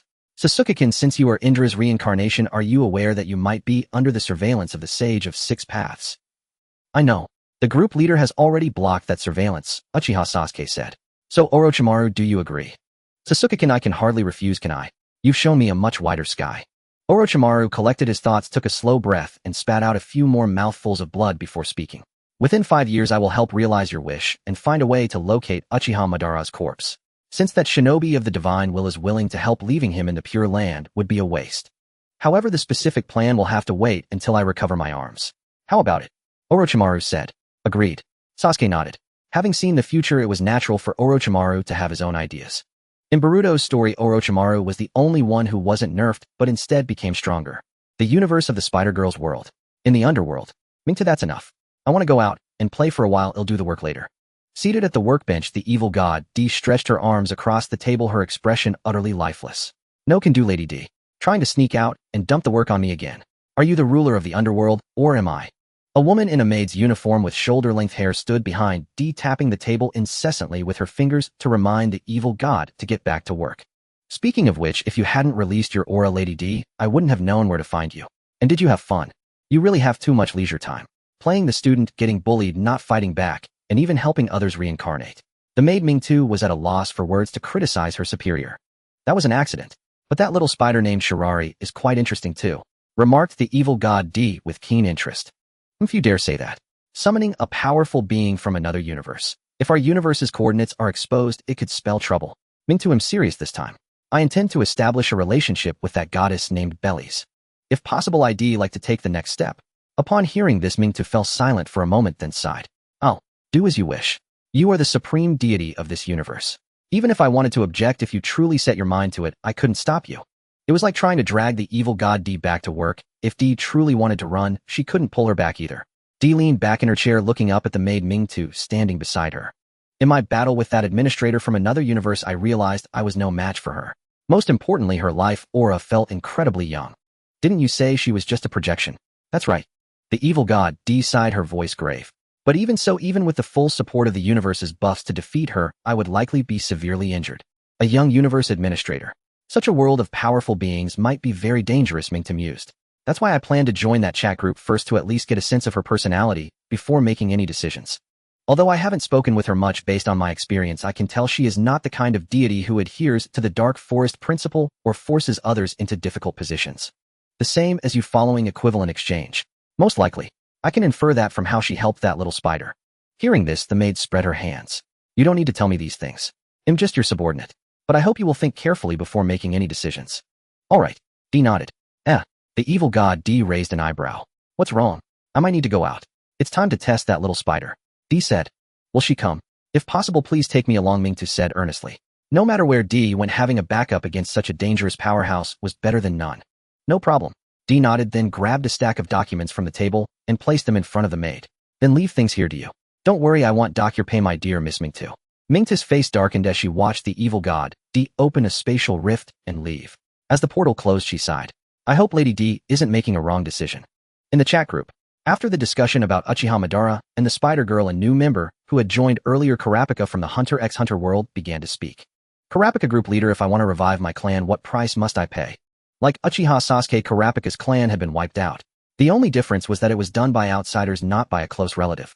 World's first princess, that's impossible unless there are two people from your world in the group. Then you could use Sasuke's method. Kurapika, I see. Is there no other way? World's first princess, you can only gather the Dragon Balls. You can revive one person at a time. Kurapika was reluctant, but the thought of being able to revive even one clan member was better than none.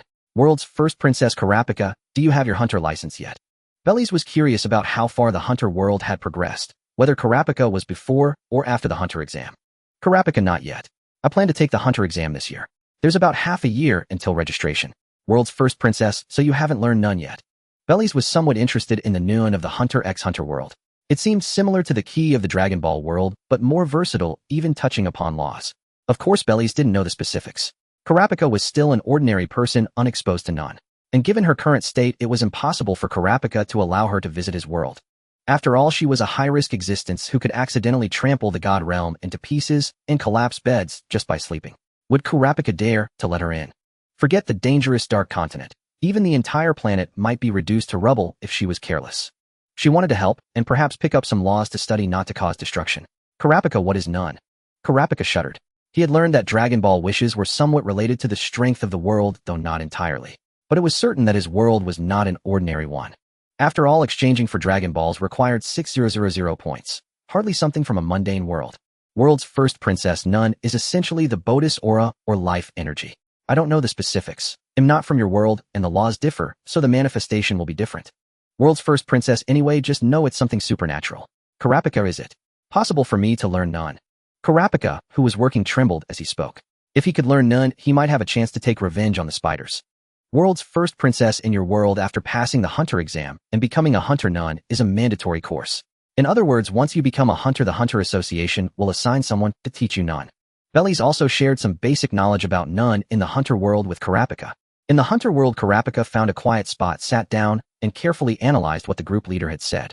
Although it was common knowledge for hunters, it opened a new door for him. Kurapika, world's first princess, I heard from other members that you can know the predetermined past and future of all group members through the chat group. So in the future, did I learn none? And what is my nin ability? World's first princess, you're very clever, Kurapika, catching the key point. Your nin type is conjuration. When you activate your scarlet eyes, it becomes the rare specialization type. World's first princess, I won't go into the specifics of your ability because I can't guarantee that you'll follow the predetermined path in learning none. Every person develops their none differently, even within the same type. Who knew what kind of ability Kurapika would develop after joining the group? Kurapika, please tell me. They'll bear all consequences myself. Bellies was silent for a moment, then told him his original none ability. Bellies was very interested in the absolute time ability Kurapika awakened when his scarlet eyes were activated. It seemed to involve laws that someone of Kurapika's current strength shouldn't be able to touch. Was it because of vows and limitations? Bellies thought for a moment, then typed a message in the group. World's first princess, Kurapika, if you want to learn none before the hunter exam, I can teach you, but the process might be a bit dangerous. Kurapika gazed at the messages in the group chat, remaining silent for a long time. In the future, he would become a hunter and learn none with the help of the Hunter Association. However, that was contingent on him passing the hunter exam. From the moment he joined the chat group, the future had already changed. Kurapika couldn't be certain that all his choices during the hunter exam would align with that former future, nor could he guarantee that he would definitely become a hunter. He couldn't possibly ask the group about his every decision before making it. Not only was it impractical, but he also lacked the face to bother the group leader with such trivialities. After taking a deep breath, Kurapika turned his attention back to the chat group. Kurapika, world's first princess, I want to learn. No matter the danger, it's worth it to master none. Kurapika was well aware that the group leader's willingness to teach him none was already a great honor. Regardless of what the future held, he was still just an ordinary person now. He had only earned 10 points from check-ins, not enough to buy anything on the group's trading platform. World's first princess, then go to Heaven's Arena. Floors 200 and above are where none users fight. World's first princess, Try to get a ticket to watch a match on floor 200 or above in Heaven's Arena, then stream it in the group. I need to observe Nun users' battles to analyze the principles of Nun. Kurapika, world's first princess, any questions? Although I'm fairly capable, I can't just analyze Nun without even seeing it, especially since it's from a different world. Kurapika, that makes sense. Sitting on his chair, Kurapika's cheek twitched slightly. This group leader seemed a bit unreliable. Would learning Nun end up costing him his life? World's first princess? Kurapika, if you can't get a ticket for floor 200, try to find a young man named Wing and a child named Zushi in Heaven's Arena. World's first princess, they are both Nun users. Wing is a hunter from the Hunter Association. Kurapika, a hunter. Are you suggesting I learn Nun from them? Hearing the word hunter, Kurapika suddenly realized that hunters and Nun were inseparable. World's first princess, impossible. He won't teach you unless you have a hunter's license. In the original story, Wing, who taught Gon and Killua Nun, had initially given them the runaround with no intention of teaching. Of course, teaching them Nun wasn't even Wing's task. He was just there to accompany his disciple in the tournament. World's first princess. What I mean is try to stream Zushi's matches so I can attempt to analyze the composition of Nun across worlds. Kurapika. It all felt so unreliable. World's first princess. Oh, and Kurapika, you could also participate in the Heaven's Arena matches. Remember, try to fight with your Scarlet Eyes activated in every match. Get used to turning them on and off at will. Maybe in that state you'll awaken Nun more easily. Kurapika, that's true, but I'm worried. World's first princess. Can't you just wear colored contacts? Below floor 200, no one will recognize you as a member of the Scarlet Eyes clan. Kurapika, it's the Korda clan. World's first princess. The name's a bit hard to remember. No matter, it's all the same to me. Kurapika. In the Destruction God realm, after finishing her instructions to Kurapika, Bellies withdrew her consciousness from the chat group. That was because the angel Cuss was looking for her. Lady Bellies, I've analyzed the 2 vision orbs, Cuss said, holding the visions in her hands and bowing slightly as Bellies approached. You seem pleased? Bellies looked at her with surprise. A little, Cuss replied, nodding shyly before her expression turned serious. These 2 visions can indeed strengthen the laws of our universe. Moreover, they can be tested on certain planets to enhance the universe's rating coefficient. Elaborate. In Belliss' mind, the information about visions from Genshin surfaced. Cuss organized her thoughts and explained, the primary function of a vision is to amplify a specific aspect of the user's abilities by locking onto their aspirations.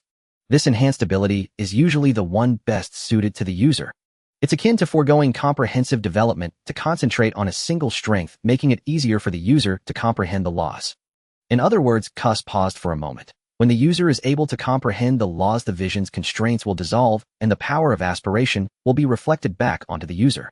Laws. Such power, even the weakest kind, is not something one can easily comprehend, Bellies murmured, then added with a sigh, what if they fail? In the world of Genshin, visions are external magical organs. When the user dies, the vision dims until the next recognized user appears. In the game, very few have managed to reactivate a vision. Only Ningguang of the Jade Chamber and Kitahara Kazuha, known as the Sword Saint, come to mind. Lady Bellies, haven't you already guessed? Cuss fell silent for a moment before speaking. When the user dies, the power solidified from their aspirations is absorbed and stored by the vision until the next user appears. Whether that user will inherit the previous user's aspirations, I cannot yet determine. We lack sufficient subjects for experimentation. However, one thing I can confirm is that visions are created and manifested not only to collect the solidified power of aspirations, but also to help users more easily grasp the laws. Can they be mass-produced? Bellies asked. Yes, but since I'm not fully aware of the laws governing the world from which these visions originate, what I create might differ significantly. Cuss lightly tapped her scepter on the empty space before her, and specks of law began to converge. With a crackle, a fired vision fell to the ground. Bellies casually picked up the vision from the floor. The moment her slender fingers touched it, the vision emitted a faint glow. Bellies even felt a slight constriction of the energy within her body. Lively fire attribute. Purple destructive energy erupted from Bellies, instantly erasing the binding sensation. Bang! The next second, the vision shattered into countless fragments, slipping through her fingers and scattering on the ground. Bellies was speechless. Indeed, even in her transformed state, she still couldn't control her power properly. She had been so careful, yet the vision broke in an instant. Seeing the debris slipping through Belliss' fingers like sand, Kess sighed and said, you might be overdoing it a bit. This thing called the Eye of God isn't very powerful in itself, it's meant for training weaker beings. How would I know? Bellies shrugged. I thought it would be a bit harder, to be honest. Do you want another one? If so, I can make another for you. Kess held 2 eyes of God that had been brought back from Teyvat. Forget it, Bellies waved her hand. There's no rush for this. If necessary in the future, I can just create some and toss them onto a few planets to see the effects. thinking to herself, perhaps she could throw a few once the world of Naruto was brought over. The natural forces of the Naruto world have some similarities to the elemental power of the Eye of God. As you wish, Kess nodded. After some time, Bellies was still lurking in the group, and the chat was rather quiet, as everyone was busy with their own matters. Ever since realizing that Kikyo could cultivate in a soul state, the cultivation-obsessed Uchiha Madara couldn't help but be intrigued. After all, if the world quest was completed, both he and his brother could be resurrected. Therefore, Uchiha Madara was in no hurry to use the Dragon Balls. In order to help his brother Uchiha Sasuke, who resembled him closely, Uchiha Madara also entered a state of cultivation, purchasing methods to enhance his strength from the group. Suddenly, a voice broke the silence of the chat group. Spider Child, help. Big boss of the group. World's first princess. Spider Child, while I was heading to the demon camp with the Demon King, I unexpectedly stumbled upon a strange relic, and then met Bottomus. We started exploring the relic. World's first princess, get to the point. Bellies pondered Bottomus and Spider Child teaming up. Could it be that relic? Spider Child, yes. Anyway, at the bottom of the relic, we discovered a bomb capable of destroying the continent. It looks like it's about to explode. A bomb that can destroy the continent, an artificial object. The Abyss Princess, who was secretly observing the situation, became quite interested upon seeing Spider Child's message. Spider Child, yes. I don't know if it's body mass doing, but I feel it has some connection to him. However, he can't control the bomb right now. Oh, it's preparing to explode. And there are only 3 minutes left. World's first princess, Spider Child, do you want to turn into a human? Spider Child, whoa, big boss of the group, why are you talking about this now? I just want to survive. A being human can wait. World's first princess, Spider Child, if you swallow that bomb, you might become a god. Hearing Bliss' words, Spider Child, who was in a state of panic with the Demon King in the relic, slowly developed a question mark on his forehead. Spider Child, boss, don't joke with me. Swallowing something like that, even with my skills, might leave me as ashes. How about you come over and disarm this bomb? World's first princess, no way. I'm in a state of cultivation right now, and my power has been a bit out of control lately. If I go over to your side, it's possible that what gets destroyed won't just be one continent, but the entire planet. Spider Child. World's first princess, is it true that Spider Child can become a god? Thought thoughtfully. The boss shouldn't casually joke about such matters. This implies that in the predetermined future, Spider Child might very well become the god of that world by relying on this bomb. World's first princess. Well, yes, but that was in the past, or rather something that Spider Child did before joining the chat group. As for now, I don't know. Maybe with a bang there will be nothing left. Spider Child. Spider Child, did I really eat it? Upon seeing the chat group's messages, Spider Child was immediately stunned. Such a large bomb radiating a glow similar to infrared. Can a person really digest that? Spider Child's 8 legs trembled, coughing a few times, glancing at Bottomus. Hey Bottomus, don't you have a way to stop the bomb? Nope, once the bomb detonates, even I can't do anything about it, Bottomus replied nonchalantly. After all, it's just a clone, oh, it doesn't matter if it dies. Spider Child. What a despicable guy. What should I do? Spider Child, can I ask a question? If I swallow this thing, what are the odds I can survive? World's first princess, 50%. Spider Child, is it that high? Hearing the boss say that, I feel more confident now. Hawkeye, what the boss means is it's either success or failure, so be mentally prepared. Spider Child. That doesn't really clarify anything. Is there a possibility of both success and failure? Spider Child gritted his teeth, watching the bomb's countdown as it reached 30 seconds left. Wow, I'm going for it. To become human. Spider Child shouted fiercely and charged towards the bomb's location. The speed was so fast that even the Demon King and Bottomus beside him didn't react in time. Awoo. With his mouth wide open, Spider Child swallowed the bomb in one go. His audacious move stunned the Demon King, Ariel, and Bottomus beside him. Hey, don't eat everything. The Demon King felt her scalp tingle and hurriedly ran to Spider Child's side. Even she, who could consume anything, didn't dare to take a bite of such an energy bomb. Is Spider Child really trying to throw away his life? In fact, the Demon King had another way to forcibly exceed the limits of her power system, using her immense strength to counteract the bomb's force. But doing so would greatly consume her lifespan, possibly leaving her with just 1 more month to live. In the original story, the Demon King, Ariel, defeated Body Mass, true form, using this method. There's no saving it now, Bottomus smirked. Shut up. The Demon King compressed her release, unleashing powerful energy that sent Bottomus flying into the wall. Ariel didn't bother with Bottomus anymore. It was just a clone, and she could easily kill it with a flick of her hand. Her current concern was Spider Child. Little White. Spider Child rolled around on the ground, holding his body, his face contorted in pain, which made the Demon King feel like her heart was being sliced. Why are you so foolish? I have ways. There's no need to swallow the bomb. Time ticked away. The Demon King, Ariel, could only stand by and watch as Spider Child's struggles grew weaker. Damn it. The Demon King gritted her teeth. If it weren't for the unexpected encounter with Bottomas, she and Spider Child would never have ventured so deep into this relic, nor would they have accidentally activated a bomb capable of destroying the continent. It's useless. The power of that bomb isn't something your spider friend can digest, and even you probably can't do anything about it. Bottomas pried himself out of the wall, still wearing a proud smile. Died. Ariel raised her hand, her black eyes bursting with coldness as powerful energy pressed down on Bottomas. Boom. Bottomas suddenly exploded, mechanical fragments scattering all over the place. Even if Baiji dies, it won't be by your hand. Ariel released her hand and took a deep breath. She stepped back a few paces, her gaze still fixed on Spider Child. If I can absorb some of the bomb's energy, perhaps I could. Ariel thought of her abilities. However, with Spider Child in such an unstable state, any external interference might cause him to suddenly lose balance and explode. Damn it, do I just have to watch? Moi. Ariel sharply noticed the chaotic energy around Spider Child starting to stabilize. Moreover, a cocoon began to form around Spider Child. Is this? The stabilization of energy meant that Little White had passed the most dangerous moment. Is she evolving yet? Ariel said uncertainly. However, her anxious heart eased a little. At this moment in the chat group. Spider Child, it's been a while since you were in the group. World's first princess. Maybe she just swallowed the bomb and is evolving, or perhaps she was directly blown to bits. We're just waiting for the feast. Boss, you can speak, but please don't say any more. Group leader, it can't be true, can it? What about the Spider Girl? Elena felt a pang of sorrow at the thought of losing a member, even though she hadn't been in the group long. The Spider Girl had always been the life of the party, and everyone was familiar with her. Don't worry, Elena. Little White will be fine. Her avatar hasn't dimmed, has it? Said the world's first princess. Elena instinctively glanced at the Spider Girl's avatar. It still seemed bright. In the realm of destruction, Bellies watched the chat group's messages.